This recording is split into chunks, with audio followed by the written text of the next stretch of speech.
10:22.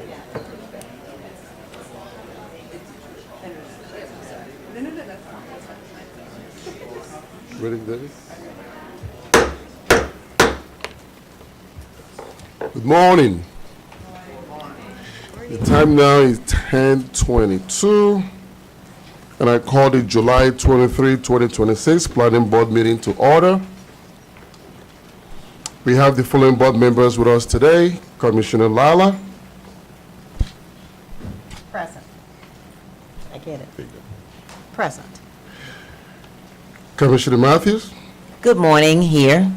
Commissioner Jenkins, Present. Good morning. and I'm Vice Chair Okoye. We now move forward to the business at hand.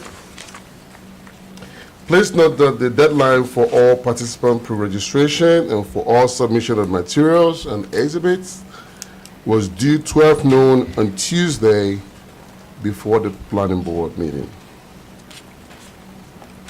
The order of the cases for today's meeting is as follows. Items 1, 2, 3, 4, 7, 10, 9, 11, 5, 6, and 8. The first item on the agenda is item number 1.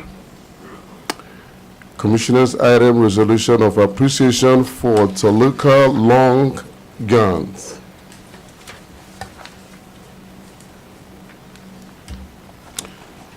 Toluca Long Guns is retiring with 37 years of service within the NSPPC, Department of Parks and Recreation, Prince George's County. During her journey with the Commission and the Prince George's County Employees Child Care Center, Ms. Long Guns served in several roles: classroom monitor, assistant director, and program director.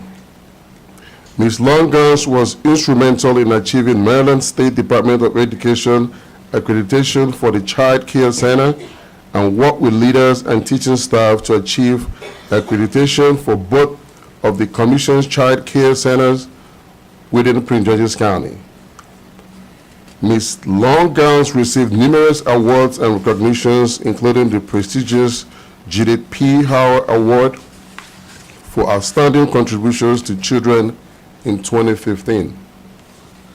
We extend best wishes to Ms. Long Guns' retirement, and we congratulate her on her retirement. We'll look for a motion to approve this resolution. I, with enthusiasm, move approval of the resolution of appreciation for Toluca Long Guns. Congratulations. Best of luck. I second. We have a motion by Commissioner Jenkins and a second by Commissioner Matthews. I will now call the roll. Commissioner Lala, Aye. Commissioner Jenkins, Aye. Commissioner Matthews, Aye. and I vote aye as well. The ayes have it. Can we give a hand of applause to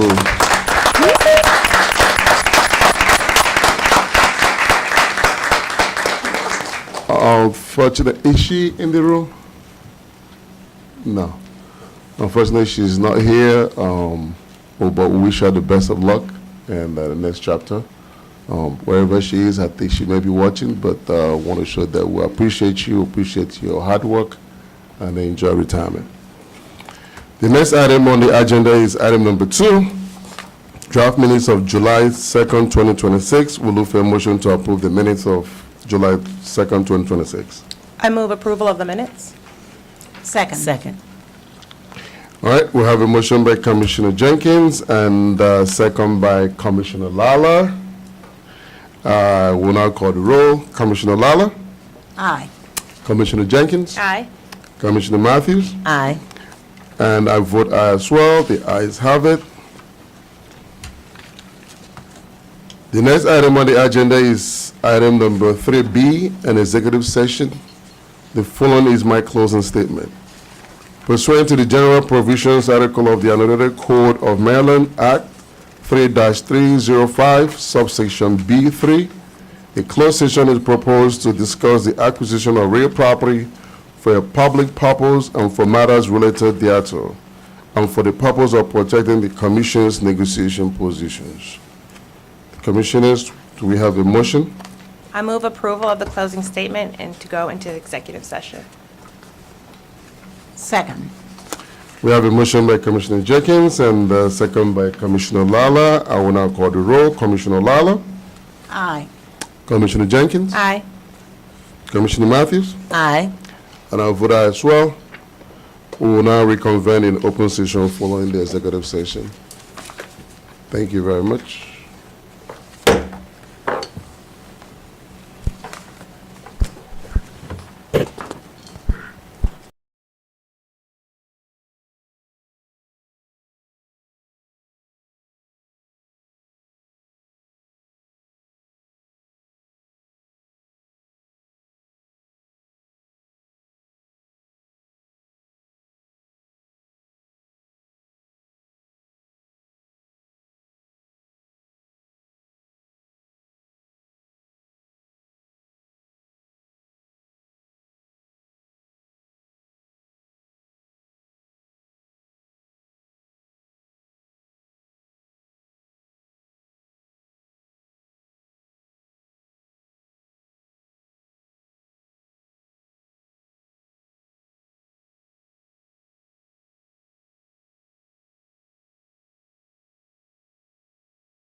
easement says that. All right, well, we're back to regular session. I'd like to apologize, but we had to take that executive session. That was a meeting that we couldn't move. We couldn't push it back, so I apologize for that. Thanks for your patience. The next item on the agenda is item number 3C, Parks and Recreation item, Historic Agricultural Resource Preservation Program.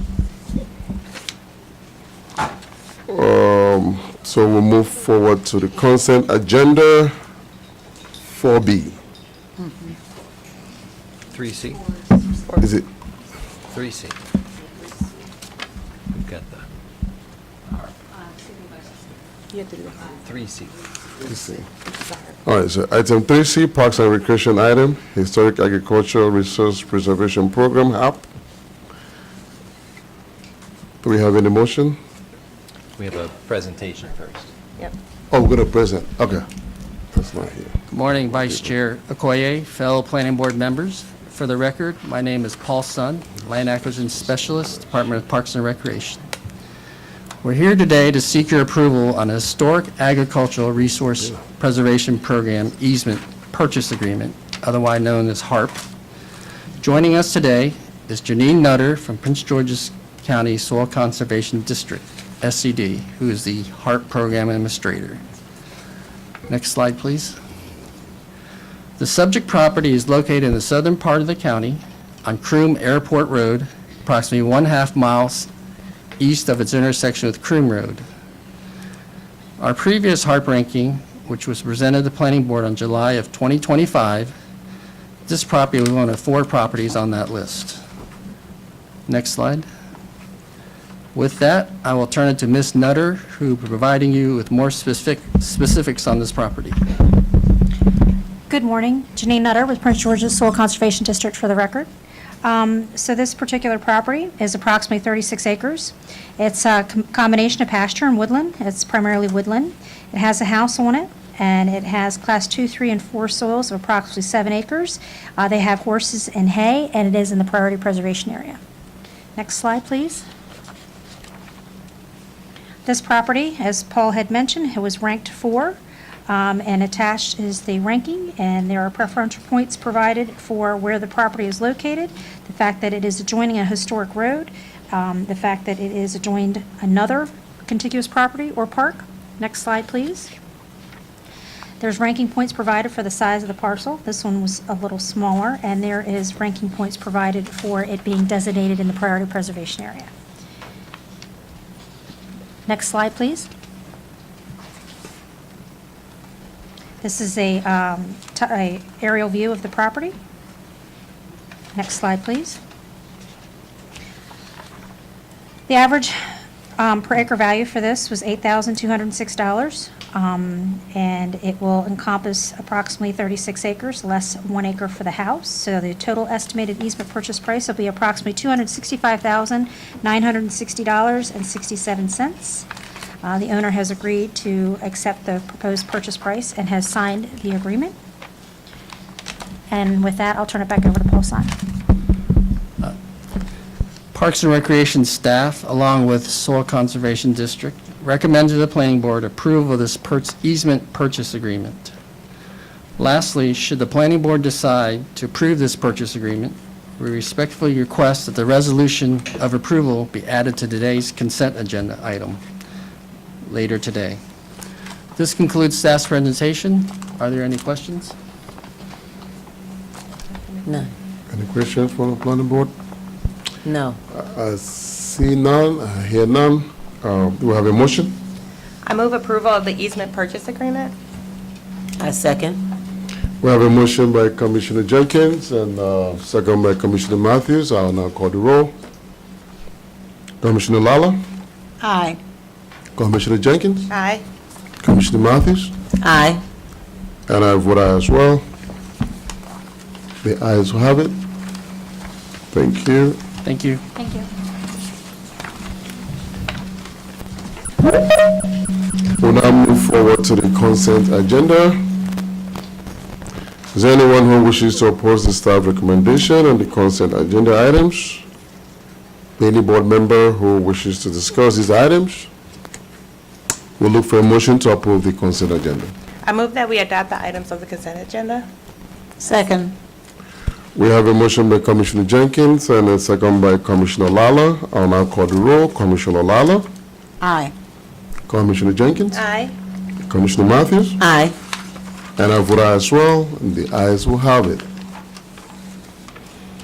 We'll now move to the regular agenda items. The first item on the agenda is item number 7, Community Planning Division, preliminary Port Town Sector Plan and proposed sectional map amendment. We'll now hear from staff who will present these items. Emily Luz and Arnaldo Ruiz. Good morning, members of the Planning Board. For the record, I'm Emily Lutz, Project Manager for the Port Town Sector Plan.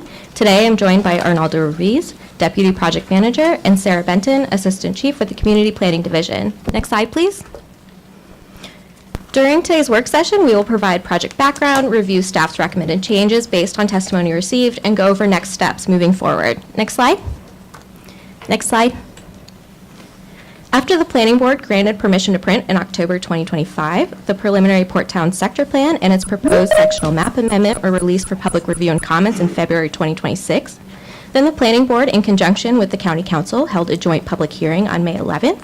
The close of the record was on May 26th, and today we are holding a work session to go over the testimony received. Next slide. For additional context, the Port Town Sector Plan area is located within planning areas 68 and 69 and within Council District 5.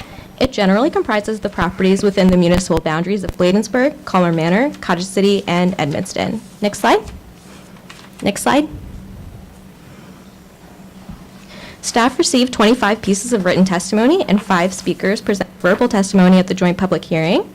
2 pieces of late testimony marked as T1 and T2 were received after the close of the record. Staff have included recommendations based on the late testimony into their analysis and request that the Planning Board allow T1 and T2 into the record pursuant to Section 273502 F3 of the zoning ordinance, which requires a motion by the Planning Board. Right, so we need a motion right now, Vice Chair, to accept the late testimony. I move that we adopt the late testimony. I second.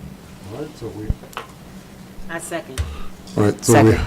We have motion by Commissioner Jenkins and second by Commissioner Matthews. I'll call the roll. Commissioner Jenkins, Aye. Commissioner Matthews, Aye. Commissioner Lala, Aye. and I vote aye. Thank you. Next slide, please. This section of the presentation discusses the key issues raised in public testimony. These issues are complex and require lengthier staff analysis. We've categorized the testimony and analysis into 3 groups, which are the proposed neighborhood center transition area and edge, incorporating recommendations from a recent spring 2026 PALS project, and the proposed neighborhood center boundary. Next slide, please. The preliminary plan introduces a transition area to act as an edge around the proposed neighborhood center boundary, which included a recommended zoning change from RSF 65 to RSF A. The town of Calmer Manor and some of its residents expressed concerns about the possible cumulative impacts of the proposed zoning change, whereas the towns of Cottage City and Bladensburg submitted testimony in favor of all proposed zoning changes, which includes rezoning part of the transition area and their respective boundaries. Next slide, please. In general, those that supported this policy and zoning change noted the benefits of increasing density to help current overcrowding issues and support future infrastructure improvements to the area. Those that opposed this recommendation cited numerous concerns and are skeptical of the benefits this would provide for them. Staff organized the testimony in opposition into 5 categories for further analysis. For the first category, which is discussed on pages 709 and 710 of your packet, there appears to be confusion about the purpose of the transition area based on the testimony received, so staff would like to clarify what the intended purpose is. The preliminary plan's transition area is intended to provide a wider variety and greater number of housing options at a density that serves as a transition between single-family neighborhoods and the proposed neighborhood center. It also responds to the ongoing housing shortage by creating opportunities for additional homes and diverse housing types within the plan area. In the second category, which is discussed on page 710 of your packet, residents also expressed that improvements could increase property values, taxes, and utility costs, potentially leading to the displacement of existing residents. A sector plan cannot raise or lower taxes, Many factors contribute to property taxes, which are determined by the Maryland Department of Assessments and Taxation. The preliminary sector plan looks at this issue through the lens of the Affordable City by Shane Phillips, which categorizes housing policy into 3 legs of a stool, which are supply, stability, and subsidy. The housing and neighborhood element dedicates a large portion of its discussion and policy recommendations to the importance of stability and protection for current residents. In the third category, which is discussed on page 710 of your packet, staff received testimony expressing concerns that an increase in density could create insufficient on-street parking, worsen traffic congestion, and increase collisions. The project team listened to parking concerns throughout the public engagement process and heard many of the single-family housing units are overcrowded, which is noted as a key contributor to on-street parking demand. The preliminary plan addresses parking concerns by encouraging new housing options and legal home conversions to reduce overcrowding. It also promotes active transportation, public transit, and complete streets to distribute travel demand more evenly, reduce car dependency, improve safety, and help ease parking and traffic pressures. In the fourth category, which is discussed on pages 710 and 711 of your packet, testimony expressed concerns that the population growth could increase crime and place additional strain on water, sewer, stormwater, and electrical infrastructure.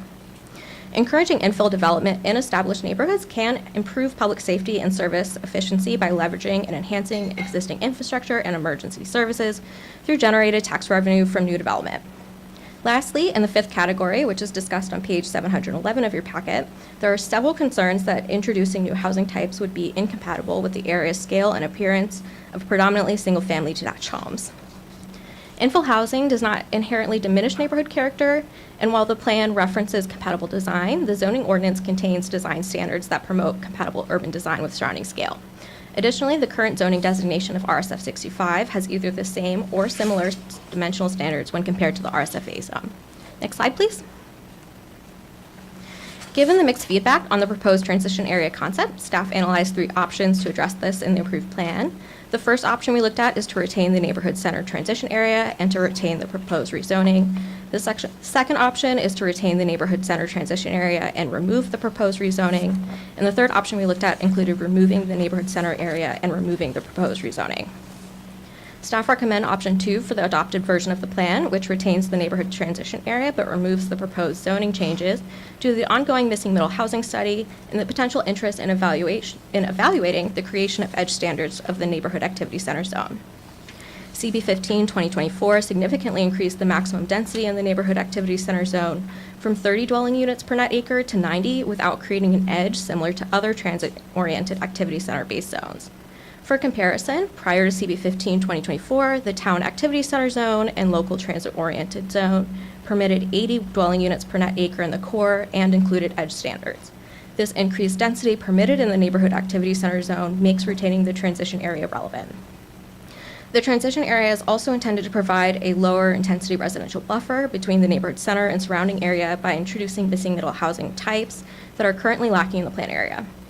Staff recommends revisiting the proposed zoning if the county's missing middle housing study results in zoning ordinance changes to ensure the area continues to support the plan's intended mix of housing options and transitional development pattern. Next slide, please. For option 2, changes to the draft plan would include revising strategy LU 6.1 to remove the RSFA zoning designation and instead call for a future analysis of the boundary and appropriate zoning after countywide zoning amendments, including edge requirements and findings from the missing middle housing study are adopted. Staff analyzed the properties in the proposed transition area and determined the parcels in Bladensburg provide a unique opportunity to provide an increase in housing diversity. What makes Port Towns unique are the small lot sizes originating from standards in the early 1900s, but today can be a barrier for redevelopment due to required lot consolidation, which is often cost prohibitive. The parcels noted in zoning change 38, 39, and 40 within the transition area are one of the few examples of larger lot sizes in residentially zoned areas and are an opportunity to provide residential infill near transit. Staff recommend adding these Bladensburg properties to strategy LU 6.2, Table 25, and Map 26 to provide context-sensitive medium-high infill residential development. Lastly, staff recommend revising the transition area call-out box on the needed analysis for future studies. Changes to the SMA would include removing zoning change 34, 35, 36, and correcting a zoning change error that would have been addressed in zoning change 36, which labeled an existing single-family detached home as ROS and the adjacent community garden as RSF 65. Next slide, please. During the public participation process for reviewing the preliminary plan, there was a Partnership for Action, Learning, and Sustainability project with the University of Maryland, which I'll refer to as a PALS project. This resulted in 4 trail ideas with different wayfinding suggestions that the Port Towns would like incorporated into the approved plan. Next slide, please. Staff support reviewing the plan and adjusting as needed to further align with the PALS project to support and strengthen the Cultural Heritage Trail in Vision and Policy HD3. We've categorized plan amendments into 5 themes in order to incorporate this project into the plan. Next slide, please. For plan length, noted on page 714 of your packet, staff recommends moving several appendices online to reduce the plan's overall length, improve readability, and accommodate additional visuals and recommendations from the PALS project without expanding the printed document into 2 books. For element overlap, noted on page 714 of your packet, staff also recommends moving all branding, placemaking, and programming policies into the placemaking element to reduce overlap, improve organization, and emphasize the importance of placemaking in achieving the plan's vision. For cross-references, noted on page 715 of your packet, reorganizing some of these preliminary plans, policies, and strategies to placemaking will require updating policy and strategy numbering and their cross-references throughout the plan. Next slide, please. For wayfinding, discussed on page 715 of your packet, staff incorporated the PALS project's wayfinding signage recommendations and trail connections into a unified cultural heritage trail concept, including a new map and guidance in the placemaking element to strengthen trail identity and connectivity through the Port Towns. In addition to creating a network of identified significant locations, the PALS project also suggests connecting the plan's opportunity sites to the Cultural Heritage Trail. And staff suggests showing wayfinding and placemaking concepts in section 3 of the plan, which aims to visually show what implementation may look like. Staff also suggests adding a new online appendix that describes the PALS project scope of work and link to the final deliverables, which will be located on our website. The summary of the project will clearly articulate the need for the towns to finalize and adopt these suggestions upon further study and a broader public participation process. Next slide, please. For bicycle and pedestrian network, discussed on pages 714 and 715 of your packet, the PALS project required additional connectivity enhancements such as a new mid-block crossings, crosswalk striping, revised multimodal infrastructure, a new shared lane, and a new shared use path to better connect destinations throughout the Port Towns. And now I will turn it over to Arnaldo. Thank you, Emily. The last key issue we'll be looking is the proposed neighborhood center boundary. The preliminary plan defined a precise neighborhood center boundary within Port Town, which builds on Plan 2035 gross policy framework, incorporate feedback from extensive public engagement to support increased mixed-use development, and reflects additional analysis of the area's zoning, land use, and historical context. Staff received mixed feedback on the proposed neighborhood center boundary, with supporters highlighting its potential to attract investment, mixed-use development, and community improvement, while opponents raised numerous concerns that staff grouped into 5 categories for further analysis. Next slide, please. For proposed boundary, discussed on page 730 of your packet, staff received 1 piece of testimony questioning whether Port Town has a true center, citing a lack of notable landmark, and state that a linear center fails to function effectively. The proposed center boundary reflects Plan 2035 policies, public engagement, zoning and land use consideration, area history, and market analysis. Although the Port Town neighborhood center is linear, its boundary is designed to encompass existing gathering places, support higher intensity development and connectivity, and is anchored by opportunity sites that can function as compact activity hubs along the corridor. For access to transit, discussed on pages 730 and 731 on your packet, the testimony noted there are no MARC or metro stations and only limited bus routes. Plan 2035 state neighborhood centers are intended for primarily residential areas that generally have fewer transit options and offer neighborhood serving, retail, and office uses. While metro and MARC stations are outside of the boundary, they are in close proximity. Additionally, Bladensburg Road and Annapolis Road are part of the 2025 Better Bus Network high-frequency route, making it an appropriate location for neighborhood serving mixed-use development. For traffic and safety, discussed on page 731 of your packet, the testimony noted traffic congestion and increased safety concern. Staff already discussed traffic concern earlier, but to reiterate the preliminary plan proposed urban street design standard to promote active transportation and access public transit to distribute travel demand more evenly, reduce car dependency, improve safety, and help ease parking and traffic pressures. For proposed zoning discussed on page 731 of your packet, property owner within the proposed neighborhood center boundary opposed the NAC zoning designation because it limits their ability to retain building or expand industrial operations. Maintaining or rezoning properties for industrial zoning, which generally allows heavier uses, truck traffic, and limited pedestrian activity within the neighborhood center boundary, is counter to the purpose and intent of the center. The shift from industrial to NEC permitted uses move toward creating walkable, mixed-use, community-serving development.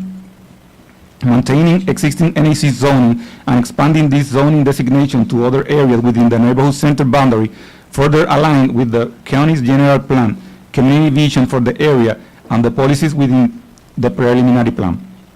It is important to add that existing industrial businesses can continue operation even if the zoning change is approved and will be considered non-conforming.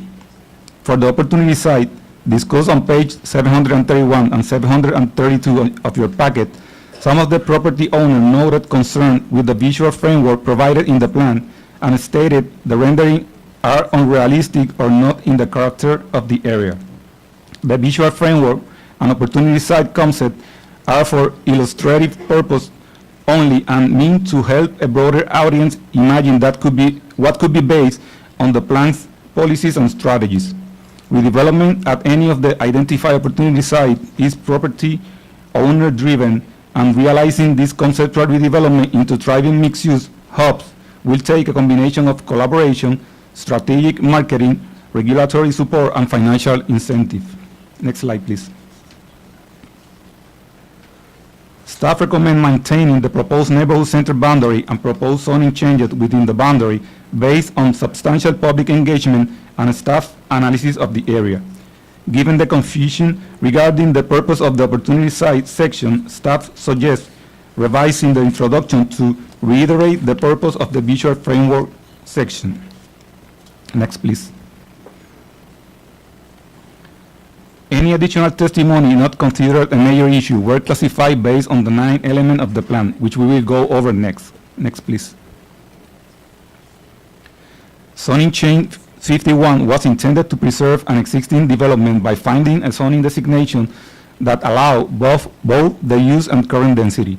Changes to the zoning ordinance's definition no longer makes this zoning change necessary, and staff suggests removing applicable recommendation for zoning change 51 both in the preliminary plan and in the proposed SMA. The town of Edmonton requests designating their northern industrial area as another maker district. Staff agree and recommend changing the future land use designation of Edmonton Northern Industrial Area to mixed use while retaining industrial zoning to support a secondary maker district. Expand opportunities for compatible industrial and creative uses and better integrate the area with adjacent residential neighborhoods. Next, please. Staff received testimony to create a green jobs and youth workforce. Staff agree and suggest broadening the proposed strategy to also support Maker District career.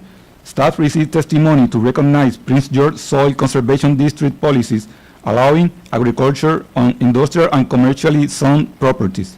Staff agree and suggest revising strategy EP 6.1 to include language for rooftop agriculture and adding a new strategy under policy EP 7. Submitted testimony requested the county consider all the ways to help facilitate community serving organizations establish permanent routes. Staff suggests adding a new strategy under policy EP2 to advocate for countywide program that can help with businesses anti-displacement. Next, please. Colmar Manor submitted testimony to explore a pedestrian connection to the Anacostia River pedestrian bridge. Staff recommend including the proposed connection in the plan as a long-term goal, with the understanding that implementation will depend on a feasibility study to protect the levee and the identification of innovative funding sources. The Department of Parks and Recreation submitted revision to Table 34, which included numerous recommendations for facility improvement. Staff agree with Parks' suggestion and have incorporated applicable edits in Table 34. Next, please. A steering committee members suggest adding a strategy to develop a four-town climate action plan. Staff agreed that a unified and coordinated plan between the four towns could be beneficial and suggest adding a new strategy under policy NE1. We also received testimony recommending a green bank and environmental microloan program. The creation of a countywide or statewide program is outside the scope of this sector plan. However, the towns can explore a local microloan program. Staff suggests adding a new strategy under policy NE1 for the town to implement and or look into when developing a climate action plan. Next, please. Staff received testimony to include a formal land acknowledgement and commitment to specific engagement with indigenous communities in the Port Town area. Staff agree in creating future engagement opportunities with Maryland recognized tribal organizations and suggest adding a strategy to establish practices for indigenous tribal engagement during the development review process and adding a second for future collaboration opportunities to support policy HD1. The Historic Preservation Commission recommended several technical edits and corrections to improve clarity, including revising strategies HD 1.3 and HD 1.4 to identify properties that may merit evaluation for potential designation as county historic sites or locally significant resources. The Commission also suggested adding a strategy to establish guidelines to support an inclusive narrative of historic and cultural heritage. Lastly, they suggested adding a strategy to conduct a historic site evaluation for Fort Lincoln Cemetery to help with future planning decisions. Next, please. Next, please. Staff requests that the Planning Board provide guidance on how to proceed with the recommended amendments and direct staff to prepare both the resolution of adoption and the resolution of endorsement. Next, please. Following today's work session, we anticipate the Planning Board to take action on July 30th, 2026, followed by the District Council work session in September 2026, with a final District Council action date in October 2026. Next, please. This concludes our presentation, and the team is available to answer any question the Planning Board may have. Thank you so much, Emily and Mr. Arnoldo, for a job well done. That's quite an extensive presentation. Do you have any question from staff? No. I see none. I hear none. This is a work session, and there are no speakers allowed on a work session. Hearing is now closed. Board members, any deliberation? If not, what's your pleasure? I move that we direct staff to prepare and finalize the resolution of adoption and resolution of endorsement, including staff's recommended amendments. I Do I have a second. All right, here a motion by Commissioner Jenkins and a second by Commissioner Matthews. I will now call the roll. Commissioner Jenkins, Aye. Commissioner Matthews, Aye. Commissioner Lala, Aye. and I vote aye, and the ayes will have it. Thank you very much. Appreciate you.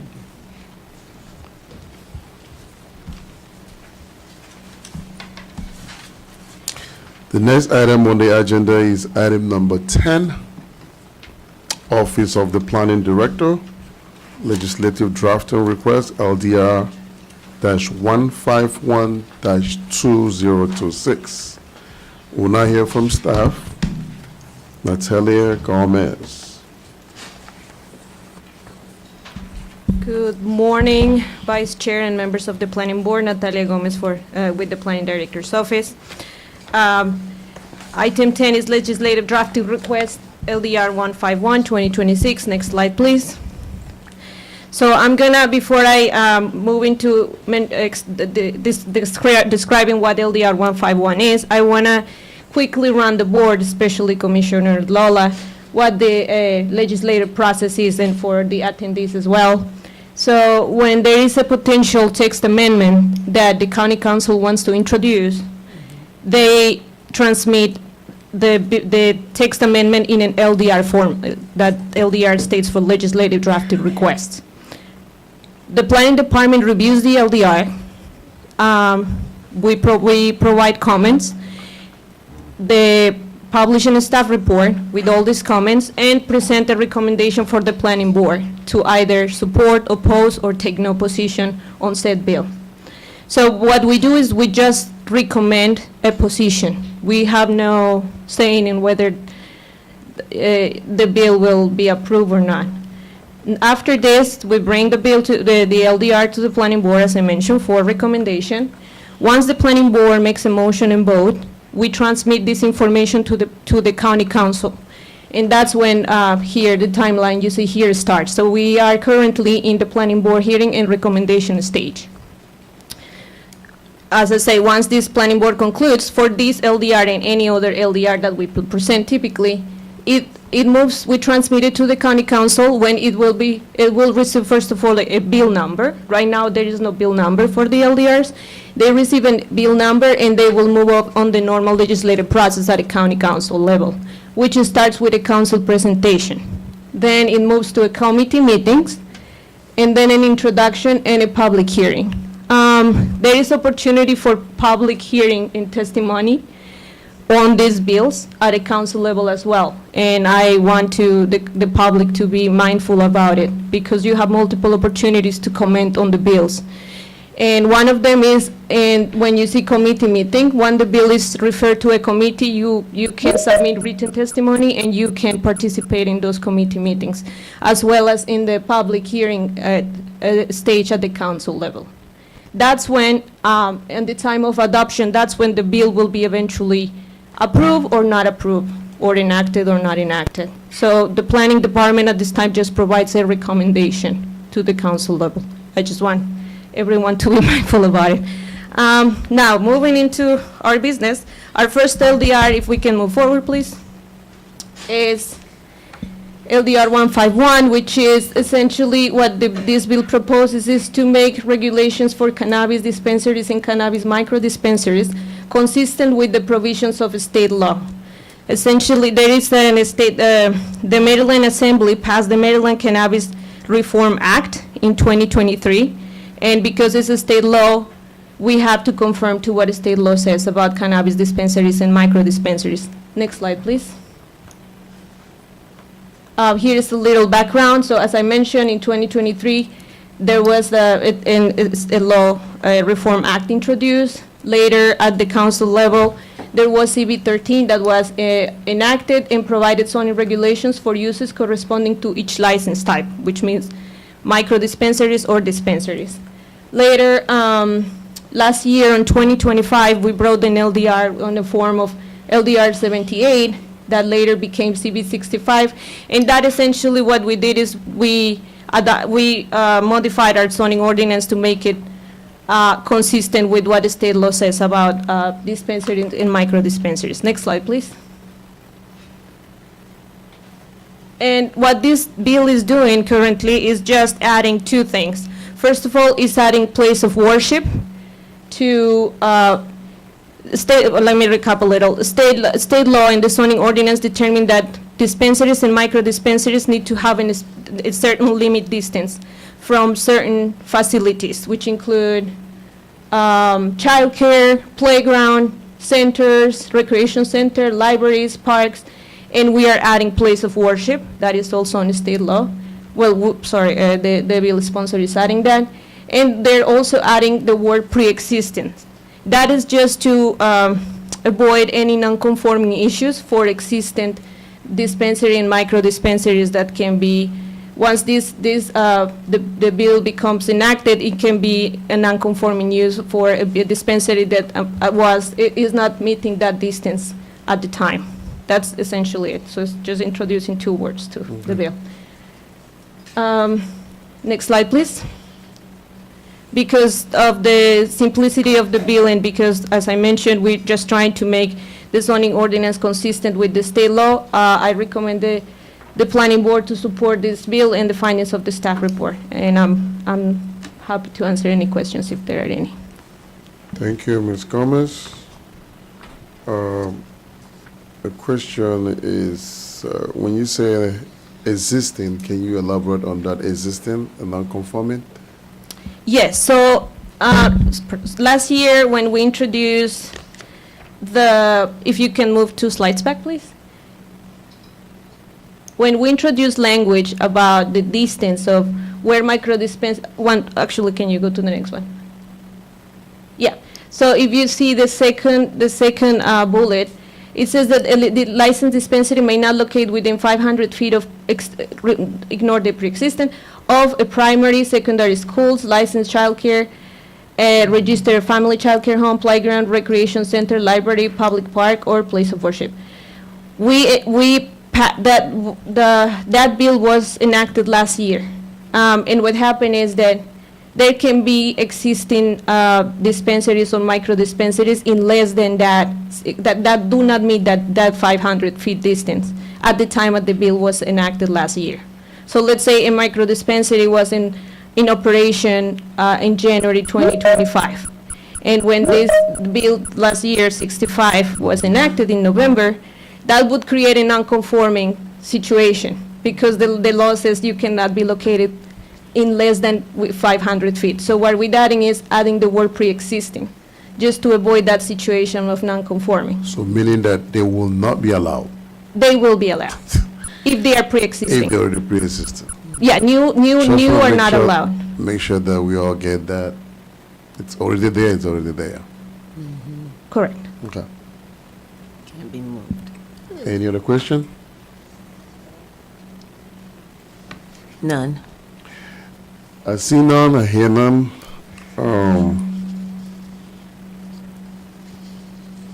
Any deliberation? What's your pleasure?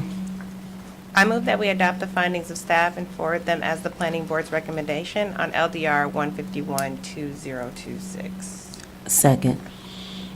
All right, as I see a motion by Commissioner Jenkins and second by Commissioner Matthews, I'll call the roll. Commissioner Jenkins, Aye. Commissioner Matthews, Aye. Commissioner Lala, Aye. and I vote aye as well. Thank you very much, Ms. Gomez. And the ayes will have it. The next item on the agenda is item number 9, Office of the Planning Director, IDR 149-2026. We'll now hear from staff. Ms. Gomez. Again, me, Natalia Gomez, with the Planning Director. LDR 149-2026, their purpose is essentially to add a new use called Sustainable Includes Mixed-Use Community.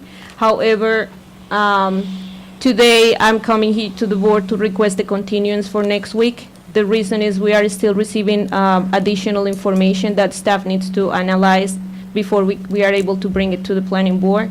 Given the complexity of this bill, you have the staff report in your binder, but we receive additional information that we would like to add to the record eventually. So with that, I will request that we could move the presentation of this bill for July 30th next week. For July 30th? 30th. That'll be next Thursday? Yes. Okay. Yes, sir. All right, so do we have a motion to move it? I move that we continue the public hearing on LDR 149-2026 to the next scheduled planning board meeting on Thursday, July 30th, 2026. All right. Second. All right, motion by Commissioner Jenkins and second by Commissioner Matthews. We'll call the roll. Commissioner Matthews? Aye. Commissioner Jenkins? Aye. Commissioner Lala? Aye. And I vote aye as well. We'll continue that. The ayes have it. Next item on the agenda, item 11, Office of the Planning Director, Legislative Drafting Request, LDR-155-2026. We'll now hear from staff. Heather Wheeler. Good try. Good morning, Vice Chair and members of the Planning Board. I do have a difficult name. For the record, my name is Heather Miller. Beautiful name, by I'm the with way. the Planning Director's Office, and we're here to discuss a legislative drafting request, specifically Legislative Drafting Request 155-2026. And with that, so next slide. So this is a slide that we just went through in Natalia's presentation, but again, we are at the first portion of this timeline. That portion is the planning board hearing and recommendation. And so this will move forward after this meeting concludes with whatever recommendation the board decides, and it will have several stops along the way after it receives its bill number. Next slide. Okay, so the purpose of this bill, I beg your indulgence because I'm going to provide a little bit of background here. Take your time. Mostly because this bill has several different components to it. It's Okay. not a simple, it's not a simple bill. Take your time. Okay, so LDR 155-2006 permits development of qualified data centers as a use by right in the agricultural residential district and the rural estate district. Specifically, the amendment is revising the permitted use table, which is the first component that you'll see in the bill when you look at the bill, to allow for the development of the qualified data centers in those two districts. It also sets the minimum project size, which is 150 acres in AR and 50 acres in RE zones. It removes the requirement for the detailed site plan requirements under certain conditions, and so those conditions are outlined in the bill. In addition to that, the bill is amending specifically additional language for distance criteria for specific uses. So I'm going to read this right off the staff report from the record. This is page 3 in the staff report. It's specific. It's very specific. It says it amends the language to adjust the distance requirements between the qualified data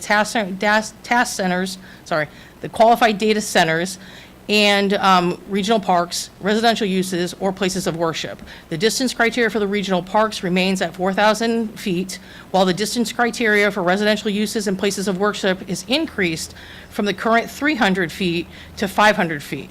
In addition, a community benefit agreement subject to approval of the district council member and the county executive is a new requirement added to this section.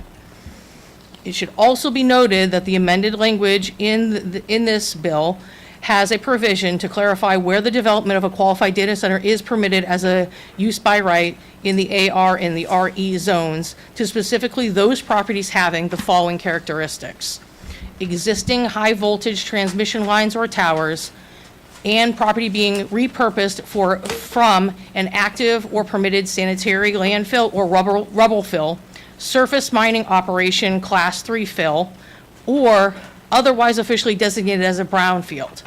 The concern here is the brownfield term that is not defined in the bill, okay? So that's one of the areas that is a little bit of a concern because we do not have a qualified definition in your current land development code, and the bill does also not clarify that terminology. So that provides ambiguity, which means we don't know what criteria or parameters are going to be used to determine a brownfield with this bill, and that is an issue. Next slide. So just a little bit of background on this because qualified data task centers have quite a history here in Prince George's County. So I've wanted to kind of go through the various steps of what has occurred, right? Initially, the county council established the data center task force. That task force basically took most of last year from April through November, and they studied the qualified data center issue, okay? And as a result, they had multiple different meetings through this task force time. There were community engagement events. Ultimately, it culminated in a report. That report was provided to the county council with recommendations from the task force in January of this year. Since that time, the county executive has issued a second executive order. That executive order basically put a hold on any new applications coming in or the review of any current applications that are in for review for permitting processing of any sort, okay? In addition to that, we had several other LDRs that have come through that have addressed Qualified Data Task Force. That stuff is also included in the staff report. One bill went back over to the actual county council, but it's been sitting in committee and has not moved. So as of the writing of this report and this meeting, that particular piece of legislation has not progressed, okay? In addition to that, there were two other bills that came over for review, but they were prematurely sent to us and they were requested to return. So those bills have been returned back to the clerk and the county clerk, and until we see them and they're formally submitted into the process, we don't opine on them, okay? But all of those particular legislative bills and drafting requests that came over, we're really talking about location. Where can we put qualified data task centers within Prince George's County? Every single one of them is talking about that issue, right? It's a placement issue. Last week or 2 weeks now, the county council issued a temporary moratoria. That temporary moratoria basically says we are not to accept any new applications, we're not to process any existing applications, we're not to move forward on anything related to Qualified Data Task Force for a minimum of 2 years, or when the county council passes a legislative package that is a comprehensive package dealing with location, placement, and design criteria for these large data centers, because that's what a qualified data task force or qualified data center means. It's a large campus project. It's a very intense use. And so as a result of that intensity, the county council has decided, or a majority of the county council has decided, that they want to review this issue more. So that kind of sets the background for where we are today. Next slide. So this is our policy analysis, and it's very abbreviated. I want to go over just a couple of different areas. Why we are in opposition to the bill is very specific, and it is because it is not consistent with the intent of the two zoning districts where this is now going to be a use by right. As a result of that inconsistency, staff could not support this bill on its face, the way it's written. We also could not come to a place where we would be able to provide amendments to you that we could support, because the intent of this bill is specifically to put data centers, large campuses, in a rural environment and on agricultural property. And we don't know the parameters, right? We don't know the parameters that are actually going to be that are going to be limiting factors, because we don't know what is considered a brownfield based on the text of the amendment. As a result of that, we really can't support this because it's not consistent with your plan, your 2035 plan. In addition to that, it is also an issue where it doesn't meet any of the criteria that we spent a lot of time and money studying last year through the Data Task Force Center. It doesn't meet any of the recommendations that Task Force Center put out there. Now, does it require it to? Absolutely not. But we took a lot of intention as a community, and the county council took a lot of intention as a community to go through that process to provide data and analysis for all of the neighborhoods all over the county, not just looking at rural areas, not just looking at existing development sites, looking at everything. It was a holistic approach. It was a comprehensive approach. To have a bill come forward that doesn't meet any of the recommendations or the intentions of that process is really counterintuitive to what, as a community, we've already kind of started down this path. In addition, we have spent a lot of money in this community. I mean, I'm a beneficiary of this because I just moved here from Florida, and I live in the rural environment, the agricultural environment. I get to enjoy every day when I go home the rural and beautiful landscape that is here. In addition, you have a complex that is just starting to turn the corner in your agricultural community. You have a community that's finally coming together to really talk about food security and food policy. That is super important to have that.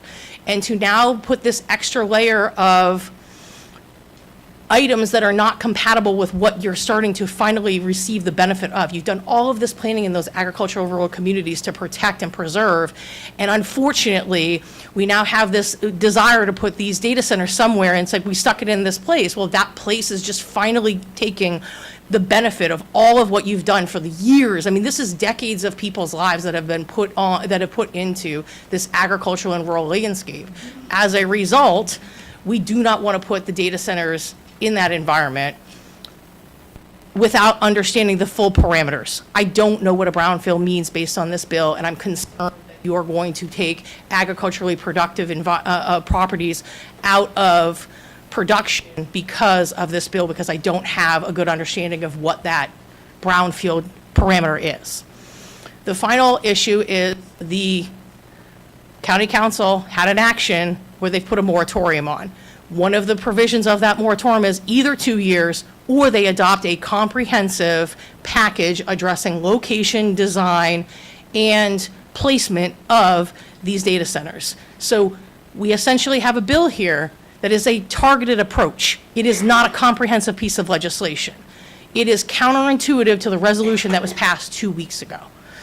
And next slide. As a result of that, the department recommends the planning board adopt the findings of the staff report and oppose LDR 155-2026. And I'm available for whatever questions that you may have. Mr. Vice Chair, real quick, if I may, just to kind of add into what Ms. Erwiller just said, from the planning department standpoint, this is truly a professional recommendation to the planning board. That's where we are right now. These are professional planning expertise recommendations to the board. Now we're providing this information to you all to make an informed recommendation back, just like what Ms. Gomez was saying earlier, back to the county council. So now we're handing this to you all with all the professional expertise that we have, with all that information, and this is strictly just from a professional planning expertise standpoint. From a technical standpoint, we're giving this to you all at this point, and we're giving, so you all can make a recommendation back to the county council for them to make a decision and for consideration. Thank you. All right, thank you, Ms. Hedder. And that was quite an extensive presentation. And any questions from the planning board? Mr. Chair, what's the time frame on this? The time frame. What's the time frame? What do you mean, what is the time frame? Can you clarify that question, please? What are you asking the commissioners to do, time frame wise with this? So we are asking for a recommendation to oppose this particular piece of legislation, and that will be transmitted to the county council after this meeting in accordance with what's required under the zoning ordinance. We're required to transmit a recommendation, whatever the recommendation of the board is, to the county council for this to move forward for their action. Any other question? None. All right, I see no other question. We will now take testimonies from those who have signed up. In the nature of this item, we will please have you limit your comments to 2 minutes, and we'll plead you not to use up the entire 2 minutes. You can make your comment in 1 minute if you can, and please try not to repeat what the last speaker already said, just for the sake of time. I'd like to thank you in advance for not using up the 2 minutes and not going above 2 minutes. All right, I'm going to call the first speaker. Vice Chair, I mentioned one other thing that I noticed in the speakers list. We have a number of people who signed up to speak, and they are affiliated with community associations, which is perfectly fine, of course. Just ask that when testimony is provided, the speaker indicates whether it's their personal testimony or they're speaking on behalf of the association, just so we know the difference. Thanks. Okay. Thanks, David, for the clarification. So I'm going to call the first speaker, James Jones. James Jones in the house? It's online?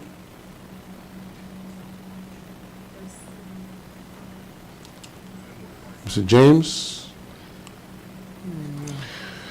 All right, we'll move on to Amy McCordy. Amy, please step up to the podium.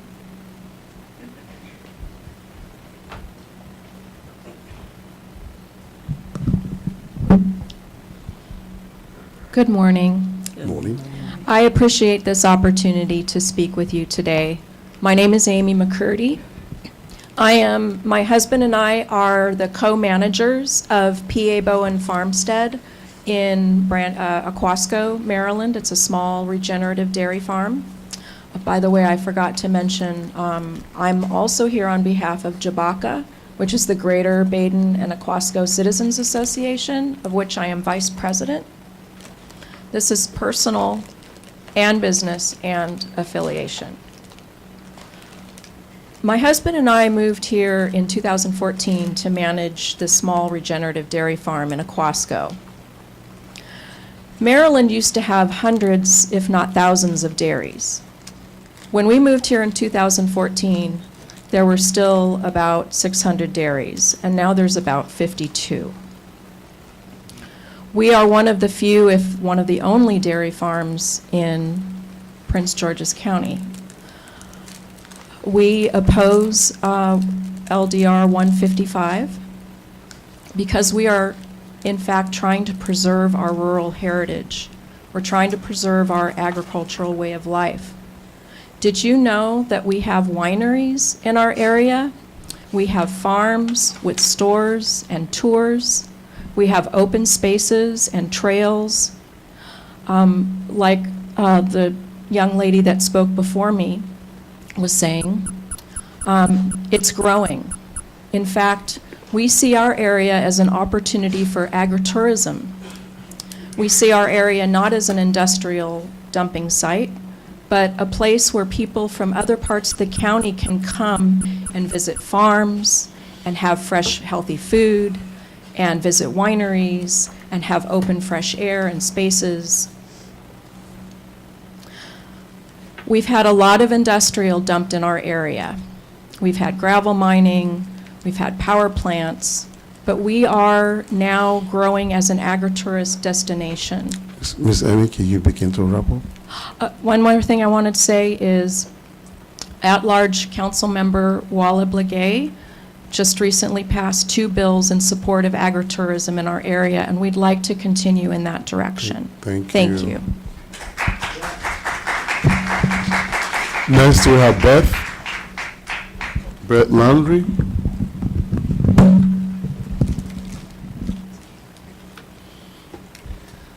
Good morning, Commissioners. Thank you for the opportunity to speak. Good morning, Ms. Beth. Can I please, before you start, may I please your indulgence to please try as much as possible not to applaud after Ms. Beth or any other speaker. We can keep that to the last. Thank you. Ms. Beth. Yes, my name is Beth Landry, and I'm representing CCAN Action Fund. That's Chesapeake Climate Action Network Action Fund. And we robustly support the recommendations of the Planning Board staff, as well as the prescription and intent of the County Council to bring forward and enact comprehensive legislation addressing placement, construction, and operations of qualified data centers in Prince George's County. The rapid and unchecked build-out of data centers is creating serious risks of harm in our region, and in Prince George's County specifically, demanding huge amounts of electricity, pushing utilities towards new gas plants, diesel generators, pipelines, and other polluting infrastructure. These costs should not be passed on to families and small businesses through higher monthly bills, while some of the world's wealthiest corporations receive tax breaks and other special treatment. We stand behind the local community and the injuries they have and would further experience throughout the county, and especially in and near rural agricultural and residential base zones if data centers are located in the area and without community safeguards. Thank you again. Thank you, Ms. Beth. Next, we have Beverly John.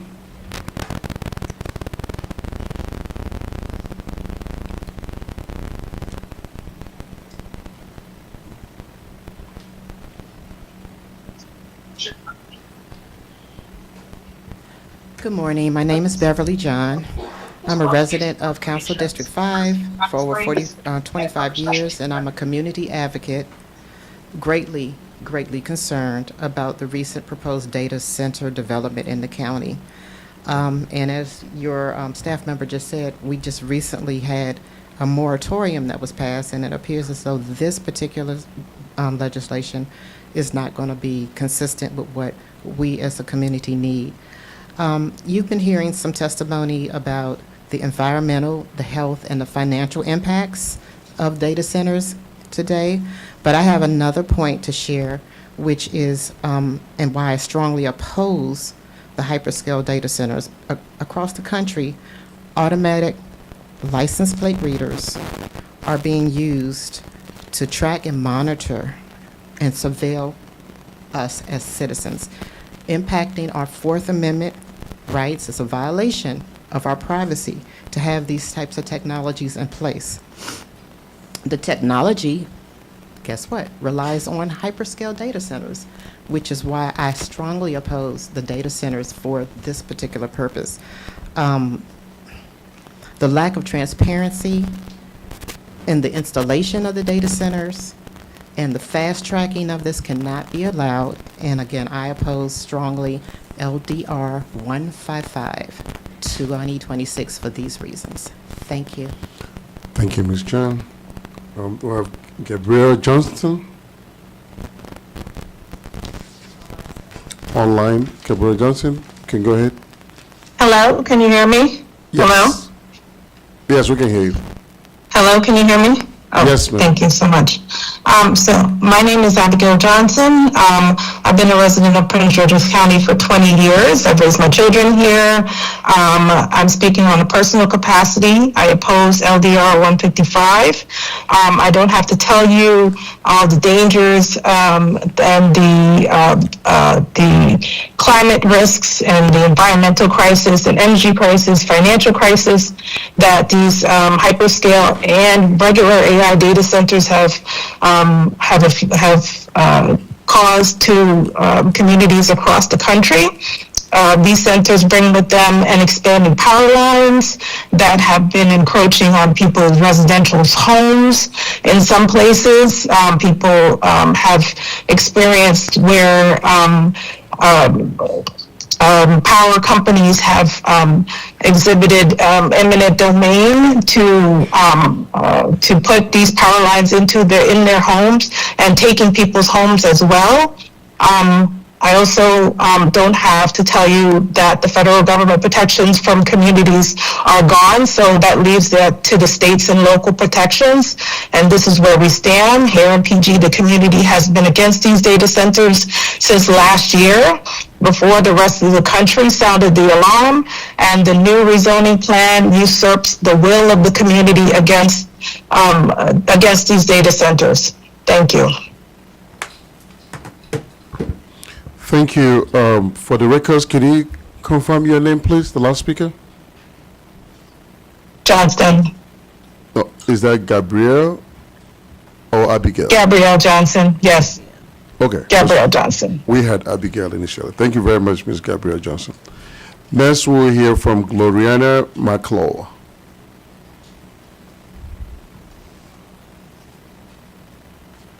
Gloriana McClure. Going one. Going two. It's McClure. Going three. Can we hear from Greg Smith?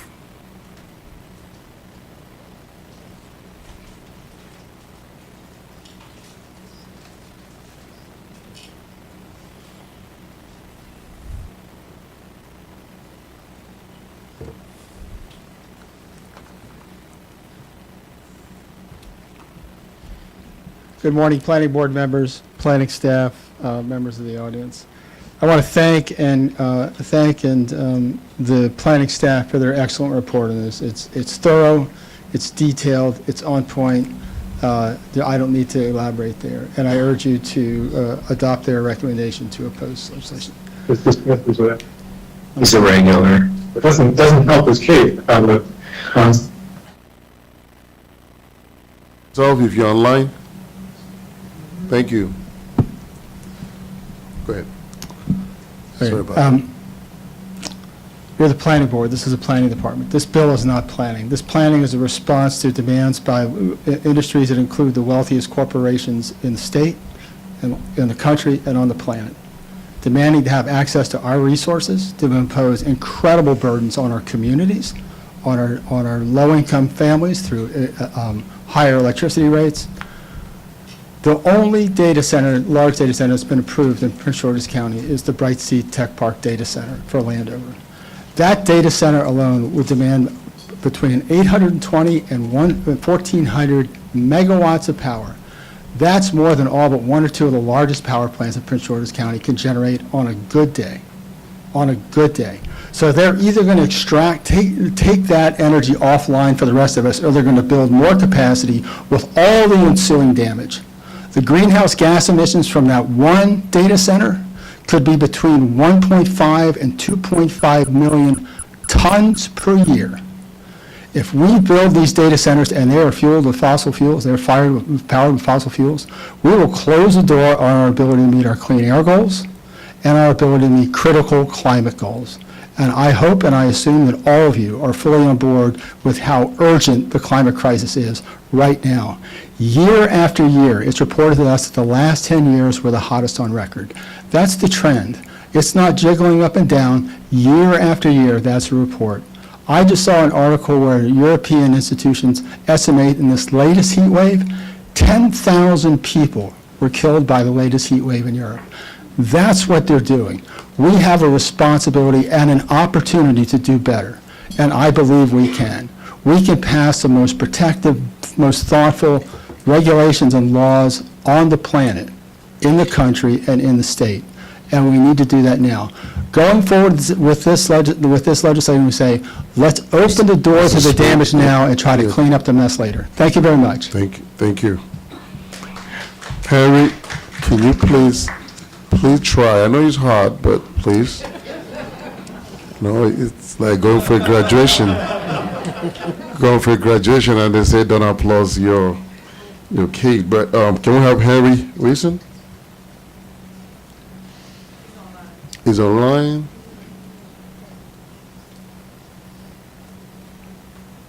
Harry, is it frozen? There you go. Hello, this is Henry Wixon. Can you hear me? Yes. Okay, I had told the technical staff that I was audio by phone because I'm getting feedback, and so I would like to have my phone mic unmuted and use that rather than the computer mic. We can hear you perfectly if you want to just keep going. We'll go. It's going to switch it. All right, it appears that I'm not going to get my audio mic, but I will go ahead then. This is Henry Wixon, Commissioners, Planning Board staff. It's an honor to be here before you today. For the record, my name is Henry Wixon. I reside in Glendale, Maryland, and I'm here before you today on behalf of the Glendale Citizens Association, which is a civic association serving residents of Greater Glendale and Prince George's County since 1949.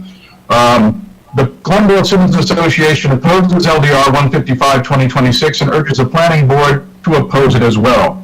In fact, in view of CR 66-2026, we are surprised and frankly disappointed that this bill, LDR 155-2026, has not been withdrawn by its sponsor, Councilmember Fisher, given that it is clearly not itself comprehensive legislation to address the placement, construction, and operation of data center uses, and given its unacceptable provision for by-right use in the agricultural, residential, and residential estate zones. It would also allow qualified data centers on certain former landfills, mines, fill sites, or properties designated as brownfields if they have existing high-voltage transmission infrastructure. This is unacceptable. Under this proposed bill, these data centers could be placed in rural and residential zones without special exception review, and projects larger than 200 acres, according to this bill, would be exempt from detailed site plan review. That should be unacceptable. As a result, the largest projects could receive less scrutiny than smaller projects. That should be unacceptable. While the required residential setback would increase, 500 feet is still not necessarily adequate and needs more consideration. The bill does not define brownfields, as the staffer has noted, and it's unclear which properties would qualify. Community benefits agreement would be required, but the bill doesn't define standards for community participation, required benefits, enforcement, or accountability. It doesn't address electricity demand, water use, wastewater noise, backup generators, air pollution, stormwater, environmental justice, or cumulative impacts. These are the type of things that need to be addressed in comprehensive legislation. This bill doesn't do it, and we urge you to oppose it. Thank you. Thank you, Mr. Henry. Do we have Herbert Jones? Herbert Jones? Herbert Jones going 1. Herbert Jones going 2. Herbert Jones. Can we have Imara Gomes?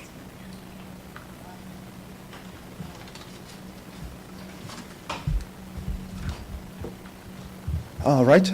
Good morning. My name is Mark Crooms. I'm a farmer in Croom, a resident of District 9, a local organizer. I'm here with so many folks today to testify in strong opposition to this LDR. The proposal is one more in an ongoing string of attempts to carve out our rural and agricultural land, and to do so for industrial hyperscale data centers after our county residents have rallied to say, we don't want exactly what's been being offered here. The proposal before you is fundamentally flawed on its merits. We don't have to guess whether or not it's good planning. Your own merit-based staff submitted an official statement opposing the proposal. They explicitly noted that allowing data centers into our agricultural and residential base zones directly contradicts our county master plan guidance and ignores the clear urgent warnings of our county's own data center task force. Further, as others have noted, this proposal strips away or dilutes detailed site plan reviews in exactly the places where it's most needed. As you know, District 9 has a long and painful history of being treated as an afterthought, a convenient dumping ground for any projects that are not approved elsewhere, and this is just the latest in that ongoing attempt to do the same. We currently have, as you know, a data center moratorium in place for a reason. The proposed change would bypass that moratorium through a piecemeal zoning amendment and landscape plan carve-out, undermining already collapsing public trust and disrespecting the thousands of residents who have repeatedly organized to say that our homes and our health are not for sale. We have defeated these attempts before, and we stand united to defeat them again today. No one here is against growth or development. But growth has to serve the public good, respect agricultural preservation, and align with community consent. I urge y'all to stand with your own professional staff to honor the task force guidance and issue a resounding unfavorable recommendation. Thank you for your time. Thank you. For the records, can you confirm your name again?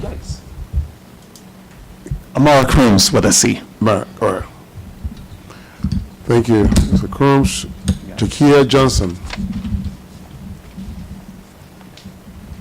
Jakia Johnson. Jakia Johnson 1. Johnson 2. No, that's not. Johnson 3. John Lewis.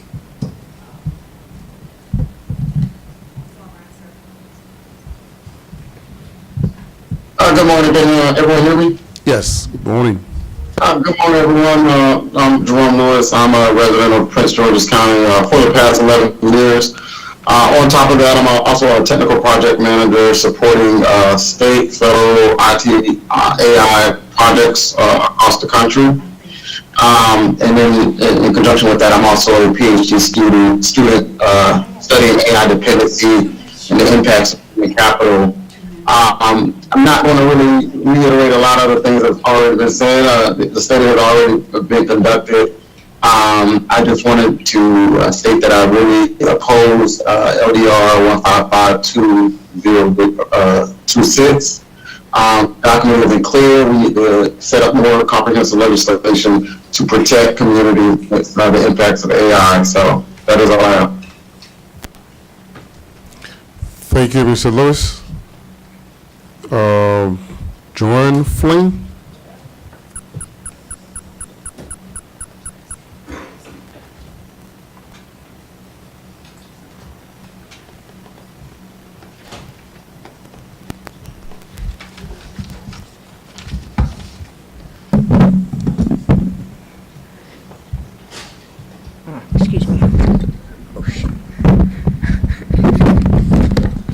case you get help. You can just hold it. There you go. Good morning. Thank you for the opportunity to speak. My name is Joanne Flynn. I'm the president of the Greater Baden-Aquasco Citizens Association. And I'm sorry, you can hold the time on this. I just want to point out, an association gets one person to represent them, and you had your vice president speak already. So you're free to give your testimony, but it would be your personal testimony. Sure. Yeah. I just wanted to mention that I'm kind of aware of things because I'm a president, but these are my comments opposing LDR 155-2026. Thank you for this opportunity to speak in opposition to this bill. For the last 30-plus years, my husband and I have been residents of the rural tier, which is now referred to as rural and ag areas of Prince George County. We live and work on the farm and have been involved with county planning in support of farming, saving farmers, conservation of open space and our natural resources, restoration of historic resources, advocates for county land preservation easements program, establishing a 501c3 land trust, numerous other related endeavors. We've also spent these years opposing detrimental development in our agricultural areas such as rubble dumps, fly ash dumps, too many power plants in our area, and too much unlimited residential development in the rural areas during the building boom area. We are happy that over the years we have won some battles. But now we have the threat of data centers in our agriculture and residential areas, which is totally incongruous and incompatible with our award-winning Maryland National Capital Park and Planning plans, our climate action plan, and the current moratorium, which are thought to foster greater transparency and citizen input. Presently, there seems to be a data center mania going on here in the county, the state, and then the country. 2 weeks ago, the county council did the right thing and voted for the 2-year moratorium on data centers. We are thankful for this. Now we have time to educate ourselves and others about data centers. I question the need for data centers. I think this should be addressed. We have been told that other than raising taxes, data centers are the only way to gain revenue to balance the budget. Data centers can impact our water supply, cause air and water and noise pollution, and increase energy costs, and create imbalances so great that no amount of revenue will restore a balance. I'm opposed to data centers for being approved in any part of Prince George's County. It is a health, safety, and welfare issue for all living things, and will create an imbalance that is hard for all of us. Thank you. Thank you. Ms. Flynn. I support the testimonies of the people that have gone before me and submitted. Thank you. John Robinson?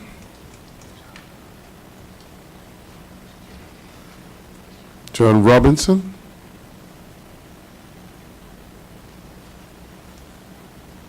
Robinson 1? Hello? Online. Can you hear me? Yes. You can hear me? Okay. May you state your name, please?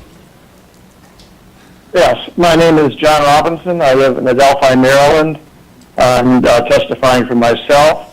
I support all of the comments in opposition made before, with the possible exception of of the statement that growth can go on in this county. I think we need to recognize that you can't have continuous growth in a finite space of anything real. And so when you put one thing in, you lose something else because the space available is finite. So I oppose this. I think you also need to look at the larger purposes that these data centers are proposed, that the supporters are pushing. Since if you look at you should look at what people like Peter Thiel and the other advocates for AI are talking about, actually replacing carbon-based life with silicon-based intelligence. It's a threat to all of us, and I don't think we want to subsidize that by allowing them to build those facilities in our county. There's also the AI financial bubble that many people expect to pop.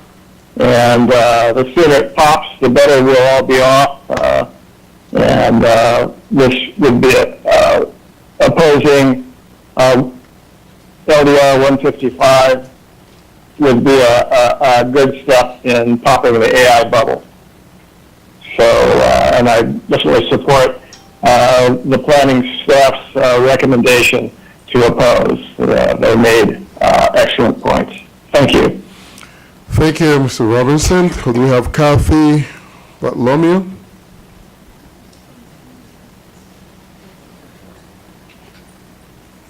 Hold on.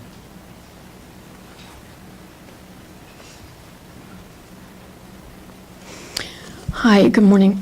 Kathy Bartolomeo from Greenbelt. I oppose the data centers being placed on ag land. As you know, the data centers require great amounts of water, and our aquifers are being depleted. Those living on well waters are having to drill deeper to get water. Saltwater intrusion is happening on our farmlands in Dorchester. Maryland's been in a drought for over 2 years. Farmland converted to industrial use are rarely returned to production. In regions experiencing rapid development, the cumulative loss of prime farmland is a growing concern. Data centers use PFAS, linked to cancer, liver disease, kidney issues, high cholesterol, birth defects, and decreased immunity. PFAS sludge has been sprayed on farmlands. EPA has now abandoned risk assessments of PFAS contamination on food, farm, and water sources. EPA, keep in mind, only monitoring 9 heavy metals. Pat Elder, famous researcher on military use of PFAS, has studied the impact on the Potomac watershed, which is simultaneously dealing with severe toxic runoff. He reports that the MDA lacks transparency on reporting on PFAS sludge data. This sludge is imperiling our crops, water, livestock, families, and generations to come. It also impacts, data centers impacts our pollinators. Bees are impacted by the EMFs, causing lost bees and disorientation. They're experiencing loss of habitat, struggling with climate change. We're burning more fossil fuels for data centers and will experience more days of extreme heat. We passed the 1.5 degrees and headed for the 2.0 degrees, which is unlivable. We're going into a black hole which consumes our resources and our environment beyond repair. Thank you. Thank you very much. Mercy Ajagemo.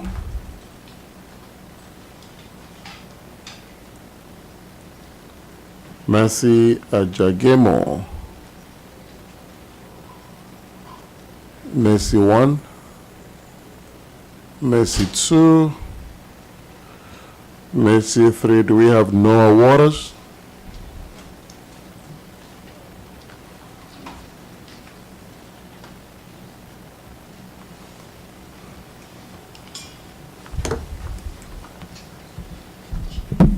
Good afternoon, Commission. My name is Dr. Noah Waters. I was born in Prince George's County. I'm former mayor of the town of Eagle Harbor. I'm opposed to LDR, LDR 155-2026. I would ask you to adopt the designation. And from everything I've listened to this morning, it seems to be antithetical to your mission. And I applaud Commissioner Waller-Blagay for her agritourism. I'm the guy who preaches about heritage tourism. I think many Prince Georgians don't know that all of Prince George's County is the only exclusive county designated a heritage area in the history of the state of Maryland. The southern portion is part of the Southern Maryland National Heritage Area. I tell people we're standing on a gold mine. Maryland has done research. For every dollar invested in heritage tourism brings 7 to the economy. This push for the data center to obfuscate the will of the people for data centers is driven by revenue, needs for revenue. I would suggest that, we use what we have. We have over 460 historic sites. We're standing on the money. Visitors bring over $860 million to Prince George's County per year. Accounts for about 10% of all jobs. We can easily double that by doing what your mission is to preserve historic sites and promote those historic sites. If we just advertise Prince George's County, we can solve this revenue problem. We have it here. I'm disappointed in the commissioner who's the other county council member who proposed this legislation, who's a lame duck, not even in that person's district to do this. We need to stay on track, and we need to take advantage and preserve what we have as proud Prince Georgians. Thank you. We have Scott Smith. Scott Smith. Scott Smith 1. Scott 2.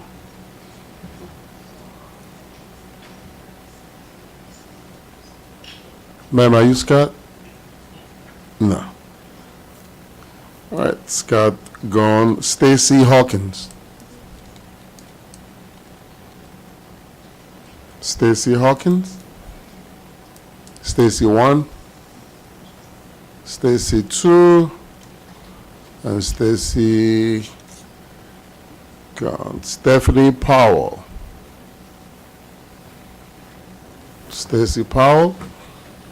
Stephanie Powell. Hello. There you go.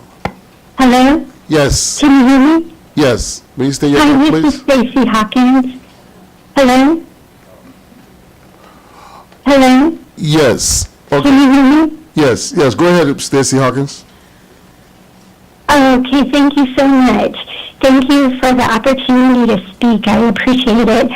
And I would like to go on record that I am opposing LDR 155-2026. I'm a lifelong resident of Prince George's County, our beautiful county here, and we talk a lot about the quality of life here in Prince George's County, and yet there's so many things that seem to go against trying to preserve the quality of life here in Prince George's County, and these data centers are one of them. I agree with all of the things that the people before me have said, and would just like to reiterate again that because of all of the resources involved with the water, electricity, and our environmental state as well, that a stronger study needs to take place for what these actual impacts of the data centers are. We have heard from other areas with data centers that the noise pollution and the environmental impact, as well as the financial resources on the surrounding communities, are quite an impact. And so I would again like to urge you all to oppose LDR 155-2026. Thank you. Thank you, Stacy. Do we have Stephanie Powell? Stephanie Powell, 1, 2, and 3. Tracy Duval. Good afternoon, Planning Board members. My name is Tracy Duvall. I'm a resident of Prince George's County. I'm a local urban farmer, beekeeper, a member of the Agricultural Resources Advisory Committee, and the Prince George's Soils Conservation District Board. I'm here today to speak in opposition to the expansion of data centers on agricultural land, specifically regarding LDR 155-2026. I fully endorse the position submitted by the members of the Agricultural Resources Advisory Committee. Preserving our agricultural land is not simply about maintaining open space. It is about safeguarding our food security, our economic resilience, and our community health.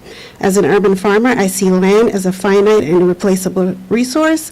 Once we convert viable farmland to data center infrastructure, it is effectively removed from the production forever. I urge you to consider the direct threats these facilities pose to water security. Data centers require immense volumes of water for cooling. This strains the local water resources that our farms depend on for irrigation and creates concerns regarding aquifer health and potential contamination. I urge you to reject the encroachment allowed by this LDR and prioritize policies that protect the long-term viability of our agricultural soil and water.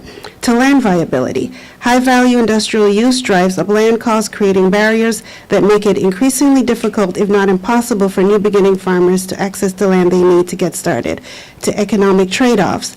When we look at the industrial impact, we look at the trade-offs. We are trading long-term food security for local supply chain resilience, for industrial facilities that consume vast energy and offer relatively few permanent jobs per acre. The decisions made today will shape the future of our county for generations to come. I respectfully urge the council to protect our agricultural zoning, reject industrial encroachment on farmland, and prioritize policies that invest in our local food systems and soil stewardship. Preserving agricultural land is not a limitation, it's a strategic choice that ensures a healthier, more secure, and sustainable future for the Prince Georgians. In closing, thank you for your time and for your service. Thank you. Your friend Hong? Hello? Yes. Hello? Yes. Hi, my name is, okay. We can hear you. My name is Ifan. Okay. My name is Ifan Huang. I'm speaking in opposition to this bill.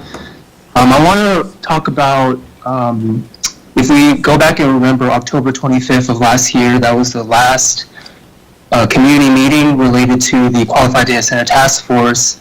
450 people came out, and they were overwhelmingly in favor of no data centers at all. They were not saying put them, in the southern part of the county or in rural areas. They were saying no data centers at all. This was in the appendix of the task force report. There are dozens of pages of commenters saying no data centers, yet the task force report does not provide a ban as an option. I believe that the only bill that should be passed is a ban on hyperscale data centers in our county. I also want to talk about in Loudoun County, and I know that some of the planning PG Planning went to Loudoun County to do a little investigation. There was a data center this past weekend that spewed diesel for 24 hours because the grid went down. It's an Vantage data center. You can look it up. And there's a study out there that says this one data center costs $50 to $90 million in healthcare costs per year and 3 to 6 extra unnecessary deaths. And that's just one data center in Loudoun County. So we cannot use Loudoun County as an example of a good example of data centers. And lastly, I want to say there's a lot of talks about revenue, but last I looked, we are providing the Sphere $200 million in tax breaks and financing from the county for alleged future revenues. And so if we can give $200 million to the Sphere, I think that we can go without data centers and their alleged revenues. So thank you, and please say no. Thank you. Do we have Yonette Thomas? Yonette Thomas?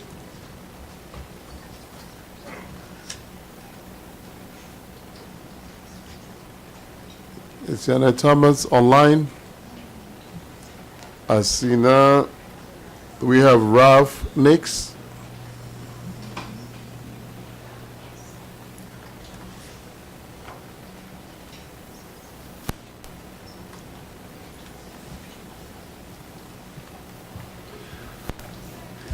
Thank you to the commissioners for having this hearing. My name is Ralph Nix. I've been a resident of PG County for over 15 years. And I've spent a lot of time researching data centers across our nation. And I heard somebody speak of a dairy farm earlier. There's a cattle farmer out in the west who's having stillbirths. It has not had anything but stillbirths since a data center went operational. The noise that's put out, the water pollution, the environmental pollution, is something that we all need to take in consideration. And in addition to that, there's some communities, unfortunately, in our nation, unlike this committee, that's been doing things in back rooms and hurting their constituents. and are suffering a great deal of pain. And I'm glad that this committee is here for us to oppose LDR 155. And we need to continue to oppose LDR 155 because us as a community needs to take care of one another. And the young lady that made the opening statements, I thank her. And I thank the board, and this needs to be in our past and not in our future. Thank you, and have a great day. Thank you, Ralph. So due to the nature of this item, planning board is going to try to make sure that we give everybody equal share. So we're going to go back to Herbert Jones. We understand Herbert Jones is back online. Yes, I'm here. Can you hear me? Yes, please.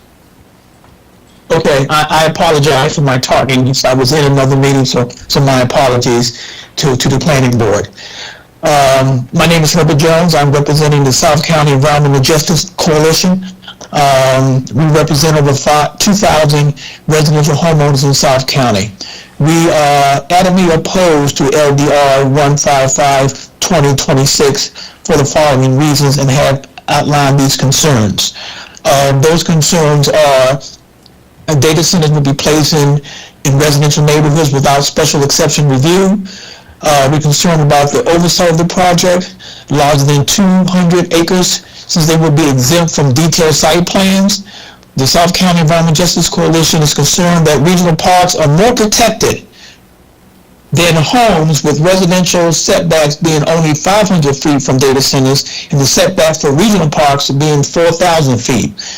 Current research shows that data center setback, at least in our opinion, South County Environmental Justice Coalition, needs to be at least 1.5 to 2 miles. Clarification is needed on the county's definition of brownfields, which could identify what properties could qualify. Also trying to look at what would be the standard participation with respect to the community benefits agreement, if any. We think there needs to be a combined look at medical innovative districts along with what former mayor talked about, heritage trails as a way to generate revenue.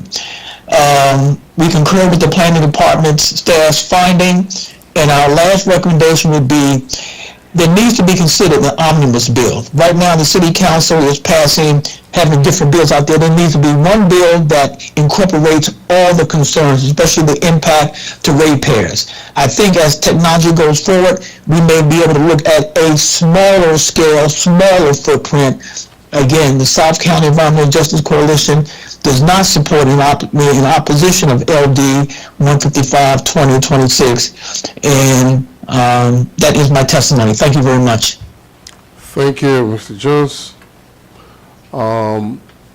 Again, due to the nature of this item, in the spirit of fairness, we want to make sure that we've given the public enough time and opportunity to add their views on this item. Is there anybody in the audience who, for whatever reason, wasn't able to sign up? Yes, please, my approach. You have 2 minutes.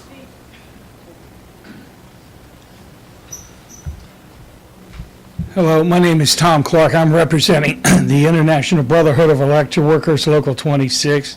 Our headquarters is right here in the county. I am in support of LDR 155.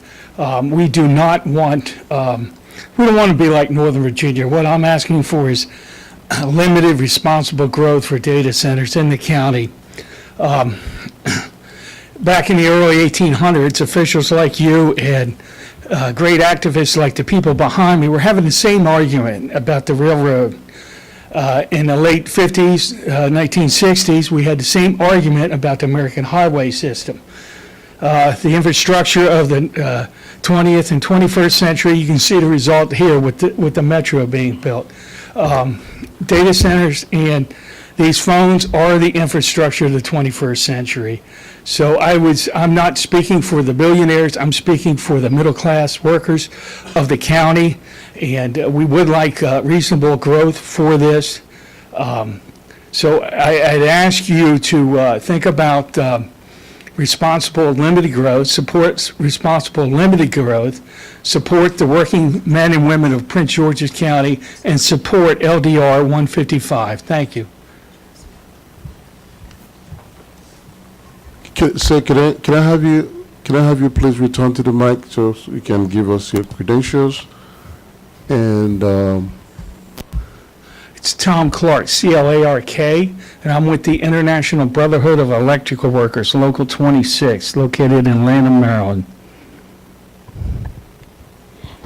all right, Thank you. thank you. Do you want to approach?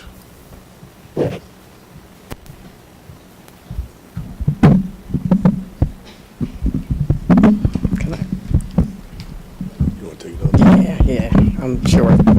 Thanks. That's better. Hi, thank you for allowing me to speak. My name is Robin Lewis. I am a 30-year resident of Prince George's County, and I work for Interfaith Power and Light, D.C., Maryland, and Northern Virginia. We work with over 800 congregations in the area, and as some of you may have heard, there has been anonymous texts sent out comparing us, Prince George's County, to Loudoun County.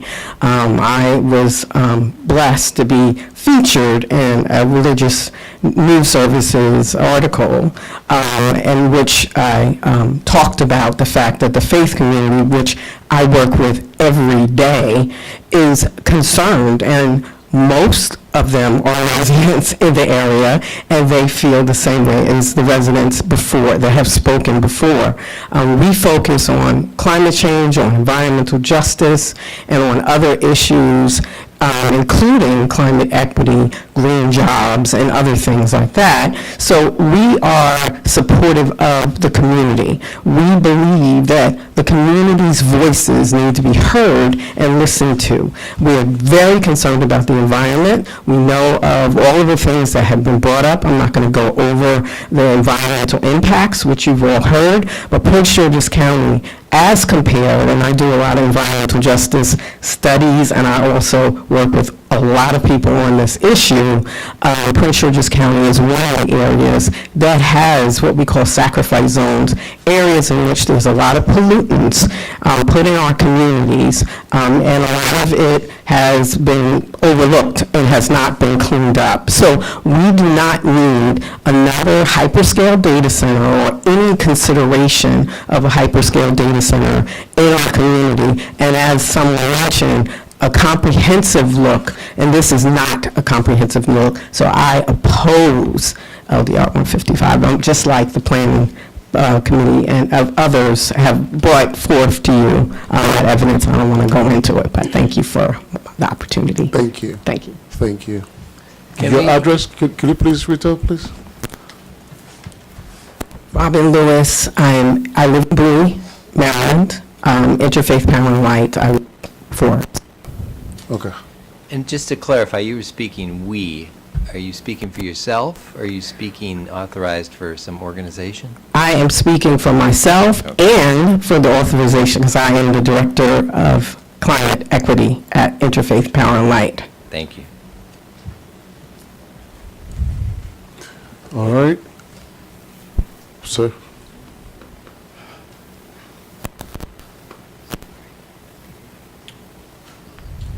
Good afternoon. My name is Charlie Porter. Lived in Prince George's County for the last 15 years on Maywood Lane. Speaking in reference to the construction, I think it was Article 151 or something like that, 4300 block of Silver Hill Road. Okay, it's a project to be built there. So that's a different item. Yeah. We are on the data center item. Do you want to? So what now? We are not on that item right now. We're on another item. I believe that's Metro Grove. Area 155-2026. That's what we're discussing now. Okay, what the residents of Maywood Lane. Yeah, we'll come to that item. Okay, we oppose that. We said, We're not on that item yet. We'll get to that, and then you Okay. can come up. all right, thank you. All right. Ma'am?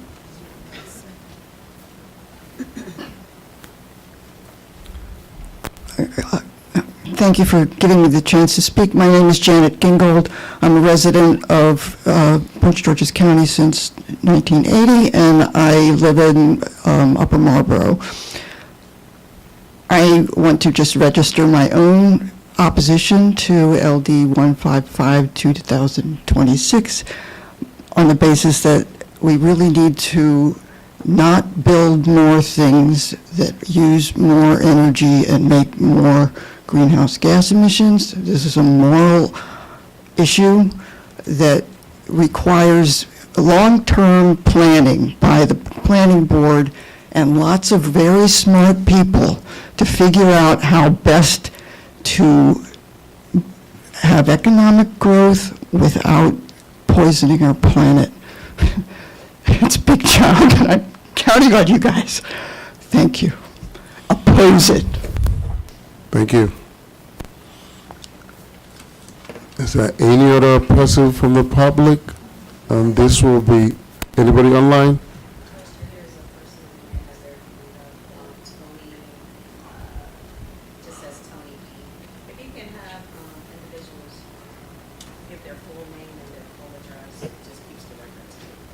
Okay. Ma'am, full name and full address, please. Hello, my name is Michelle Washington. I live in Landover, Maryland. And I would like to say I Full oppose... address. 355 Hillside Terrace, Hattiesville, Maryland, 275. I am in opposition of all data centers, and I am extremely concerned about the health risks that data centers will bring to Prince George's County, in particular in Landover. I have already endured the metro being built, which drove out the rabbits. And then I was also assaulted with the FedEx Field Stadium being built right in my backyard. Now they are proposing the data centers. I am in opposition of 155-2026 for the purposes of environmental assault on Prince George's County residents. Thank you. Thank you. Tony, online? Hello, my name is Tony Diallo. I'm a resident of Steuben, Maryland in PG County. I'm speaking on behalf of myself. So Tony, can you give I us also your want full to. address? Hello? Can you give us your full address, please? Yes, sir. It is 2223 Gaylord Drive, Steuben, Maryland. Thank you. Go ahead. Yes, and okay, so I'm speaking on behalf of myself as a resident, but more importantly, I feel like as a youth resident. I think it is very important that we're sending the right message to the youth, and, you know, having this data center is further aligning with the fact that we need to connect less with nature, and I don't think that's the case. We need to further push that for the youth and show them the right way. More importantly, I want to emphasize the words and research from Tracy Duvall. She emphasized it greatly about the importance of preservation and pushing for the importance and awareness of farmers and the work that they do, and furthering that education. Right now, where youth is touching less grass, touching less soil, and it speaks volumes to the amount of people who are here today speaking passionately about opposing this action. So I'm just coming on as someone of the youth who finds it important for the preservation, but more importantly, the education in the future, and just want to highly suggest opposing this bill, this legislation. And thank you for your time. Thank you, Tony. Are you going to be the last speaker on this? Say yes. I would love to consider myself a closer, but I don't know if I can stand up to that pressure. So my name is Mark Bolden. I'm a resident at 11608 Middleham Drive up in Marlboro, Maryland. And I just want to paint a picture for you. I want you to consider last weekend. See why you're the closer. You see, okay, good. So, you come with my time, but I want you to imagine last weekend with plus 100-degree temperatures, and forward think another pandemic when we're all forced back inside, and then the pull on the grid that shuts down energy in the house so that you have no air conditioning. And you can't go outside because the air from the wildfires is choking the air. And so if we can't go outside and we can't stay inside, we are really saying that we're going to sacrifice our surroundings outside and inside for the purpose of the data centers that are going to drown out our energy grid. But I'm still going to be required to pay that bill. And so while I'm paying for a bill for energy that's not actually running through my house, and I can't go outside because the pandemic has said we're forced back indoors, that's just the summer version of it. Fast forward to winter, and imagine another snowcrete in which your heat isn't working, and if you go outside, you're going to be slipping and stuck in some areas in this county that can't move. The data centers aren't going to do the physical construction of bringing the snowcrete out of the area. And then in this last 30 seconds, I just want to point out that the folks in the union who were talking about railroads didn't say what kind of air pollution the railroads actually track around, didn't talk about the coal that then poisons the air as well. And when they talked about the highways, they didn't say where those highways are going through. Predominantly black communities, at the expense of black communities and the expense of agricultural communities, we're asking billionaires who now live in Argentina, represent for Che Guevara and not Messi, we're asking these folks to be in support of people who don't even live here. So as a resident, I oppose this bill, I support the Planning Commission, and I welcome you all to join us outside where you can breathe air for the future of our children and the future of the generations to come. Thank you. Thank you. Thank you. All right. I see no other hands. I see no other person from the public. Again, the planning board just want to make sure that the public is given the opportunity to air their views on this very important item. Make sure that everybody is heard, everybody had equal time, equal opportunity. As mentioned by staff, Gomez and Awila, whatever decision is taken today is going back to the county council. Can we bring that slide back, the very first slide? I just want us to make sure that we see the timeline and the bill timing. So, do we have any questions from the planning board? None. All right, I see none. May I call for the, again, I just want to mention that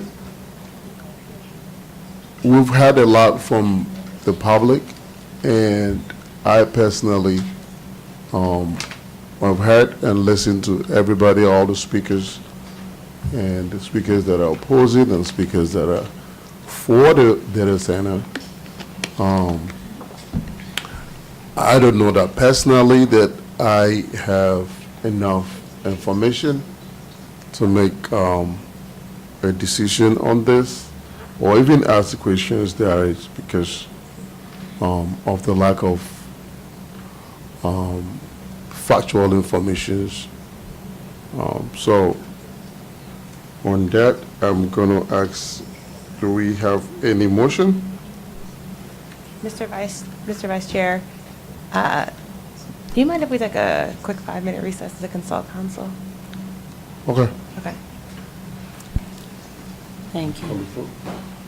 All right, Commissioner Jenkins has asked for 5 minutes break, and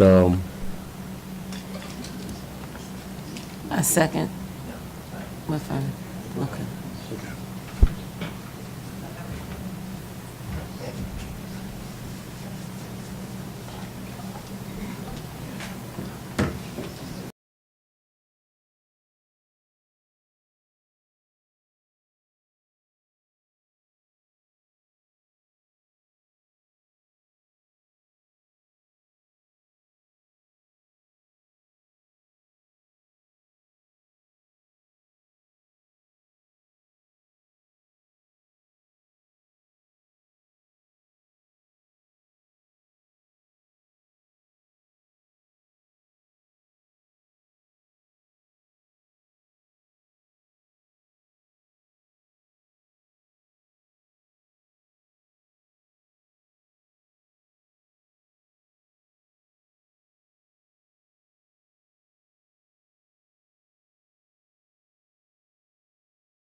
I gotta pay attention. I'll see it. All right, we are back in session now. We're still on item number 11, LDR-155-2026. We have heard from all the speakers, and we've given time for the public to add their views, and we're looking for a motion. After consideration and hearing the staff report and the testimony, which I very much appreciated and really want to thank everyone for coming out today and doing so. I move that we adopt the findings of the staff, but we take no position on LDR 155-2026. And then we move forward with the planning board's recommendation. Second. All right, we have a motion by Commissioner Jenkins and a second by Commissioner Matthews. I will now call the roll. Commissioner Lala, Aye. Commissioner Jenkins, Aye. Commissioner Matthews, Aye. and I vote aye as well.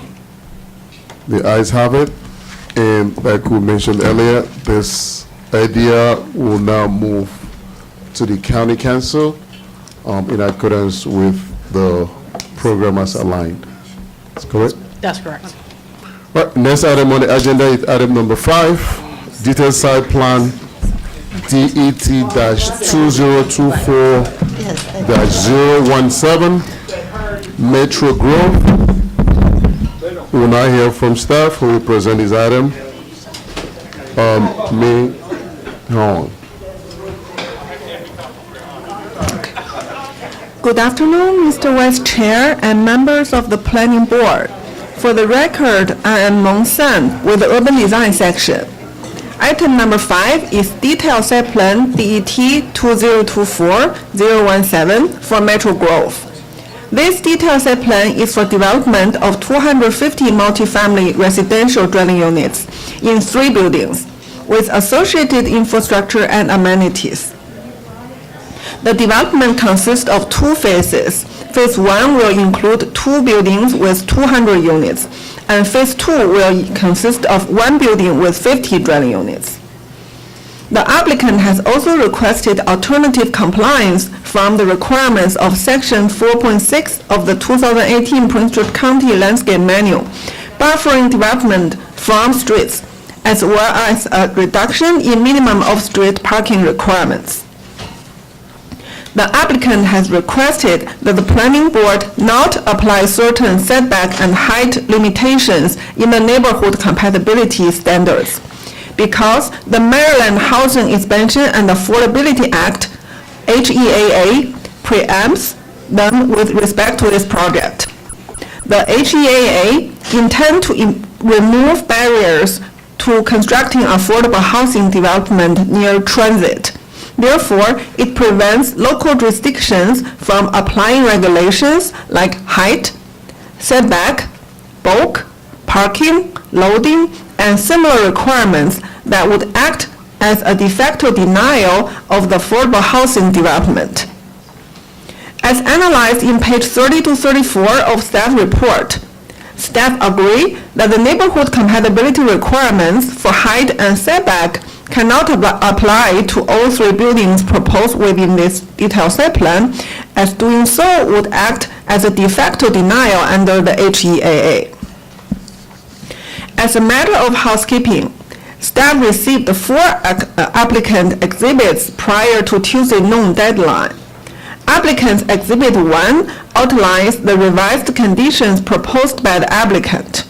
Staff are in agreement with most of the revisions, except the request to delete Condition 1K. The remaining revisions are minor and for clarification purposes. Applicant Exhibit 2 is applicant's PowerPoint presentation. Applicant Exhibit 3 is a proposed decorative masonry wall with fence as part of the alternative compliance proposal. The Exhibit 3 was referred to in the revised Condition 2A.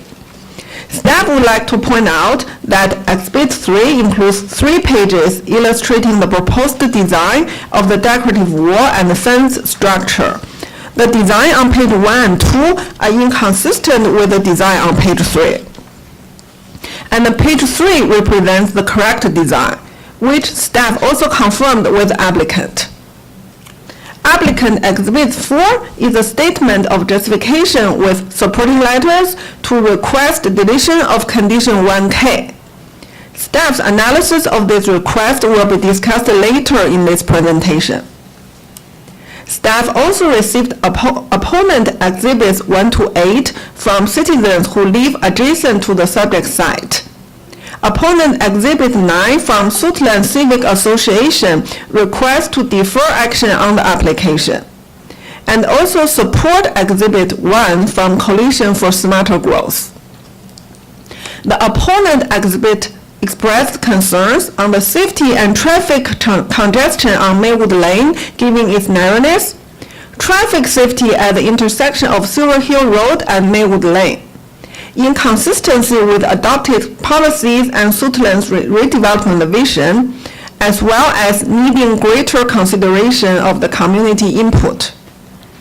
The letter from Suitland Civic Association asks the board to defer the action until all community concerns have been evaluated and mitigated to better serve the public interest. Next slide, please. The site outlined in red is located in Planning Area 76A and Council District 7. Next slide, please. The subject property is located in the southwest quadrant of the intersection of Silver Hill Road and Suitland Parkway. Next slide, please. The subject property is within the residential multifamily 48 zone. The subject site is bounded to the north by the public right-of-way of Silver Hill Road, to the east by the public right-of-way of Suitland Parkway, and commercial and residential uses in the residential multifamily 20 and the legacy mixed-use town center zones beyond. To the west by the residential dwelling units in the RMF 48 zone, and to the south by the residential dwellings in residential multifamily 12 zone. Next slide, please. The subject property outlined in purple has moderate to steep slopes. The site is currently improved with 2 single-family detached dwelling units, which will be raised for the new development. The rest of the site is mostly wooded. Next slide, please. This map shows the adjacent master plan right-of-way. The site outlined in blue is bounded to the north by Silver Hill Road, which is an arterial road highlighted in red. To the east by the Suitland Parkway, which is a freeway under the jurisdiction of the National Park Service, highlighted in yellow. Next slide, please. The subject property outlined in red is bounded to the north and east by public rights-of-way, to the west by single-family, two-family, and multi-family dwellings, to the south by single-family residential dwellings. The site also has frontage along West Summer Road to the south, which is a 16-foot wide public right-of-way providing driveway access from Suitland Parkway to the adjacent single-family dwellings. Next slide, please. The proposed site plan consists of development of 250 multifamily dwelling units in 3 buildings with associated infrastructure and amenities. The proposed development will be accessed via a single vehicular access point from a 35-foot wide stub extension of the Maywood Lane, which connects to the Silver Hill Road. This one proposed vehicular access from Maywood Lane is consistent with the prior approved preliminary plan of subdivision for the site.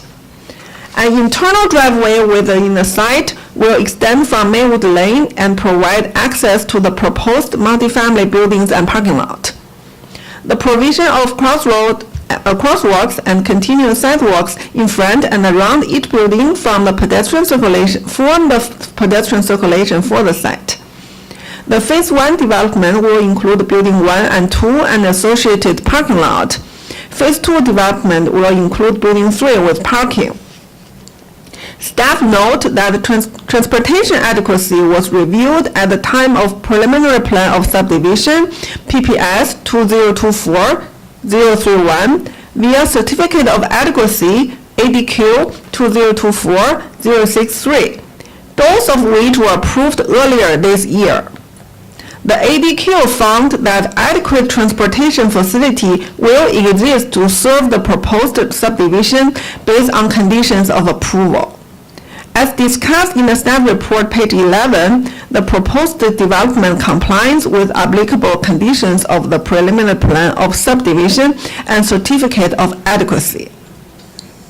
Sheet 17 to 18 of the detailed site plan includes photometric plans and proposed exterior lighting. As discussed in staff report, page 10 and 25, the lighting design demonstrates conformance to applicable standards in the zoning ordinance. No lighting spills over to adjacent residential properties. As discussed in staff report, page 47, although sector plan conformance is not required with the detailed site plan, the site design and architecture are consistent with the recommendations of the sector plan. Next slide, please. The landscape plan demonstrates conformance with the 2018 Prince George County Landscape Manual with most of the applicable sections. Landscape plan findings are made on page 44 of the staff report. The required plantings and schedules are shown on sheets 1 to 2 of the landscape plan, which demonstrate conformance with the requirements. Schedule 4.7-1 on sheet 1 shows required landscape buffer is provided for buffering incompatible uses between the proposed multifamily buildings and existing single-family detached and two-family buildings along the western and southern sides of the property. The applicant requests alternative compliance from section 4.6, buffering development from streets for the property perimeters fronting Silver Hill Road. The alternative proposal includes landscaping with a 3-foot tall decorative masonry wall due to a sidewalk encroachment within the buffer yard across the double access easement, which is needed to provide ADA access to the right-of-way. Staff recommend that the height of this decorative masonry wall be increased from 3 feet to 6 feet.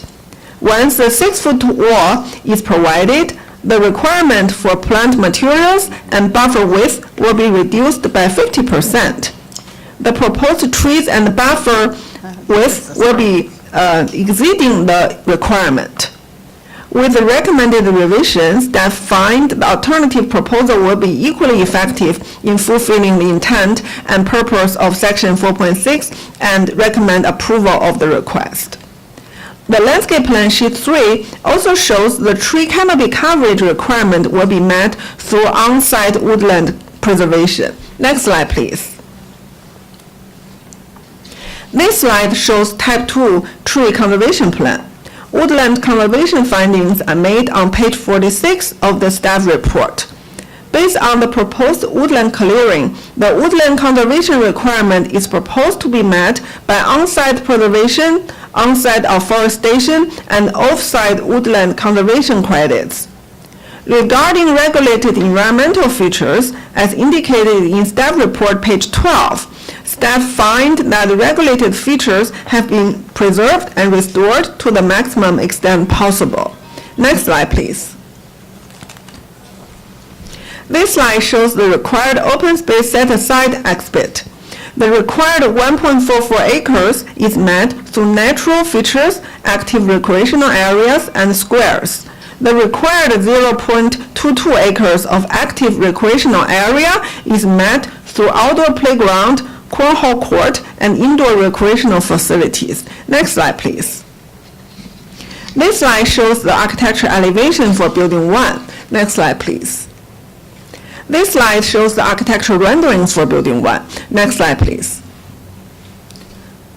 Applicant submitted Exhibit 4, the statement of justification to request deletion of condition 1K. This condition requires the Building 1 facade facing single-family detached dwellings to be revised to meet the minimum facade transparency percentage in the neighborhood compatibility standards. This slide shows elevation 2 and 5 of building 1 are subject to the facade transparency requirement. The current proposed facade transparency percentage on elevation 2 and 5 do not meet the minimum transparency requirement. Facades of building 3 are also subject to this requirement, which will be reviewed in a subsequent site plan amendment for conformance. In Exhibit 4, the applicant argues that the Maryland Housing Expansion and Affordability Act, HEAA, prohibits applying these transparency requirements to the project. More specifically, the HEAA prohibits any local jurisdiction from imposing any regulations like height, setback, bulk, parking, loading, or similar requirements that would act as an unreasonable limitation or requirement for a qualified project. A requirement is deemed an unreasonable requirement or limitation if it would operate as a de facto denial due to having a substantial adverse impact on 3 criteria. 1, the viability of affordable housing development in a qualified project. 2, the degree of affordability of affordable dwelling units in a qualified project. 3, the allowable density or numbers of units of the qualified projects. The subject project is a qualified project under HEAA, as discussed in staff report page 31 and 32. The applicant's justification states that the transparency requirement amounts to a de facto denial by having a substantial adverse impact on 2 areas. 1 is the viability of affordable housing development in a qualified project. 2, the degree of affordability of affordable dwelling units in a qualified project. The justification provides structural, mechanical, functional, and financial impacts associated with meeting transparency standards. The applicant has provided evidence that compliance with transparency standards would result in additional construction costs, structural modifications, HVAC updates, and operational impacts to building 1. The applicant's financial argument relies heavily on the assertion that the project is already $2.5 million over budget and cannot absorb an additional $178,000 expenses associated with HVAC updates. Staff cannot find that the transparency requirement would result in a de facto denial of the project based on the evidence submitted. First, the justification does not provide sufficient measurable evidence that providing additional transparency would have a substantial adverse impact on the viability of an affordable housing development such that it would be a de facto denial. Second, staff cannot agree that the transparency requirement would have adverse impact on the degree of affordability of affordable housing. As noted in the submitted justification, unlike market rate development, the rents are set by the AMI limits and cannot be increased to recover the added construction cost. Regarding utility cost, the record does not show that utility bills are tied to a renter's income like the rental rates. However, the applicant also has not provided sufficient evidence that the requirement of transparency would raise utility bills such that it would be a de facto denial of the project because of the substantial adverse impact on the degree of affordability of the proposed dwelling units. Third point, it is not clear that transparency requirement is within the category of the regulations of this HEAA regulates. As noted, the HEAA preempts height, setback, bulk, parking, loading, or similar requirements if found to be unreasonable requirements or limitations. Transparency is primarily a design standard and is not similar to height, setback, bulk, parking, or loading requirements. Specifically, unlike these requirements, it does not place a spatial limitation on a development. Fourth, staff also note that the applicant acknowledges some facades could potentially achieve compliance with additional glazing, suggesting that the issue is not impossibility, but rather cost and design preferences. Therefore, staff do not find the justification submitted sufficient to waive the zoning ordinance requirement. Staff recommend keeping the condition 1K. Next slide, please. This slide shows the architectural elevations for Building 2. Next slide, please. This slide shows architectural renderings for Building 2. Next slide, please. This slide shows architectural renderings for Building 3 for illustration purpose only. The elevation of Building 3 will be reviewed in a subsequent site plan amendment as required in recommended Condition 5. Next slide, please. The subject site plan includes 2 signs, one gateway sign and one building-mounted sign on Building 1, which meet the location, number, and area requirements of permanent real estate identification sign of the zoning ordinance. The building-mounted signage needs to be revised to comply with the requirement of the signage in neighborhood compatibility standards, which is included with the recommended conditions. Details of the signage are discussed in the staff report, page 10. Next slide, please. To conclude, based on the evaluation and analysis, urban design staff recommend that the planning board adopt the findings of this report and approve detailed site plan DET 2024-017, alternative compliance ACL 2026-0004, and Type 2 tree conservation plan TCP 2-2026-0038, subject to the recommended conditions of approval within the staff report as modified by the applicant's Exhibit 1, but keep the condition 1K regarding the facade transparency requirement. This concludes staff's presentation. Thank you. Thank you, Ms. Song, for that detailed presentation. Do we have any question for staff from the planning board? None. I see none and heard none. Next we'll hear from the applicant's attorney, Peter Goldsmith. Mr. Vice Chair, if we could have everyone who is seeking to speak on this matter, please stand, raise your right hand so you can be sworn in. Everybody online? Do you swear or affirm to tell the truth, the whole truth, and nothing but the truth? I do. Okay. Couldn't quite hear anything. All right. Thank you. I'm not sure that he stood up. So are you going to speak on this item? Yeah, but he didn't stand up when they were swearing in. You swear to tell the truth, the whole truth, nothing but the truth? Thank you.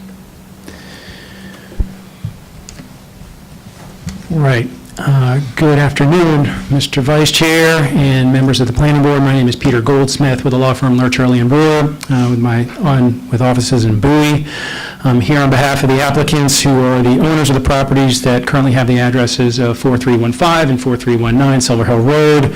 They are entities affiliated with Green Street Housing, TM Associates, and the Housing Initiative Partnership.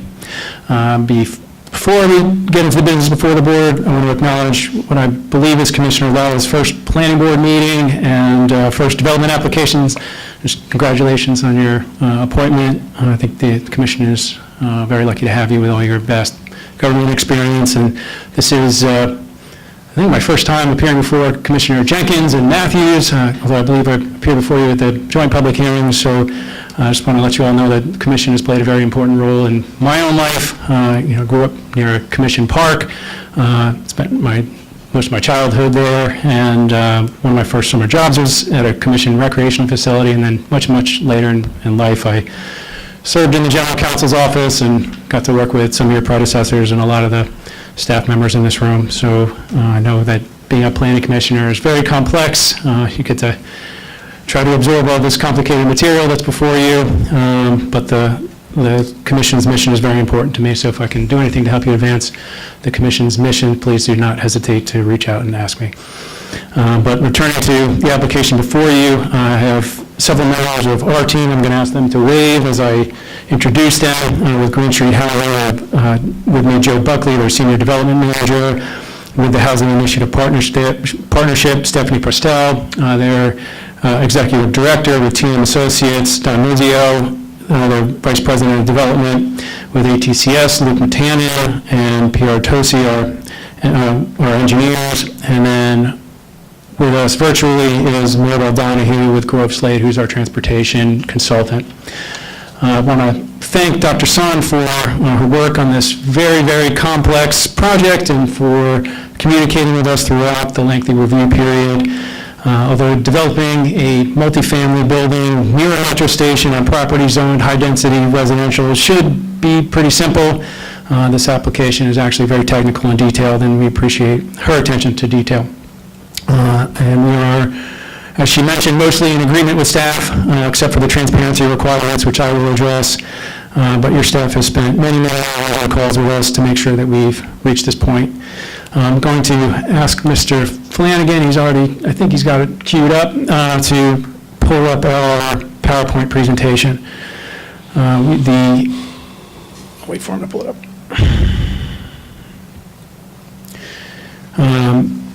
The reason we put this presentation together is, well, one, Metro Grove, I believe, is an extremely special project, and that this application is coming before this planning board at the very end of the process that has been going on for 3 years. The planning board has already approved one application, and this is the final step. And I will discuss the process that began even before we filed this application. I have reviewed the few letters that have been submitted by the community members, and we have, throughout this process, communicated with all of them, and continue to do so. This presentation is going to discuss how we have addressed the community concerns and how some of the issues raised are outside of the scope of the development, and how some of the proposed alternatives are probably not appropriate for properties zoned high-density residential multifamily within walking distance of a metro station. But I intend to demonstrate that we have had the community in mind throughout this process and even before we even started meeting with them. We do have a letter of support from the Coalition for Smarter Growth on page 89 of 298 of your backup, and there's no need to pull this up. There is a letter in support from Jake Day, the Maryland Secretary of Housing and Community Development, that was also in the record for our preliminary plan of subdivision application. Also here with us is Maryland State Housing Ombudsman Stephen Palmer. I believe he's here to offer testimony in support and represent the Maryland Housing Department and Community Development. And I want to make it very clear that I do not take community engagement lightly, nor I take claims that certain issues have not been addressed lightly. This team has spent an enormous amount of time working or engaging with the community and speaking with leaders in the community and in the government, and I'm going to make sure to review those efforts in this presentation as well. And although I'm going to review some of the history here for the benefit of the recently appointed commissioners, all that is before the board right now is the detailed site plan. And what we're talking about really is just the site layout itself, which includes things like the placement of sidewalks, parking areas, recreation facilities, lighting, the location of buildings and architecture. Things like the single site access to Maywood Lane and the adequacy of public facilities like roads, traffic, schools, emergency response. That has already been evaluated and approved when the preliminary plan of subdivision came before the board. Also, I know that Dr. Moss, who represents the Board of Education, has signed up. And I know he's got concerns for what this does to the school system. Recently, the school facilities charge was just increased to $12,680 per unit for properties inside the Beltway. And this is going to amount to well over 7 figures of fees that's going to go into the school system because of this project. I and our entire team have very much enjoyed getting to know the leaders in the community. The owners have offered to meet with each of the individuals who have signed up and who have submitted written testimony, and we've done it for several times, not just because of this, they signed up for this hearing. And we wanted to make sure that we understood all of their concerns. You know, sometimes it's not possible to give everyone what they want, and certainly property owners have the right to develop their property and invest in their properties, but the owners made it very clear to me early on that they wanted to make sure that everyone was at least heard. And anyone who wanted to speak with us, we met with them, and our political leaders also asked us to meet with certain community leaders, and we did that as well. But, you know, as your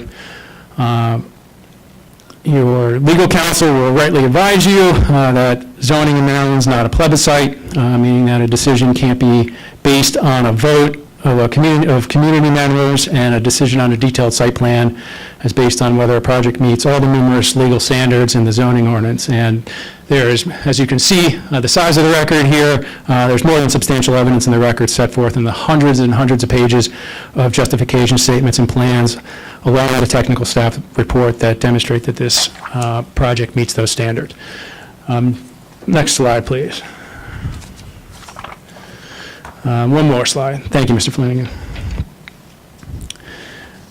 When I do a quick overview of the applicants, these are three affordable housing providers based in Maryland. Green Street Housing is an affordable housing developer located in Salisbury, Maryland, and primarily focuses on affordable housing in Maryland. Team Associates is a full-service developer and property management company based in Rockville, Maryland, and they've got development all over Northeast, Midwest, and in Florida. The Housing Initiative Partnership is a nonprofit affordable housing developer and counseling agency based right here in Prince George's County that has been serving the county for 35 years. These groups are owners of the property and will be long-term operators of the building. So I want to just say, in other words, that they are not selling the development, and they are very much invested in the Suitland community. The proposal is for 250 multifamily dwelling units, and again, that's 250 homes on property zoned for high-density residential. The property is 7.21 acres with RMF 48 zoning, so the maximum density would be, if we were to max out the site, all things being equal, it would be around 346 dwelling units. And then, given the Maryland Housing Expansion and Affordability Act that Dr. Sun mentioned, this project would actually be given a 30% density bonus, which could amount to around 449 units based on a rough calculation. So here we're planning density with 250 units. It's about 200 fewer units than what could be developed on the site. But the owners, of course, thought that would be inappropriate for the property. But multifamily dwellings are certainly appropriate given the property's transit-oriented location. And the owners purchased this property because it is within 1/4 of a mile of the Suitland Metro Station, provides their residents with access to Suitland Parkway and the Metro. It aligns with zoning, aligns with master plans. There is already existing infrastructure there. It doesn't create sprawl. And it aligns with state and county financing programs. Next slide, please.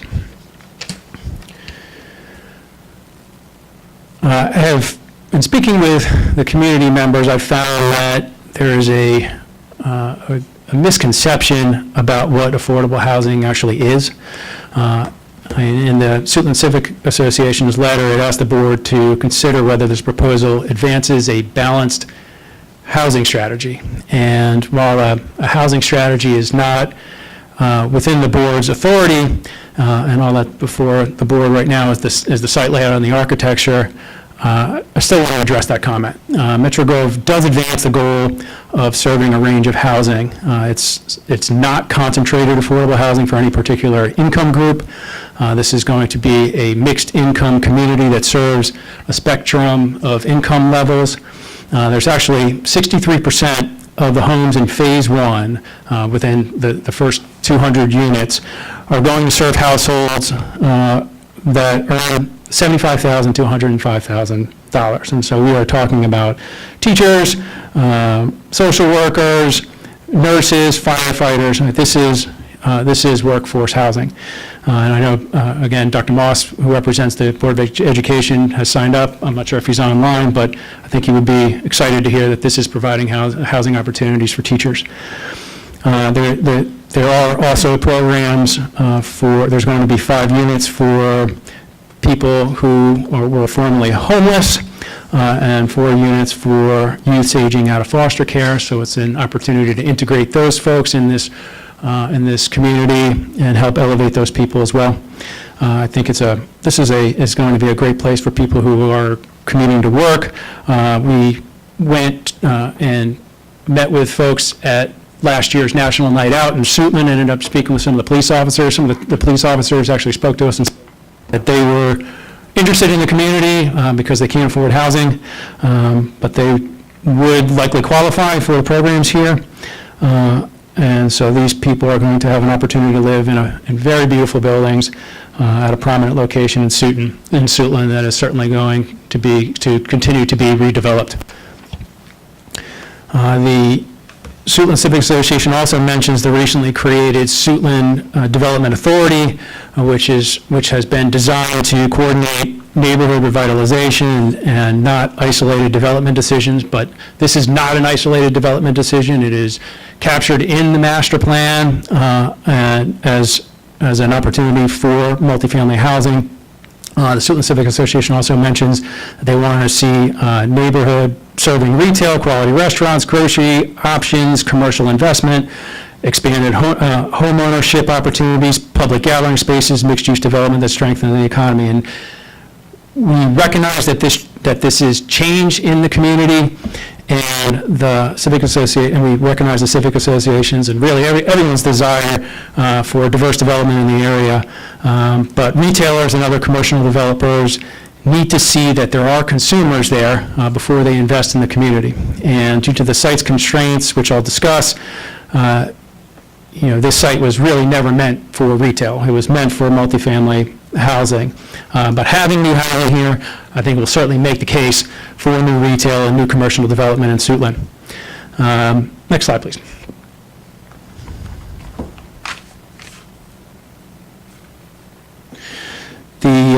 We'll talk about resident services. The Housing Initiative Partnership, which has been, again, in Prince George's County for 35 years, will provide resident services. They're going to organize community events, financial education seminars, after-school programs, health screenings, and once again, they are always, the applicants are owners, and they are not selling this property, so they will remain to manage the building and will continue to be invested in this neighborhood.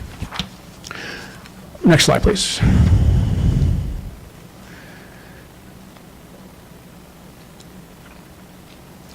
I want to cover all of our community meetings up to this point. These are major community meetings. Per code, we're required only 2 community meetings, and we could have actually consolidated them, but we wanted to make sure that we engaged with the community as much as possible, and so we held two meetings. In addition to those meetings, our team, again, set up a community table at Windsor Crossing Community at National Night Out, met with the community and police officers last year, met with the leaders of the Suitland Action Team.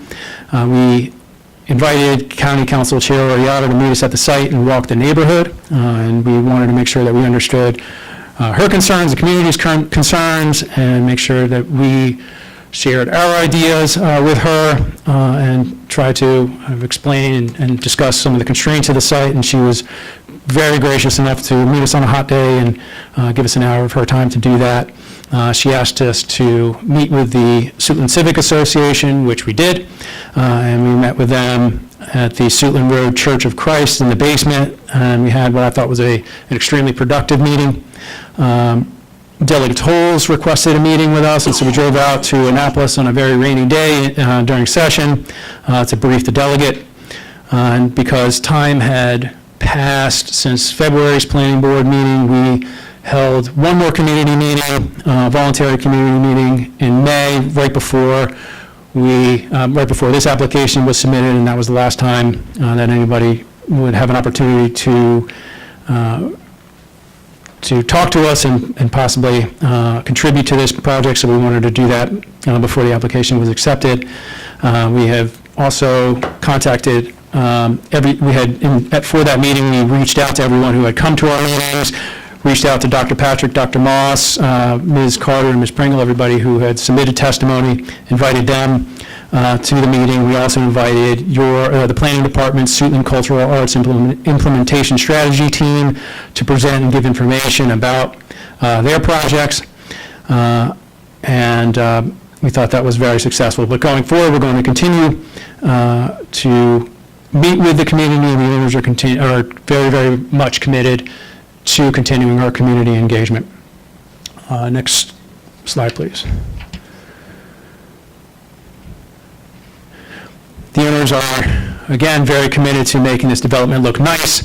Architecture by Design is a woman-founded and owned small architecture firm based in Maryland that has served as the architecture firm for Metro Grove. And as you can see in this rendering and the renderings that Dr. Sun provided, this is the high-quality design that Prince George's County deserves. And Ms. Biller, who's here today, I think has been a very valued partner of this project. Next slide. Now, one of the concerns that were raised in the written testimony was concerns about pedestrian safety.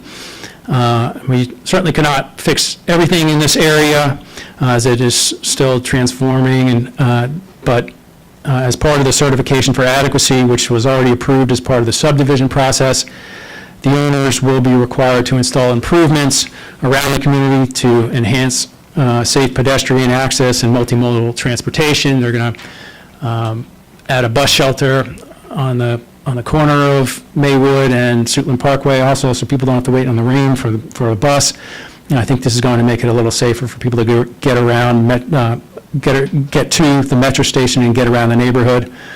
But as new investment in Suitland continues, the roads and pedestrian network will also continue to improve. Next slide. The Planning Department's Suitland Cultural Arts Implementation Strategy is currently underway, and our property is just outside the boundary of the strategy area, but it is only across the street, only across Silver Hill Road, and it will be visible from the strategy area. So we have been communicating with Planning Director Hunt and your community planning team to see how we can participate in the implementation strategy.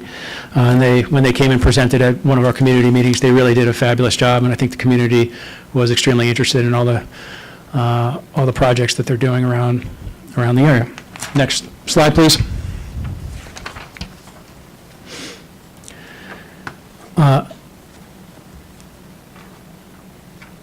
As an applicant, when we appear before the planning board, the board is seeing the end of the process that has taken many years. And in this case, I've been working on this since 2023. As you can see, the design on the left, the original design of the project would have placed one building much closer to the existing residences and would have been 6 feet tall, but after serious consideration, we scrapped the idea and moved all the buildings as far away from the residence as we possibly could, because we felt that was a more appropriate location. Next slide. Much of the written testimony talks about the single access onto Maywood Lane. The Suitland Civic Association's letter asked the board to defer action on the detailed site plan until the board can fully evaluate whether the proposal is consistent with the county's adopted planning policies, infrastructure capacity, and the long-term redevelopment vision for Suitland.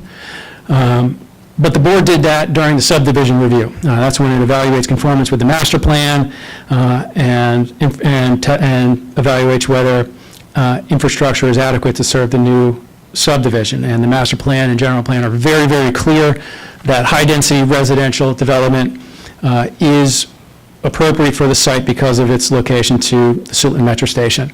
Now, the single access onto Maywood was already evaluated and approved during the subdivision phase, but even before we attempt, before we filed any application or even met with the planning department, we went out there and looked at this, and we thought that the most appropriate location for access to the site was to the east. To the east on Summer Road, which is the access road that runs parallel to Suitland Parkway. Now, that is controlled by the National Park Service, so it's owned by the federal government.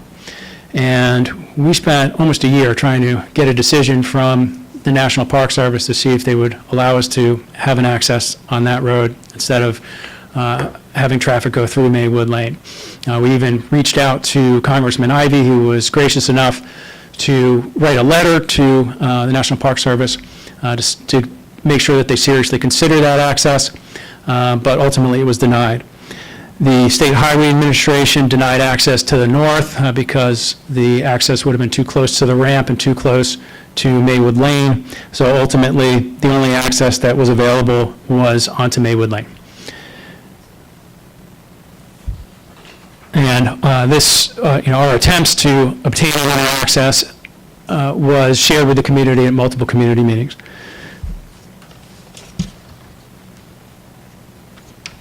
Next slide. I know the board's been here a long time. I'm trying to move as fast as I can. We're just trying to build a record. We know we've got testimony, opposition testimony. Another concern was, and what we've heard raised is that the intersection at Maywood and Silver Hill, shown right there and zoomed in, was unsafe. And Ms. Carter made that very, very clear to us. And as you can see, there are a number of movements that happen at that intersection. Cars are coming off of Suitland Parkway, moving east and west on Silver Hill. Cars are coming out of that Smithsonian facility across the street, and and then most importantly, people are making illegal U-turns to turn around there. And we've heard that people try to leave Maywood Lane to try to make a left, and sometimes that causes 10-minute backups coming out, a 10-minute backup for the residents along Maywood to try to get out of their own community. So we were facing three options. One, we could just do nothing. Two, we could limit the movement out of the neighborhood with just a right turn by putting a sign there, or we could close that median off, and this would have to be in coordination with the State Highway Administration because they control Silver Hill Road. Next slide, please. As you can see, there's Ms. Carter in her testimony, in her written testimony, rightly complained about people making illegal U-turns there, and she submitted photos and into the record of a U-turn sign being damaged and all of her attempts to get the sign replaced. She is a very strong advocate for her community, and I've really enjoyed, she may not believe me, but I've really enjoyed my conversations with her, and we really do appreciate what she does for the community here. But if we did nothing here, then all those movements would still occur, and the illegal U-turns would still occur. Next slide. So one option that was presented to us was we could just put a sign out of Maywood Lane and just say no right turns are allowed. We didn't think that would solve anything. We think that people would ignore the sign. Next slide.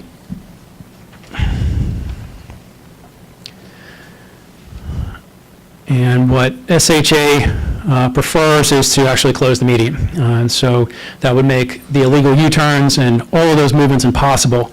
And so that's what ownership thought was clearly the right and safest issue, and so that is what is going to be, that is what we've decided to do, and SHA has agreed to it. Next slide.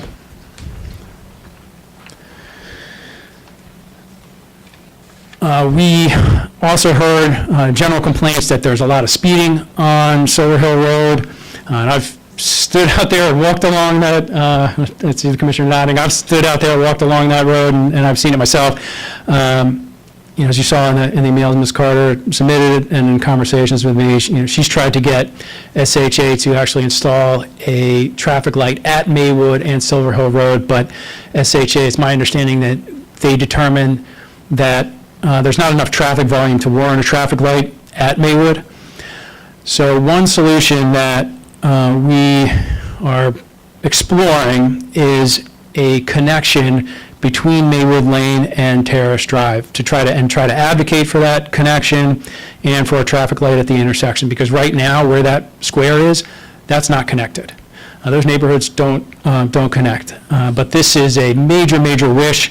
We are about 90% sure that this is not possible, and it's a very complex problem, and I think it's well beyond the scope of the detailed site plan approval. This would require, in order to make this connection, this would require coordination with 4 to 6 property owners. We'd have to, it would affect their property frontage. We'd have to coordinate with the county, coordinate with State Highway. We don't know where the funding would come from for something like this. It's also would be a major engineering feat, because if you're standing there looking at it, the ground is offset by several feet. But it could be a solution, and we're willing to coordinate with the community to the best that we can to try to see if this is possible. Ms. Carter, in her written testimony, submitted photos of a snowstorm that occurred earlier this year, and she showed all the backup and how it was impossible for emergency vehicles to get down there because it took days for Maywood Lane to get plowed. And that certainly wasn't, that happened, Maywood wasn't the only place where that happened, but with that punch through, that possibly could alleviate that problem, although Ms. Carter doesn't like this idea. But I think, even if it doesn't happen, having our community there would give the county a much greater incentive to pay attention to Maywood Lane. That's going to be 250 additional homes there that would need to be plowed. Next slide, please. We've heard concerns that they're worried about, that the neighbors along Maywood are worried about construction traffic for this project coming down Maywood Lane, because they do park on both sides of the road, and so we have heard that. We are going to go back to the National Park Service, even though they denied us permanent access there. We're talking to them, see if we can get a temporary access to run our construction traffic down Summer Road. Next slide. We've heard that folks park on Maywood and then walk to the Suitland Metro Station, and that they were concerned that there was going to be parking overflow from our development onto Maywood Lane. So what we are planning to do is actually, this project is going to be built in 2 phases, and so what we're actually going to do is include some of Phase 2 parking in Phase 1 to make sure that there is adequate parking there and make sure that people aren't going to be parking on their property. Or parking along Maywood Lane. Next slide. Heard concerns about the environment, and there were some accusations in the written testimony that their environmental concerns weren't addressed at all. That is not accurate. The project has gone through an extensive environmental review by the Environmental Planning Section and other agencies. The buildings are going to have energy-efficient building materials. There's no gas for this property. It's only going to be electric. Solar panels are going to be on the roof. We must have an approved stormwater management plan approved by the Department of Permitting Inspections and Enforcement. Our plan includes 19 micro bioretention facilities dispersed throughout the site to concentrate and keep stormwater on the property. There's going to be landscape buffering around the site to prevent the shed of noise and light. There was a comment in the record that we weren't concerned about light pollution. That, of course, is not true. There's also there's a lighting plan. Condition 1E actually points out that some of the street lights that are being proposed are too tall, and so it requires us to make sure that the street lights are an appropriate height so that it's not glowing in people's homes. We are preserving the most environmentally sensitive area on the property, which will be placed in a conservation easement. And then building dense housing near the metro station is an environmental consideration in itself. It utilizes existing infrastructure. It encourages the use of the subway and not cars. And this is why this area around the metro is zoned to allow high-density housing. And so this is an intentional environmental decision. Next slide. I promise we're almost there. We also heard concerns about about security measures. Ms. Pringle, who offered written testimony here, expressed some concern about security in the area. In the prior hearing, there's going to be extensive measures in place. We're going to have a site-tight 6-foot fence around the property. There's going to be cameras that are installed in accordance with the county's camera laws. There's going to be controlled access to the site. There's going to be criminal and credit background checks. There's going to be lighting in the parking lot and around buildings. There's going to be a full-time property management on staff, and we're going to continue working with the neighborhood and the police on a safety plan. At National Night Out, one of the police officers actually said to me that he preferred having only a single access into this property, and he thought that the single access would actually make this safer. Next slide. Okay, this is the last slide, but I want to address the two conditions. The conditions are on page 2 of the additional backup. The first condition is condition 2A. I agree with Dr. Sun that the condition 2A, that the first 2 pages of our Exhibit 3 is inconsistent, and we want to make sure that I want to add a couple words to condition 2A. We just want to make sure that we're just going to say where it says, in conformance with applicant's Exhibit 3, I want to add that in conformance with page 3 of applicant's Exhibit 3, because that, sorry to throw you a curveball, Mr. Warner. That's fine. Just want to be accurate. Yes. The condition reads, increase the height of the 3-foot decorative masonry wall to a minimum of 6 feet and revise the materials to be a combination of decorative masonry wall and pillars with ornamental fence in conformance with, and then I want to add, page 3 of applicant's Exhibit 3. That shows the brick wall, the horizontal brick wall on the bottom, which is what we're what you're being. scratching is the Exhibit 3. We just want to, page 3 of Exhibit 3 is really what we want to be in conformance with, Page not 3, the first 2 Exhibit pages. Staff is agreement. Okay. Yeah. We talked about this before. And the next condition is condition 1K, the transparency requirement. I think it would be helpful, Mr. Flanagan, if you don't mind pulling up page 32 of 89. I'm just going to address this briefly. This is the additional backup, so it'll follow our presentation here. That's page 3 that I was talking about. The page 32.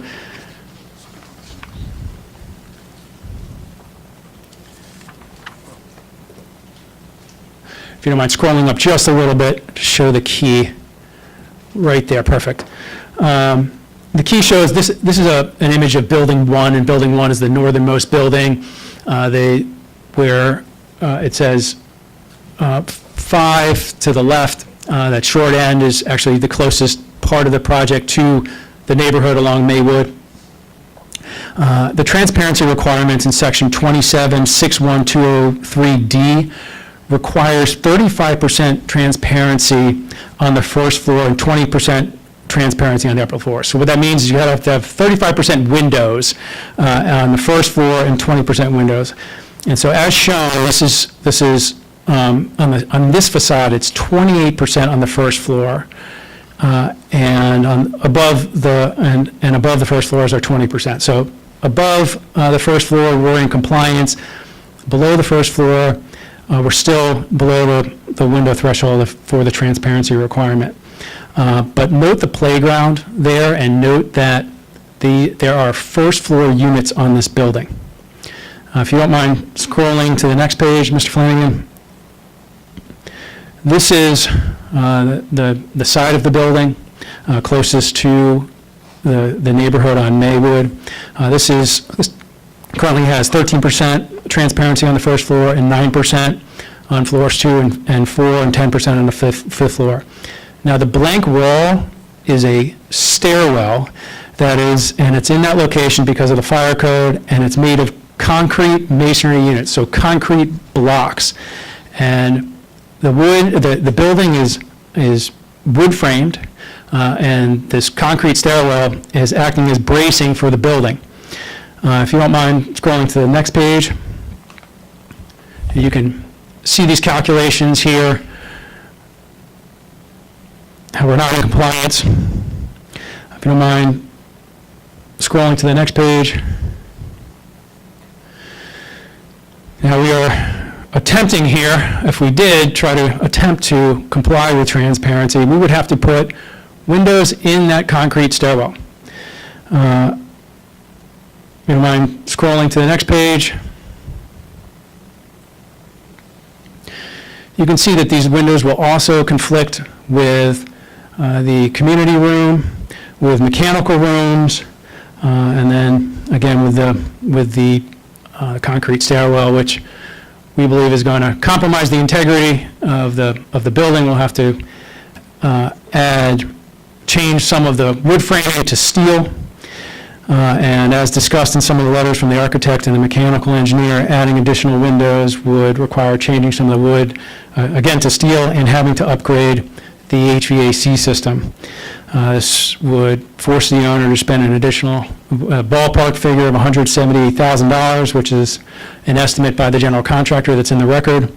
As explained by the chief executive of Green Street Housing, adding this additional cost would jeopardize the viability of the project that's already over budget. And practically speaking, we're talking about adding a massive amount of windows to ground floor units, which would affect residents' privacy and their security. And again, there's a playground in front of this building. There's foot traffic out in front of the building. It doesn't make a lot of practical sense to me from an architectural standpoint. It doesn't make sense because it makes sense to put have windows on prominent facades like the front and the rear, and that is facing Silver Hill Road and not on the side of the building.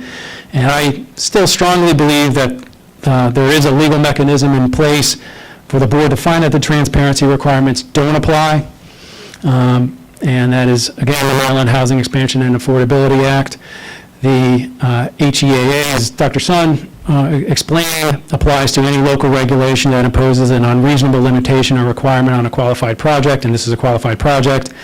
And an unreasonable limitation or requirement includes any limitation or requirement that amounts to a de facto denial by having a substantial adverse impact on the viability of an affordable housing development in a qualified project, or the degree of affordability of affordable dwelling units in a qualified project. And we're talking about the impacts on height, setback, bulk parking, bulk regulations, loading dimensional standards, or similar requirements. And transportation, in my opinion, or transparency requirements are similar to bulk requirements because they do affect the shape and character of a building. And I believe that the statement of justification and letters clearly support the finding that it would add a substantial cost to the project that's already over budget and would place the viability of the project in serious jeopardy. So we are mostly in line with staff's recommendations. We appreciate all the effort in reviewing this extremely complex project. We do meet all the legal requirements, and we request approval of the detailed site plan, the modification that I mentioned to condition 2A, deletion of 1K, and then also along with the approval of alternative compliance and the tree conservation, the type 2 tree conservation plan. So I look forward to appearing again before this new planning board. Thank you very much for listening to this very lengthy presentation. Really appreciate your attention to this. We are here to answer any questions. Thank you very much. Yeah, that was quite lengthy. But I do appreciate you guys agreeing to the revisions of staff, and they captured everything. Staff agreed on the revision to the language 2A to add that to the sheet page 3 of the exhibit 3, but staff do not agree on deletion of the condition 1K, which is regarding transparency requirement. Go ahead. You have a question? Yes. And I do. Yeah, question time. No, you want to go. We can. Well, I want to ask one. I have many questions, but one question on behalf of our former colleague, Gerardo. I'm sure you already know where it is. We're going. There is one dog way station. Yes. Actually, pets aren't going to be allowed in this development for insurance reasons, this, as a part of their affordable housing project, but companion animals will be, so I knew I was going to get this question, so I advised us, hey, let's make sure we have a waste station here. So there will be one, but there's sites can't accommodate a dog park. Okay. Well, Gerardo, if you're listening, we got you. I'll text him and let him know that we put it in here. All right. I want to go back to the traffic concerns. Yes. Because I think when I was reading through this, I wasn't aware that, because I see where you can come in on Maywood. Are we able to bring that up? I can see where they could come in on Maywood, and then, what is the other one? The Terrace? Terrace Drive. Terrace Drive, but then Yes. I didn't see that blocker there.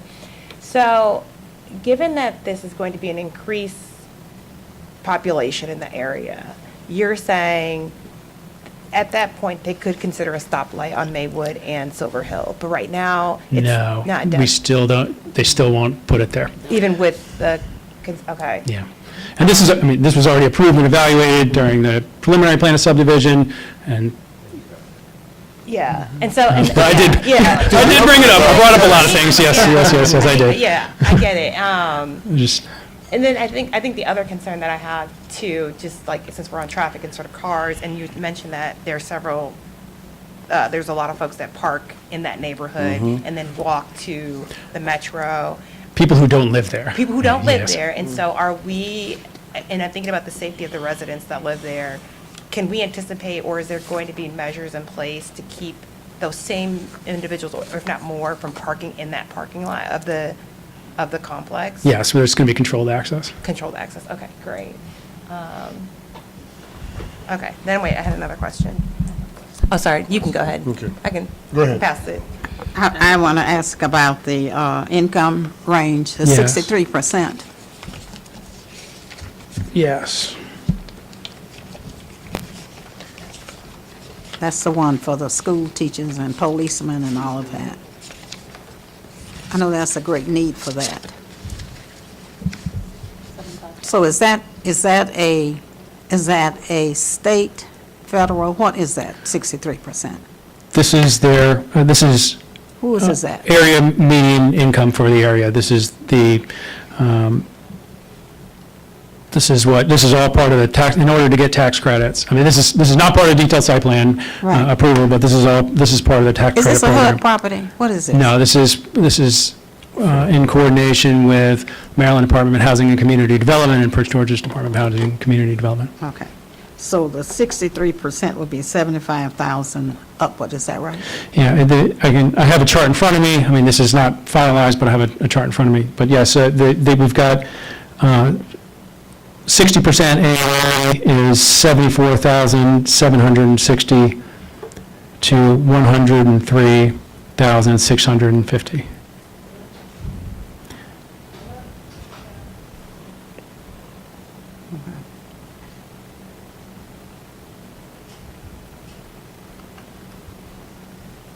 Okay, thank you. Does it? I have a quick question. Go ahead.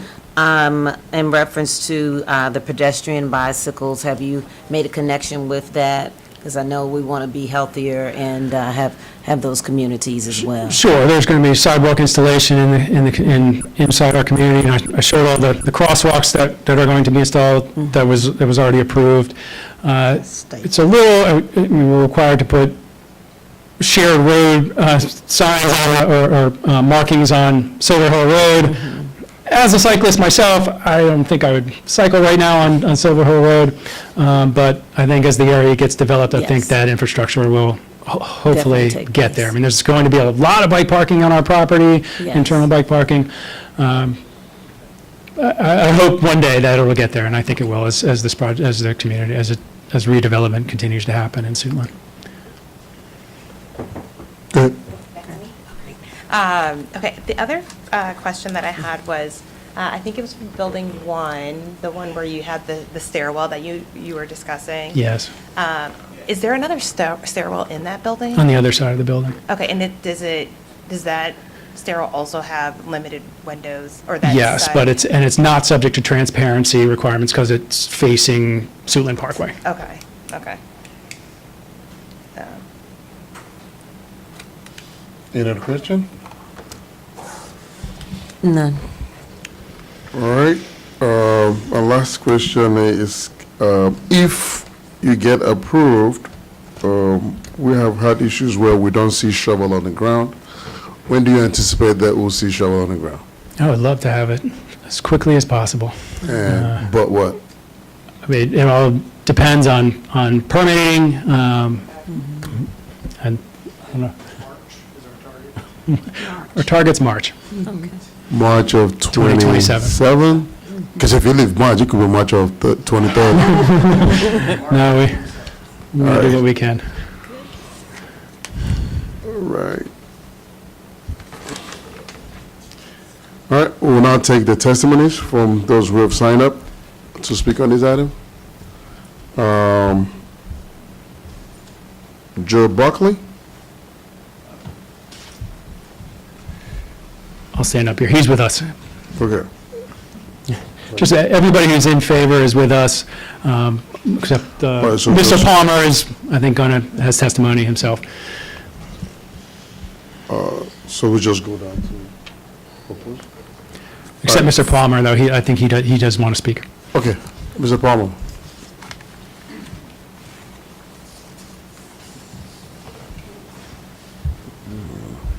Thank you very much. I know it's been a long day. I'll only speak for an hour or two. Just kidding. Good morning, excuse me, good afternoon. Are we at good evening yet? My name is Stephen Palmer. I have the pleasure of serving as State Housing Ombudsman at the Maryland Department of Housing and Community Development. I'm here on behalf of Secretary Jake Day, Governor Wes Moore, and all the residents of the state of Maryland in support of the Metro Grove Affordable Housing Residential Development. Metro Grove is an awardee of DHCD's competitive 9% low-income housing tax credits, as well as $2.5 million in rental housing financing program funding. As I'm sure you know, the state is facing a critical housing crisis. An estimated 1 in 3 Maryland households spend over 30% of their monthly income on housing costs. The housing crisis is in many ways even more stark here in Prince George's County. According to the State Housing Needs Assessment completed in 2025, over 52% of Prince George's County renters are cost burdened. More housing supply is needed across the cost spectrum, as demonstrated by Maryland DHCD's 2030 Housing Production Targets Report, which set a target of 15,600 units of housing produced in Prince George's by 2030. This project and its 250 units of affordable housing are critical to meeting this goal. I'm also here to affirm and support the Department of Planning's conclusion that the Housing Expansion and Affordability Act of 2024, or the HEAA, preempts certain height and setback requirements from applying to this project. I won't harp on it too long, as the planning folks and the development folks spoke well as to what the HEA is. I'll very briefly touch on it. It was signed into law in April of 2024 to provide additional flexibilities to housing projects to help solve our state's severe housing shortage. The law was designed with 3 principles in mind: to address the housing supply and affordability crisis, first, in a manner that is sensitive to local zoning; second, that incentivizes affordability; and third, that targets housing construction where it's most needed. The use of the HEAA in this case exemplifies these principles. The state and the development team worked collaboratively with the county planning department to allow for much needed affordable housing in close proximity to transit. It is really all 3 of those principles working perfectly as we hoped it would when the bill was initially introduced.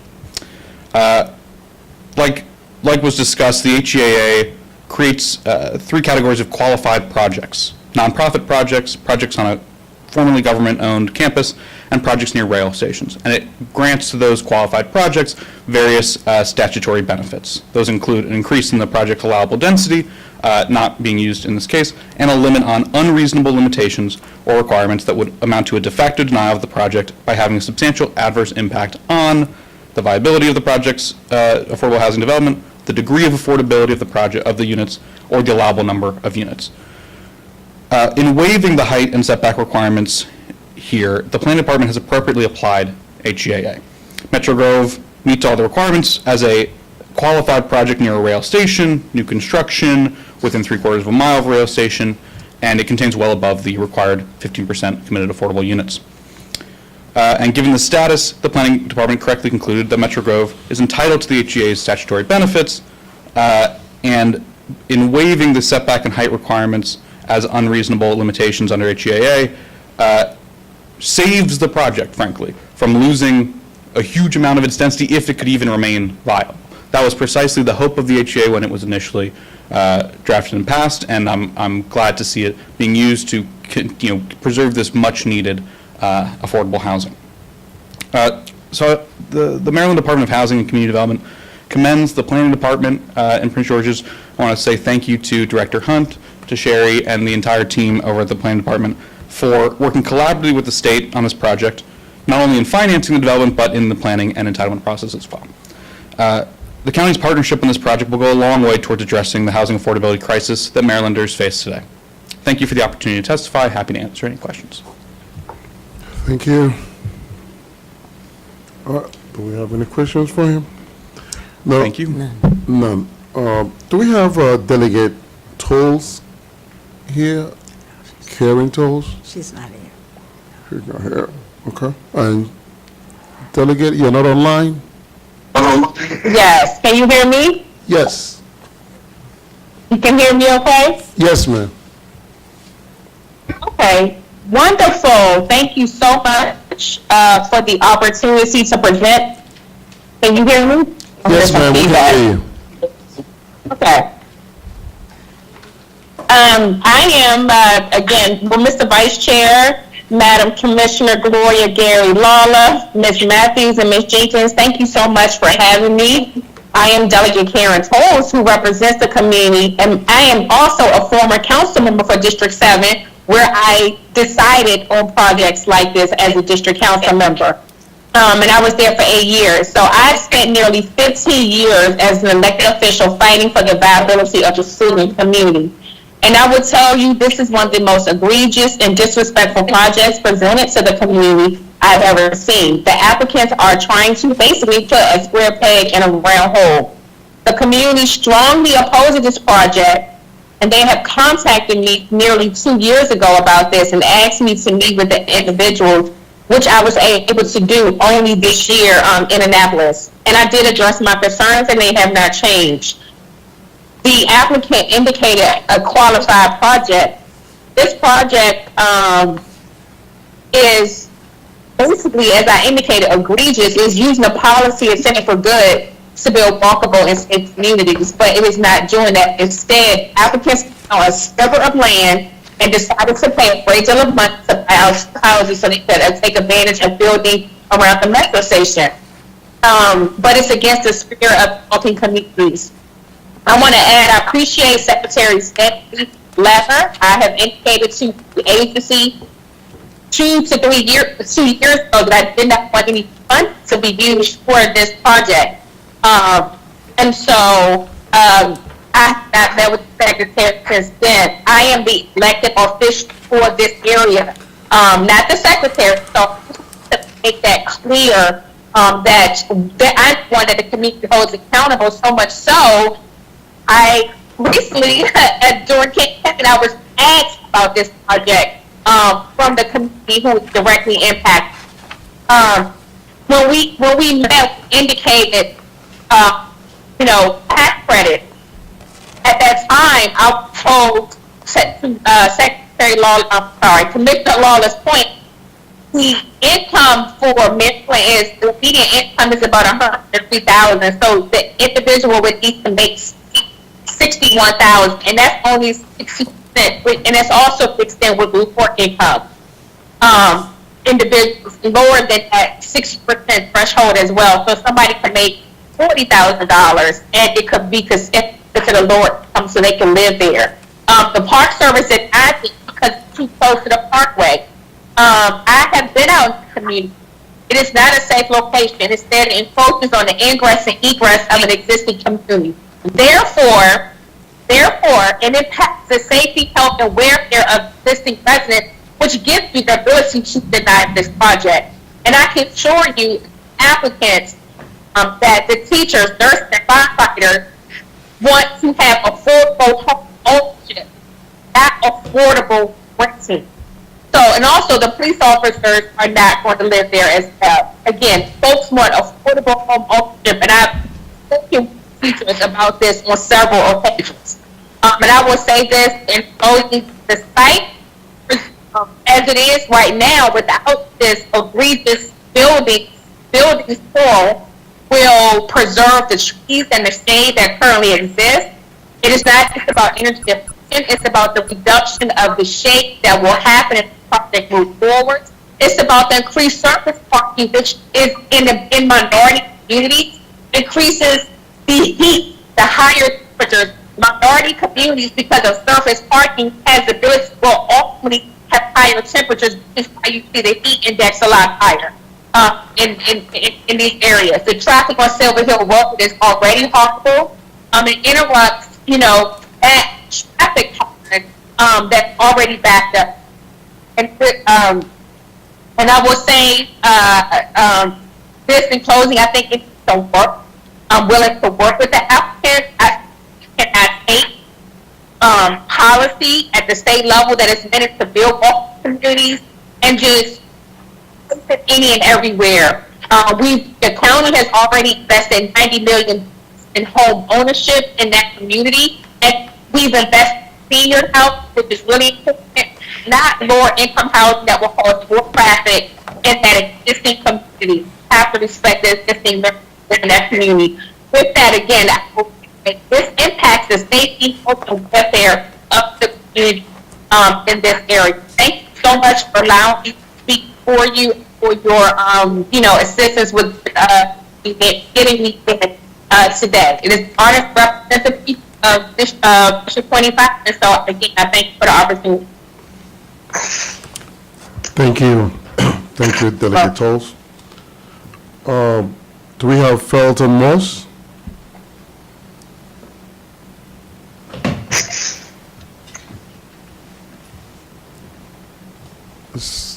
Dr. Moss, are you I think online? he said he had an emergency, Mr. Vice Chair. Okay. Hope all is well. Tawanda Carter?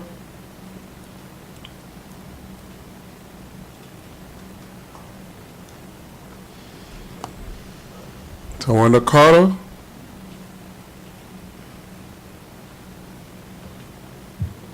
Can you hear? Yes. Hello? Yes, we can hear you, Ms. Carter. Yes, thank you so much. And good afternoon, Vice Chair, and to the Commission of the Prince George's County Planning Board. This is Ms. Tawanda Carter. I'm a lifelong resident of Maywood Lane in Suitland, Maryland for over 30 years. And to be truthful, I'm really touched right now by Delegate Tolles' presentation.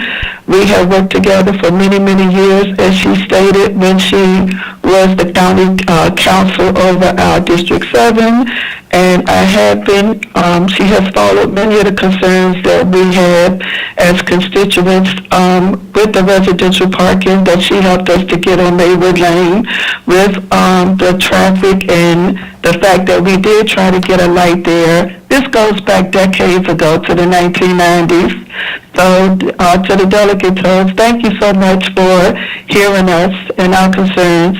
And to this board concerning this project, I am totally in strong opposition of this development, which we have stated from the very beginning, especially when they wanted to use our residential area, which is Maywood Lane.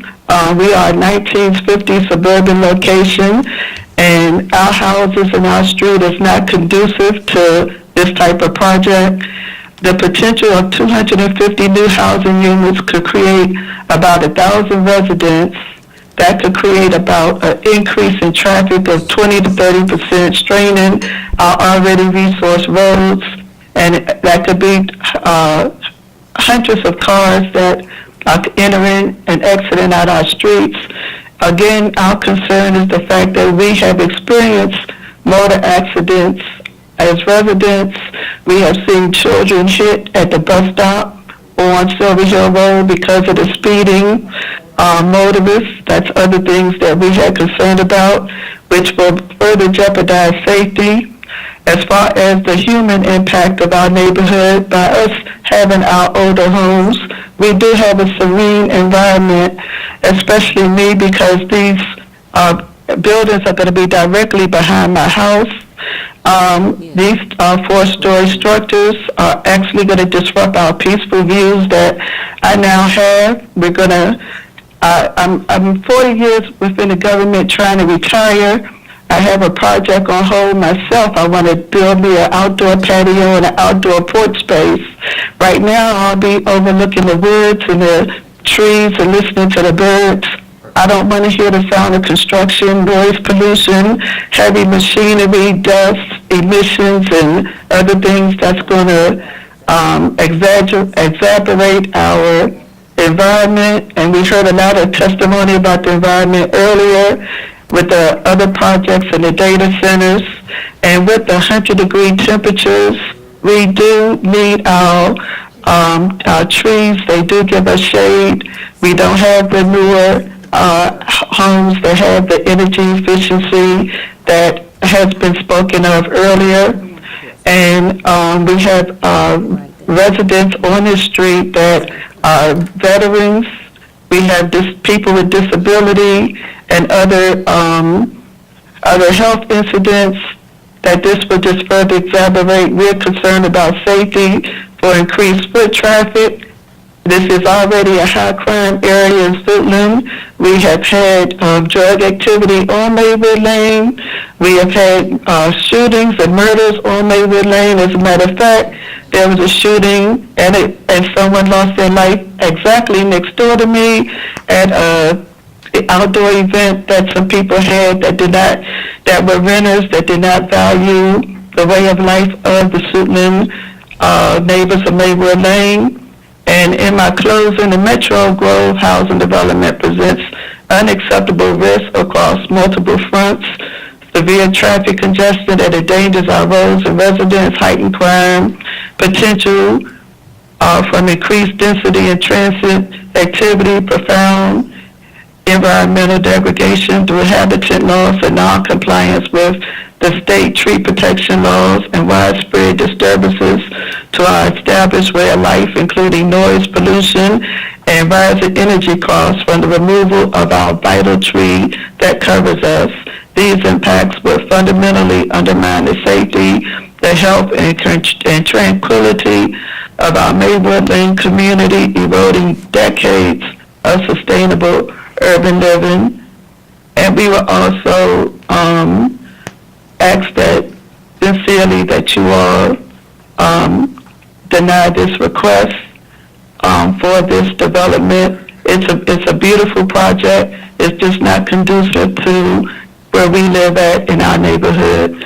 And I thank you all for the opportunity to listen. Thank you. Thank you, Ms. Carter, and thanks to everybody who has spoken. Are there any questions for the speakers? None. Vice Chair, there was one person named Cheryl Court who's not on the applicant's team. Is she here? She also signed up to speak. Yes. I'm online. Can you hear me? Yes, we can hear you. Go ahead, Ms. Court. Thank you, the Chair. Should I go ahead? Yes, ma'am. Okay, great. My name is Cheryl Court, and I'm with a nonprofit called Coalition for Smarter Growth. We advocate for walkable, bikeable, inclusive, transit-oriented communities as the most sustainable and equitable way for the Washington, D.C. region to grow and provide opportunities for all. We also work closely with Rise Prince George's, a group of county residents and allies advocating for policies and practices that build shared sustainable prosperity in Prince George's County by creating safe, walkable, inclusive, transit-oriented communities. On behalf of the Coalition Smarter Growth, we wish to express our strong support for this project and this detailed site plan. We urge the Planning Board to fulfill County Executive's Brave Boys promise to streamline zoning approval process for key projects like this affordable transit-oriented development. This worthy project would provide 250 affordable apartment homes in a site that's only a quarter-mile walk from the Suitland Metro Station. This is a great place to build new homes for people who can save money by relying on riding transit and the major bus lines along Silver Hill Road. The sector plan identifies this property as a major transit-oriented development opportunity site at the Suitland Metro Station. Our friend from the state, Stephen Palmer, has recited some of the reasons why it's important to offer these new housing opportunities so close to transit because of the housing challenges that our county and state face. So I would just acknowledge those as, is this something we need to help Prince George's families be able to have more opportunities to live in quality homes that they can afford and have access to major transit resources like Suitland Metro Station and the Silver Hill Road bus corridor, which is one of the biggest ridership corridors in the county. We think that this is a great opportunity to also even offer families opportunities to cross the street and go to the new public library that's right across Silver Hill Road. We appreciate the bus shelter that would be installed as a part of this project, and we appreciate that there'll be improved walk access to Suitland Parkway, across Suitland Parkway ramps to the metro station. We certainly are eager to work more with State Highway Administration to improve the walk along Silver Hill Road, and but that's sort of beyond this project, but certainly this is an important part of building the case for why the State Highway Administration should pay more attention to the quality of the pedestrian environment along Silver Hill Road. I wanted to just note that I won't go into the intersection design, but basically, we think this is a benefit to Marylanders, to Prince George's families, and to the community to have a diversity of housing choices so close to the metro station. This helps to generate more activity, walking activity, and more demand from local businesses adjacent to this residential neighborhood. So with that, I'll conclude and say we hope that the board will be supporting this very helpful project to meet the needs for more Prince George's families to be able to find quality homes that they can afford in such an accessible location. Thank you. Thank you. Rebuttal. Yes. All right, so do we have any questions for any questions from the planning board, from the speakers? Mr. Chair, I move continuance until. No. Oh, is he going to? Yeah, we're going to give the attorney time for rebuttal. Thank you, Mr. Vice Chair. I'll be really brief. Metro Grove is infill development in a community that was constructed before the metro existed and before this became a transit-oriented area. The property is zoned for high-density residential. The master plan and general plan recommend high-density development for this property, and people have the right to develop their property in conformance with the law. As demonstrated by the extensive record and our testimony today, we meet all requirements for approval of a detailed site plan, and we respectfully ask for your approval. Thank you very much. Thank you. Any questions for the applicant's attorney? I do have one question for you, maybe two. I just want to clarify a couple things, or just maybe one thing here. On the presentation that you provided us, you have a couple. You have a few groups that are identified in the special multifamily units reserved. One being youth aging out of foster care, and then the second one being at-risk individuals. And I was just hoping you could clarify what the at-risk individuals, or who that sort of represents.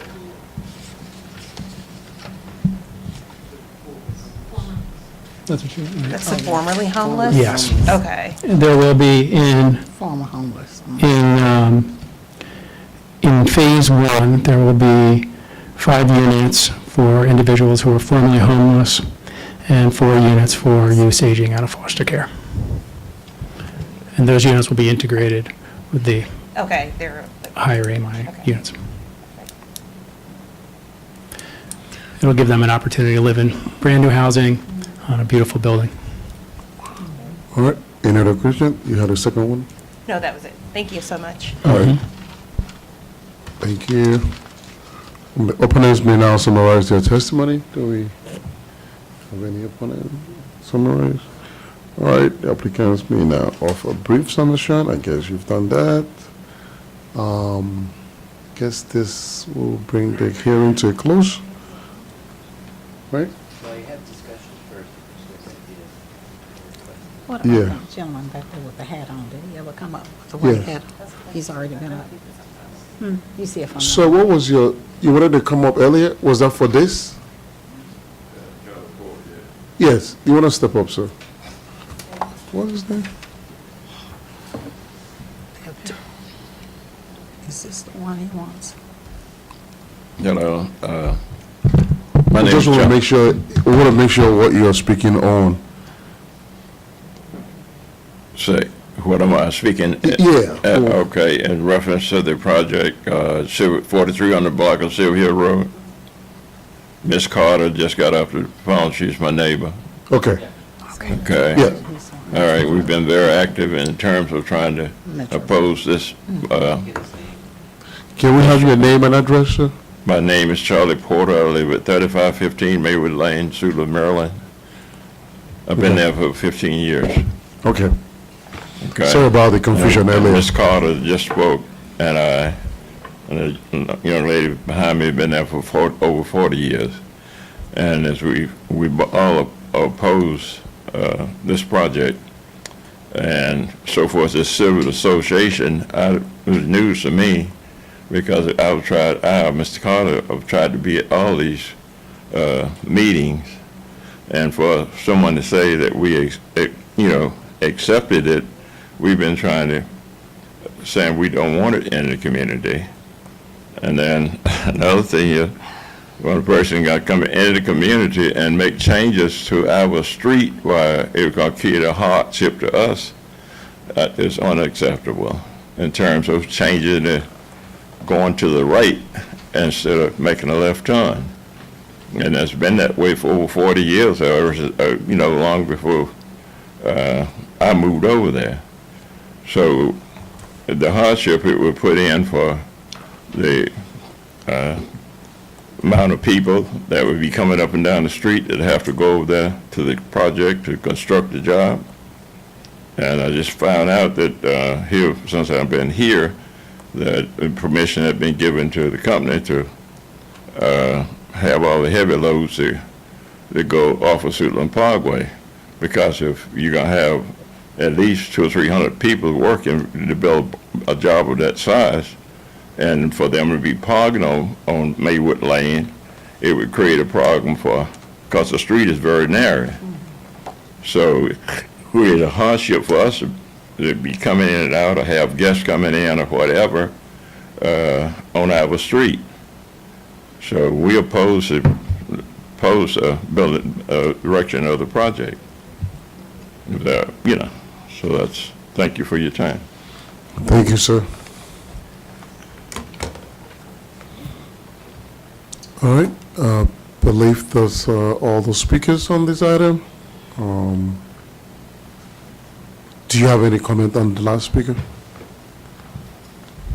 Just want to reiterate that we're going to do whatever we can to avoid having construction traffic go down Maywood. We just need to obtain permission from the National Park Service to have construction traffic, allow us to have construction access onto Summer Road, and we've already begun that process. But we've heard them. We understand. Okay, this will conclude the hearing. Board members, deliberation, what's your pleasure? Mr. Vice Chair, I move continuance until July 30th. A second. Okay, we have a motion by Commissioner Lala to move to next week, Thursday, July 30th. We have a second by Commissioner Jenkins. I will now call the roll. Commissioner Lala? Aye. Commissioner Jenkins? Aye. Commissioner Matthews? Aye. And I vote aye as well. The ayes have it. It continues. Right, the hearing's closed. So it'll be just for deliberation. Okay. Yeah, so it will just be a decision on next week. All right, so please bear with us. We have a decision by next week. All right? Thank you. Thank you for your presentation. Next item on the agenda is item number 6, preliminary plan of subdivision, PPS-2026-006, Glendale Cove, evidential hearing.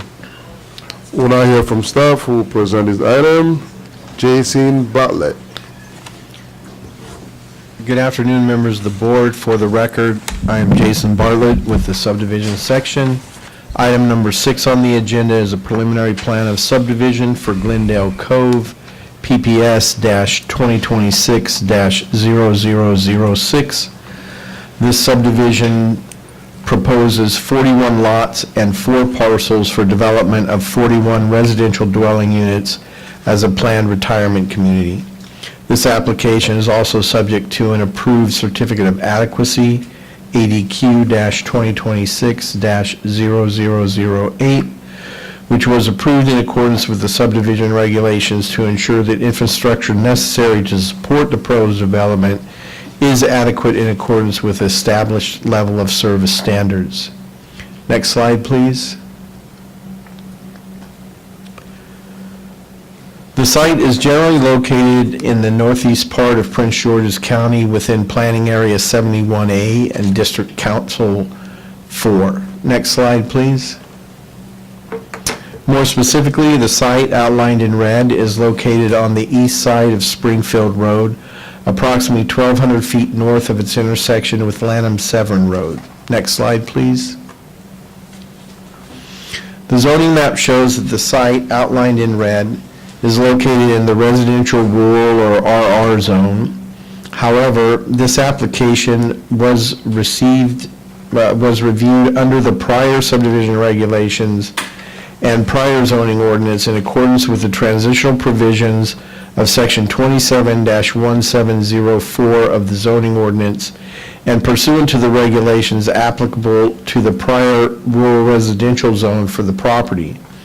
The surrounding properties are also in the RR zone, with the properties across Springfield Road lying in the residential estate zone and developed with single-family detached homes. Next slide, please. This slide shows that the site outlined in blue is adjacent to the municipality of Bowie. Next slide, please. The site map shows that the site outlined in pink indicates the topography gradually slopes down approximately 30 feet across the site from west to east. Next slide, please. The master plan right-of-way map shows that the site outlined here in blue is along the master plan classified collector street of Springfield Road and is situated between Lanham Severn Road to the south and Ducketttown Road to the north of the site, all being master plan classified collector streets. Next slide, please. This slide presents the preliminary plan of subdivision, which proposes to subdivide the property into 41 lots and 4 parcels for development of 41 residential dwelling units as a planned retirement community. The boundary of the property is outlined in red. The existing public right-of-way is shown in dark blue. The proposed public right-of-way to be dedicated is shown in light blue, and the primary management area is highlighted in pink. The primary management area is an environmentally sensitive area containing 100-year floodplain, streams, wetlands, and their associated buffer, which the proposed lots are situated away from. This slide also shows that the access is proposed through one full movement access point from Springfield Road connecting to an internal private street which provides access to the proposed lots. Next slide, please. This slide shows the Type 1 tree conservation plan with the proposed woodland preservation area shown in green. The site has a prior approved tree conservation plan, including a previously approved impact to the primary management area for a sewer connection, which is shown in yellow, and prior approval for the removal of specimen trees, which are shown as red circles. The TCP1 conforms to the prior approvals and does not propose any additional primary management area impacts or any additional specimen tree removal. Next slide, please. This slide shows the site access and circulation, multimodal circulation for both pedestrian and bicycles will be provided along the property's frontage of Springfield Road and throughout the site. Pedestrian trail circulation on site is also proposed at each location of the site, which provides recreation opportunities and other amenity spaces. Next slide, please. This slide shows a fire truck turning exhibit, which indicates that adequate turnaround space has been provided for emergency vehicles that may have to serve the site. Next slide, please. In conclusion, subdivision staff recommend that the planning board adopt the findings and approve PPS-2026-0006 and Type 1 Tree Conservation Plan TCP1-2026-0004, subject to the conditions contained in the technical staff report. This concludes staff's presentation. Thank you. All right, thank you very much. Any questions from staff, from planning board? None. I see none. Next we hear from applicant's attorney, Christopher Hodger. We can swear everybody in, please. Everybody seeking to speak, can you please stand if you're able? Those online, please raise your right hand. Do you swear or affirm to tell the truth, the whole truth, and nothing but the truth? I do. I do. Thank you. I do. Good afternoon, Commissioners. My name is Chris Hatcher with the law firm Steele Hatcher LLC with office in Laurel here on behalf of the applicant. 8213 Springfield LLC on preliminary plan 2026-06. First and foremost, I appreciate the duration of time you've been here, and I'm going to keep my remarks brief, as brief as it can be. With that in mind, I want to thank staff, subdivision staff, and also zoning staff, because this matter's been going on for about 5 years through the special exception process and the preliminary plan process. And through that 5 years, there's been a healthy number of revisions to the plan. Most notably, it did originally start with 57 dwelling units, and now what is before you, what the ZHE ultimately recommended approval of to the council, and what the council ultimately approved was a maximum of 41 dwelling units. That was largely based on a healthy number of ZHE hearings. I believe there were 4, and also a series of hearings in front of the council. I believe there were 2.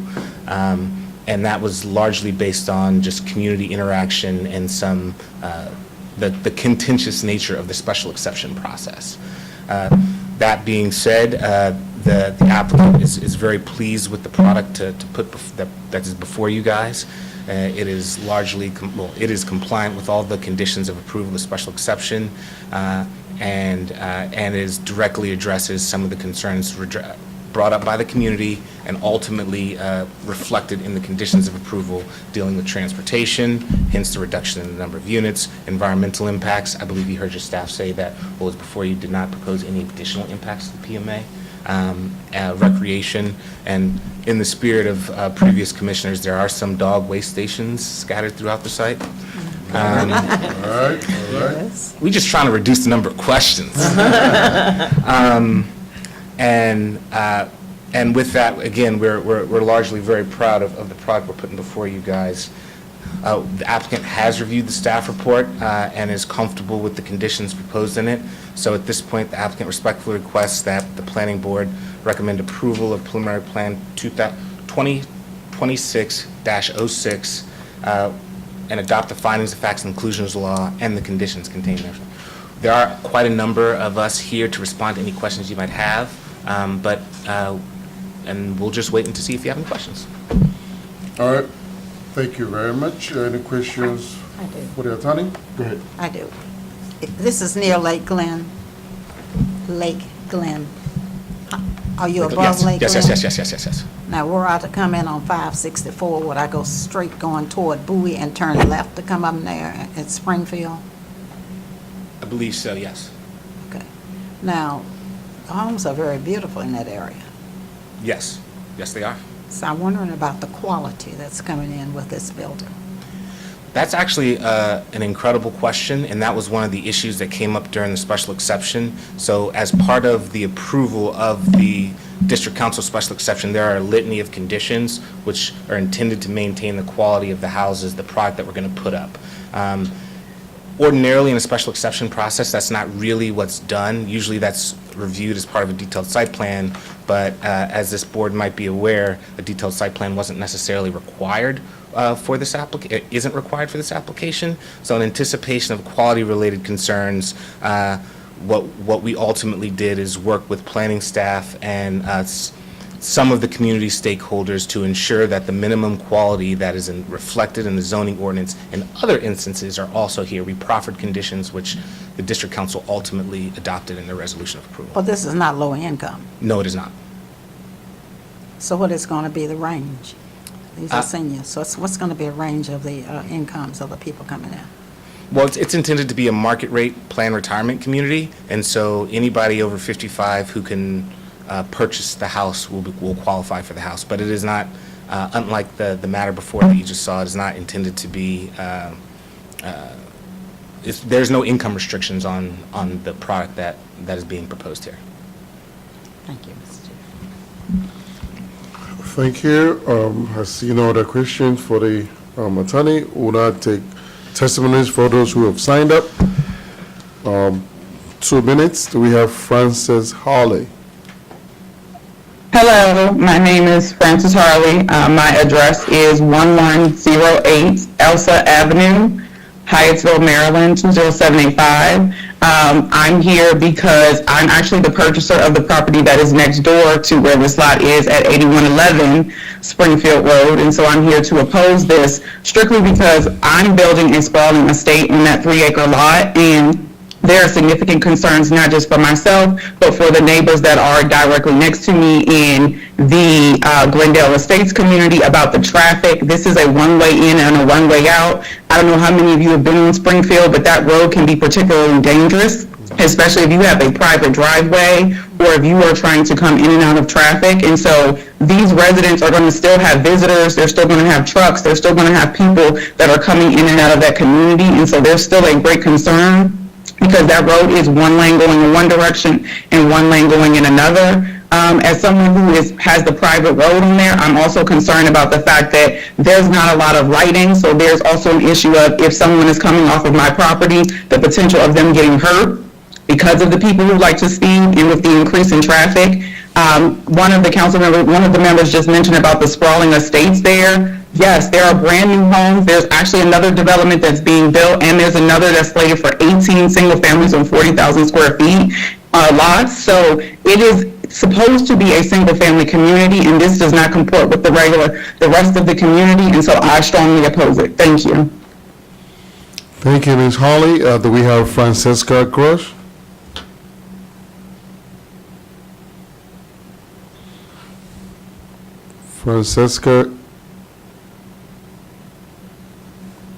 Francesca going 1,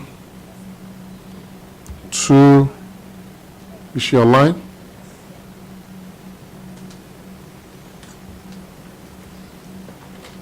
Do we have Henry Rickson? Francisca, if you're there, we'll come back to you if you're still online. Do we have Henry?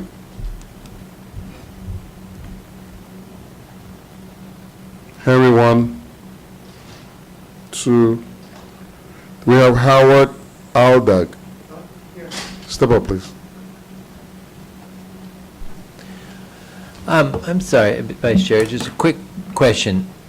There is an attorney signed up to also speak? Sean, I think I Yeah, see you Sean online. Silver, yeah. Are you representing any of these Yes. other? Who are you representing? Good afternoon. My name is Sean Suhar. I'm with the firm of Nadel and Zaller. I'm an attorney, and I represent the Wingate Homeowners Association. Okay. Yeah, we just want to make Yes. sure that if an attorney speaks, the people he's representing don't get to speak, so I didn't know. But Oh. we're all set. Thank you. No, I am by Thank you. myself. Thank you.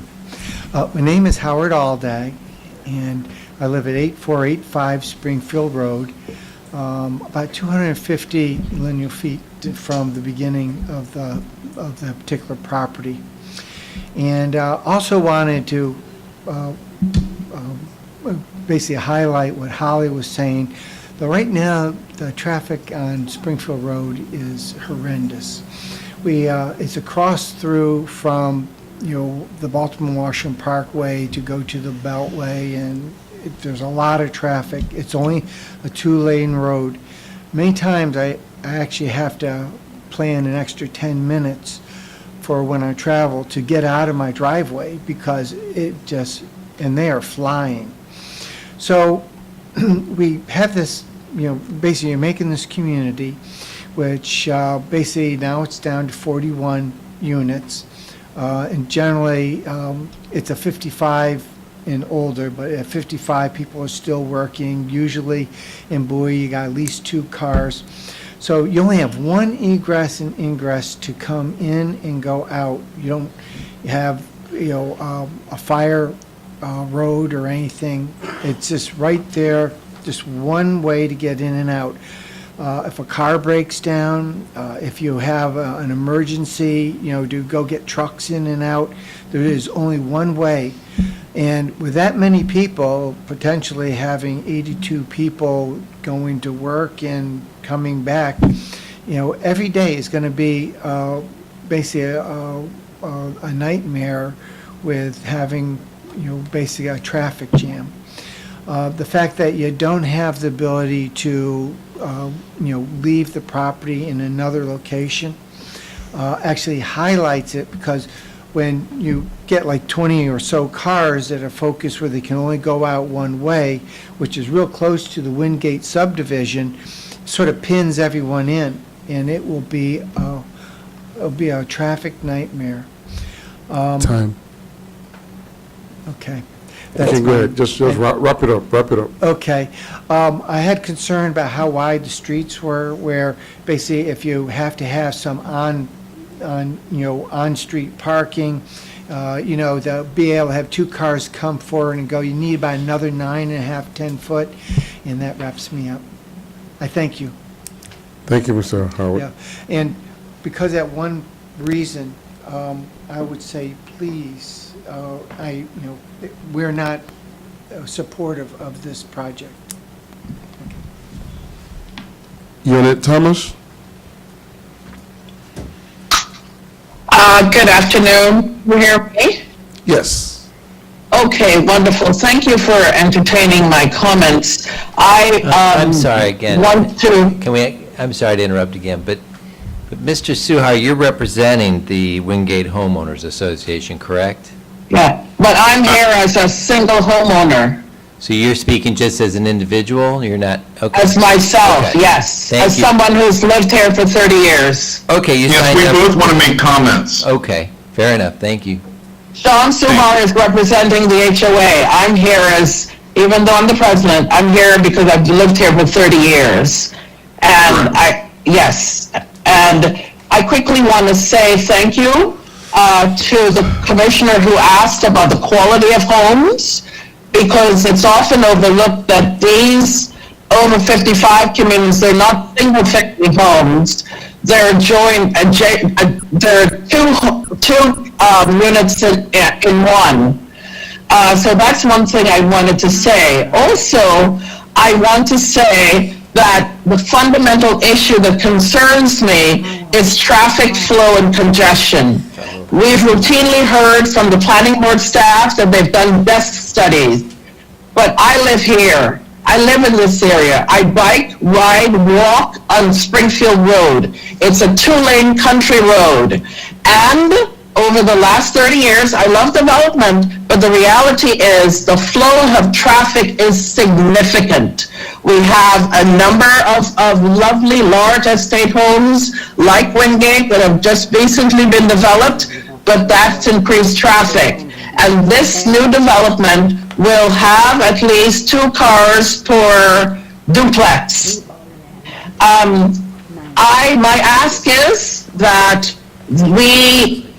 there be traffic delineations and control and protection, because there are no sidewalks and people walk and bike. We're also concerned about flow-through traffic. I am through on Lake Glen Drive in Wingate.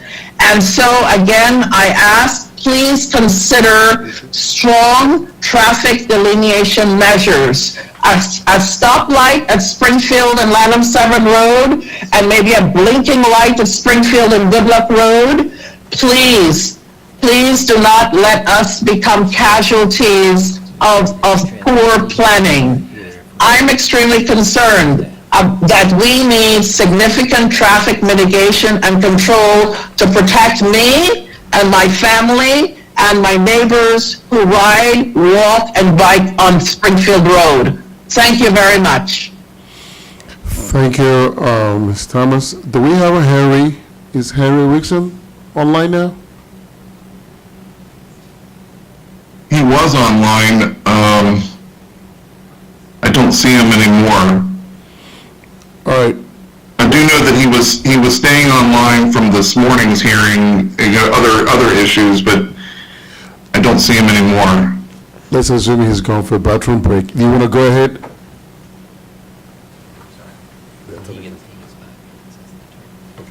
How about Francesca? Is Francesca online now?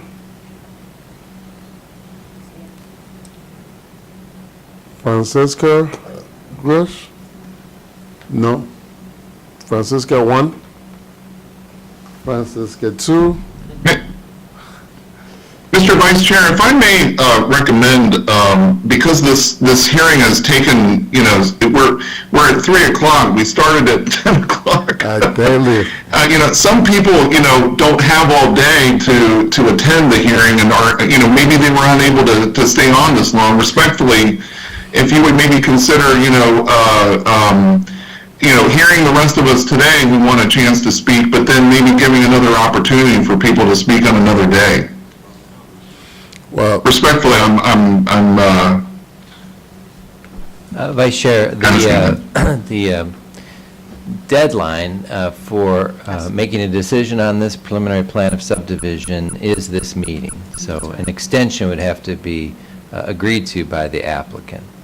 But otherwise, you've heard all the testimony that's available so far, so that's you have a full record. Okay. I'd still like to speak, though, if that's okay. All right. Yeah, so you can go ahead now, Mrs. Shun. Okay, thank you very much. Again, my name is Sean Suhar. I'm an attorney representing the Wingate Homeowners Association, which is immediately across the street from the subject property. And I will note, in my background, I do have a degree in urban planning. It's an undergraduate degree, Bachelor's of Urban Planning. But I want to express to you that Wingate Homeowners Association has opposed this project from the very beginning. Unlike what Mr. Hatcher had said, if there was an attempt to try and work with other community, the community association or what have you, I don't remember it. But on the concerns that we had raised, we have been raising ever since the beginning, including the traffic concerns that Dr. Unat Thomas had mentioned earlier. I am adopting her arguments concerning concerns during the concerns about the traffic congestion that will be generated by this proposed project and the preliminary plan of subdivision. Where basically you're considering 41 new homes in an area where this property is surrounded by my community, the community I represent is comprised of 1 acre plus lots, very low density, and that is just like what Ms. Gross had said earlier, when she's buying a property with a large estate, this is something that's going to be a shock to the area. The housing type, like the one commissioner had mentioned concerns about, the housing type, there's just nothing like this. And so what's being proposed here and what's going to be inserted into this community is an extremely high density attached homes in an area where they're currently the neighborhoods that surround this property are low density, large lot communities. So there's a lot of concern about the impact on roads. I'm also very concerned about the impact upon stormwater management. I don't believe that the applicant has addressed stormwater management issues with WSSC that we've raised multiple times before, that there's going to be an impact upon the stormwater pond that we maintain and incur costs of over $1 million budget on consistently in the community that I represent. These are big concerns for my client and many members who showed up at meetings before. There were homeowners who expressed serious concerns about this project. And I would consider the planning board respectfully. You have a big job here to do, and I respect what your roles are. And I'm asking to reconsider the number of lots. It needs to be significantly reduced here. I understand what the county council had approved, but they should not have approved the special exception and a variance, because this property does not satisfy the acreage requirements for a planned retirement community, which is a minimum of 12 acres. And so I just wanted to,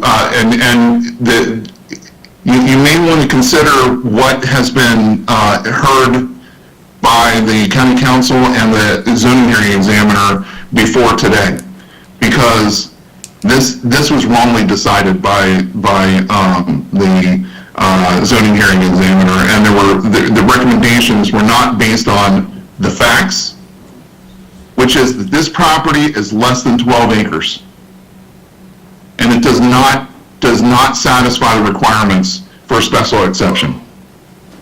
And so I respectfully request that you deny the preliminary plan and subdivision request by the applicant.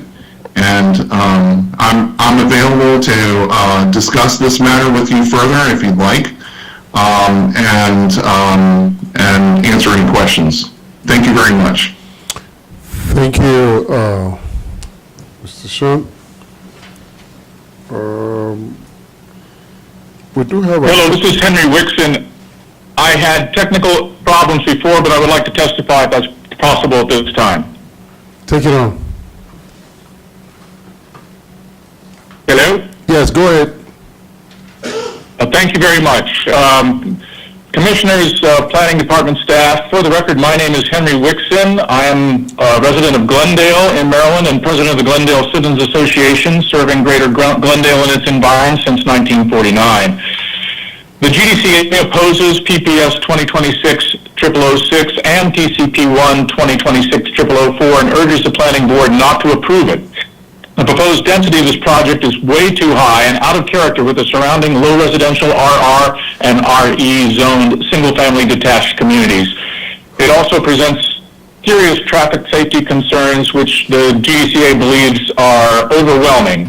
The staff report notes a number of unsatisfied or open requirements, but in each case asserts that these should be addressed administratively out of the public's view and without public input, which is necessary for the planning board to render an informed decision. Examples of this include the special exception itself applicable to this property, which the staff report notes has not been certified, yet includes requirements not satisfied yet by the applicant. Another example is stormwater management, which Mr. Suhar mentioned, which the staff report states The location is not consistent with the SE or with the alternative compliance that are applicable. Other examples of unacceptable deferral of requirements that should be satisfied before this planning board, before acting on this application, include special exception conditions 1C, 1D, 1I, 1J, 1 through 18, and that last one includes the stormwater management nonconformance and defers its conformance decision to non-public signature approval without any public input for the planning board's informed decision. Also, condition 2A through H regarding TCP 2 notes that has not been certified.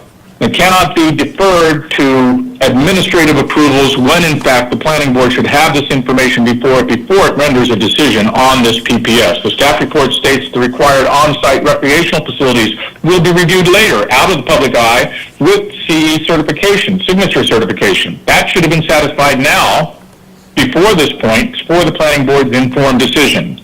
And I disagree with the staff's report and misplaced emphasis on Plan 2035's policy on expanding senior housing. They go deep into the document to find that, but they ignore the policies up front, which is that in established communities, there is an emphasis on context-sensitive infill and low to medium-density development.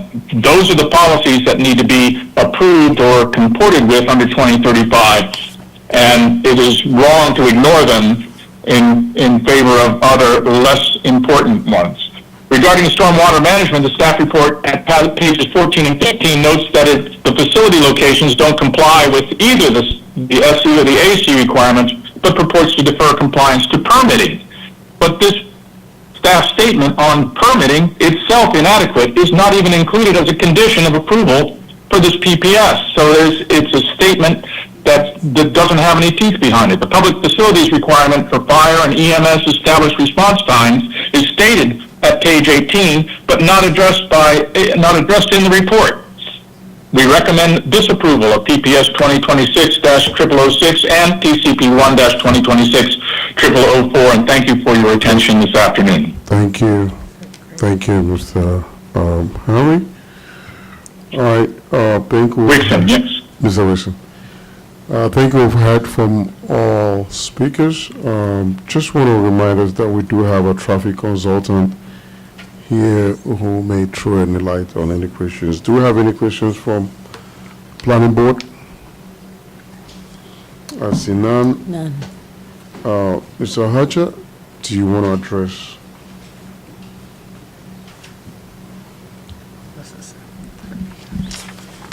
For the record, Chris Hatcher, here on behalf of the applicant. A lot of information was said, and so I'll just sort of address a few comments to what Mr. Suhar said, the attorney for Wingate. I think penalty of perjury is a funny thing. And when you take a look at the stormwater management concept, you'll see that we're not actually putting any stormwater management. It's all being handled on site. So to suggest that we are putting anything in that community doesn't necessarily coincide with the plans that have been reviewed and approved by both your staff and DPI's staff.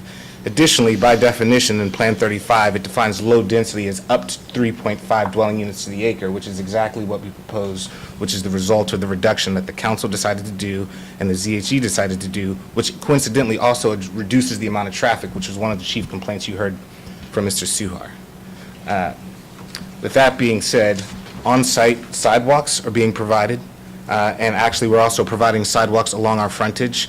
That road actually isn't entirely a public right-of-way, so as part of this application, as part of the plat, we're going to dedicate that road, our portion of the road, to ensure that the public continues to have unfettered access to the thoroughfare that it has access to now, but is not dedicated or otherwise restricted. There were additional comments, but again, I'm just sort of reserving my responses to the attorney, because I fundamentally believe that community stakeholders should have every right to say whatever they want. That being said, conditions, to the extent that there are concerns related to quality of the homes, and I think that was one of your concerns, and it was a very appropriate concern. Condition 1C, 1, 2, 3, 4, In the interest of time, I don't need to read them, but if you'd like, I can read them. All address the quality of the product that is proposed, because that, again, was a very interesting focal point, and in an effort to address those things, independent of any legal obligation, the applicant proffered those, which are very consistent with standard, quality-related standards for these types of units. With that, the applicant rests on the case. All right, any questions for applicant's attorney? I see or hear none.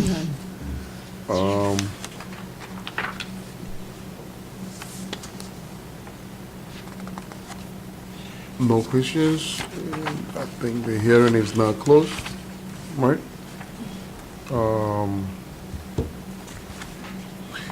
The time to call for deliberation. The board members, what's your pleasure? I move that we adopt the findings of staff and approve PPS 2026-0006 and TCP 1-2026-0004, along with the conditions outlined in the staff's report. There's a motion on the floor. A second. We have a motion by Commissioner Jenkins and a second by Commissioner Matthews. I will now call the roll. Commissioner Jenkins? Vote aye. Commissioner Matthews? I vote aye. Commissioner Lala? No. And I vote aye as well. The ayes have it. I would like to ask Mr. Archer to please, if you can get back to the community. You've seen how greatly concerned they are with traffic, with congestion, with we really feel with the community. But with the finding of staff, it appears that staff, you agree with me? You guys have done that great work, and we just have to go. I have to go with the commission of staff. I just want to make sure that you will listen to the community and see what we can do about this traffic. We will absolutely continue to coordinate with the community, yes. And thank you all for your vote.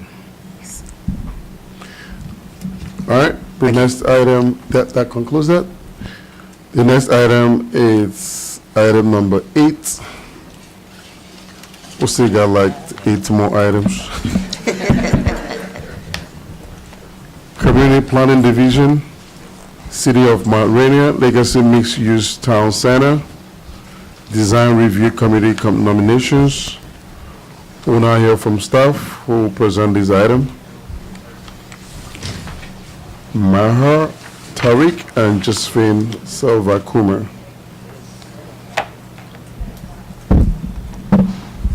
Hello, my name is Aaron Stiegler. For the record, I'm filling in for Maher Tariq. So thank you, Mr. Vice Chair and members of the Planning Board. Again, for the record, my name is Aaron Stiegler from the Neighborhood Revitalization Section. I'm here on behalf of the Mayor and City Council of the City of Mount Rainier to present their nominations to the Mount Rainier Mixed Use Town Center Design Review Committee. Mr. Vice Chair, would you like me to read the memorandum into the record, or would you prefer that I read only the names of the nominees? Names is fine. Very good. These nominations are for 2-year terms, and again, these nominations were made by the City of Mount Rainier. The nominees are as follows: Ms. Robin Bliss, who has demonstrated experience as a design professional; Dr. Nathan Birch, who has demonstrated experience in environmental planning; Mr. Nathan Sederoth, who has demonstrated experience as a design professional; Mr. Sachin Kandari, who has demonstrated experience in engineering technology; Ms. Samantha Kay, who has demonstrated experience as a design professional; Mr. Anthony Lee, who has demonstrated experience as a design professional; and Ms. Elise Moore, who has demonstrated experience as a design professional. The resumes and biographies of the nominees are attached to the memorandum for the board's review. Staff recommends that the Planning Board confirm the nominations for new 2-year terms. That's all for me. Thank you very much. Do we have any questions for staff from the Planning Board? None. I see none, I hear none. That brings the hearing to a close. Board members, was a pleasure. Well- Just need a motion approving the nominations. I move approval of the nominations, Mr. Vice Chair. I second. All right, we have a motion by Commissioner Lala and a second by Commissioner Matthews. I will now call the roll. Commissioner Lala? Aye. Commissioner Matthews? I vote aye. Commissioner Jenkins stepped out a minute, and I vote aye as well. The ayes will have it. We will have 3, and 1 is absent. All right, I'd like to thank everybody well, there'll be a prize for everybody that stayed in. We had a full room. What that prize is? Well, we just only have staff, so that's why you're great staff. Thank you so much for hanging in there. This will bring the items for today to a close. The meeting is now adjourned. Yes, yes. Yes. Yes.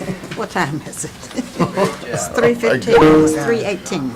I'm writing that in, it's 3:18. I'm writing that in, 3:18. How far you gotta go? You gotta go a long way? Count.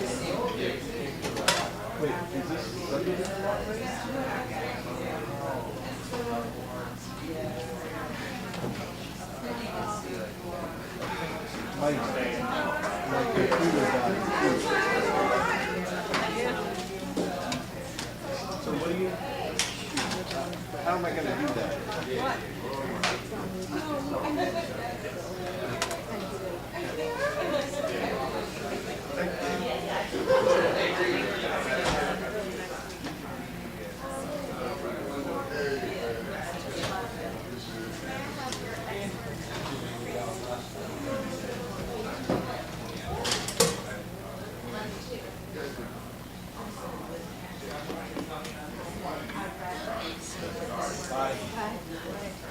Was it worth the wait?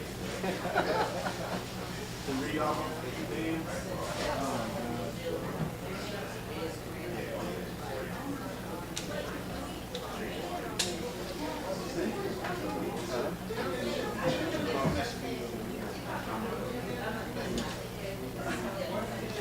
You want to give us now and set up?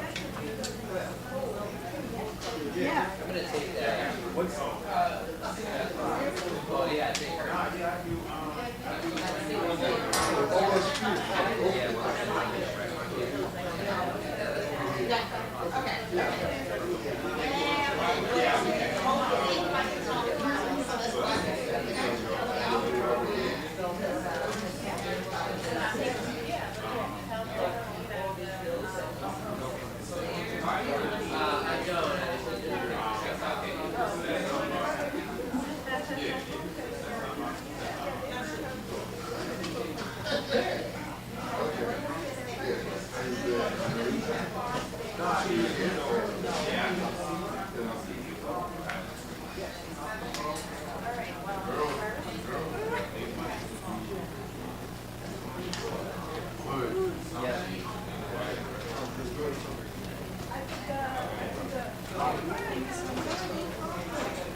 Getting ready, we have a big golf tournament. Coming up. Yeah, well, we would love to have you all come and golf with us on, we're gonna be at Woodmore. Oh. We're gonna be at Woodmore, it's on the Columbus Day weekend. Columbus Day. What day weekend is that? We are just coming tomorrow to drink and eat dinner and company.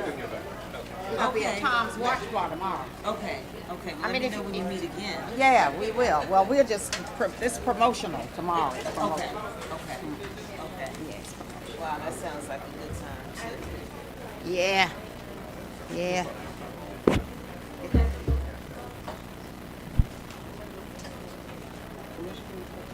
Okay. Let's see. You got it.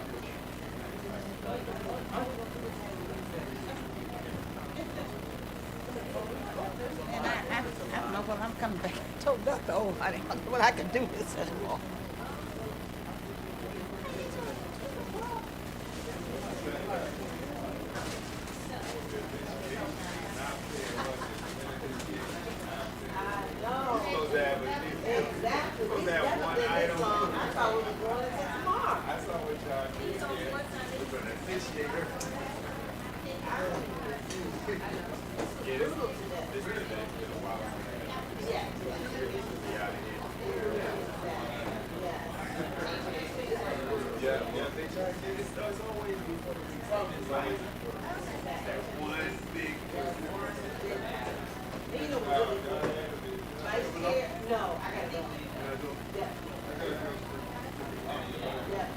This already gonna be bad.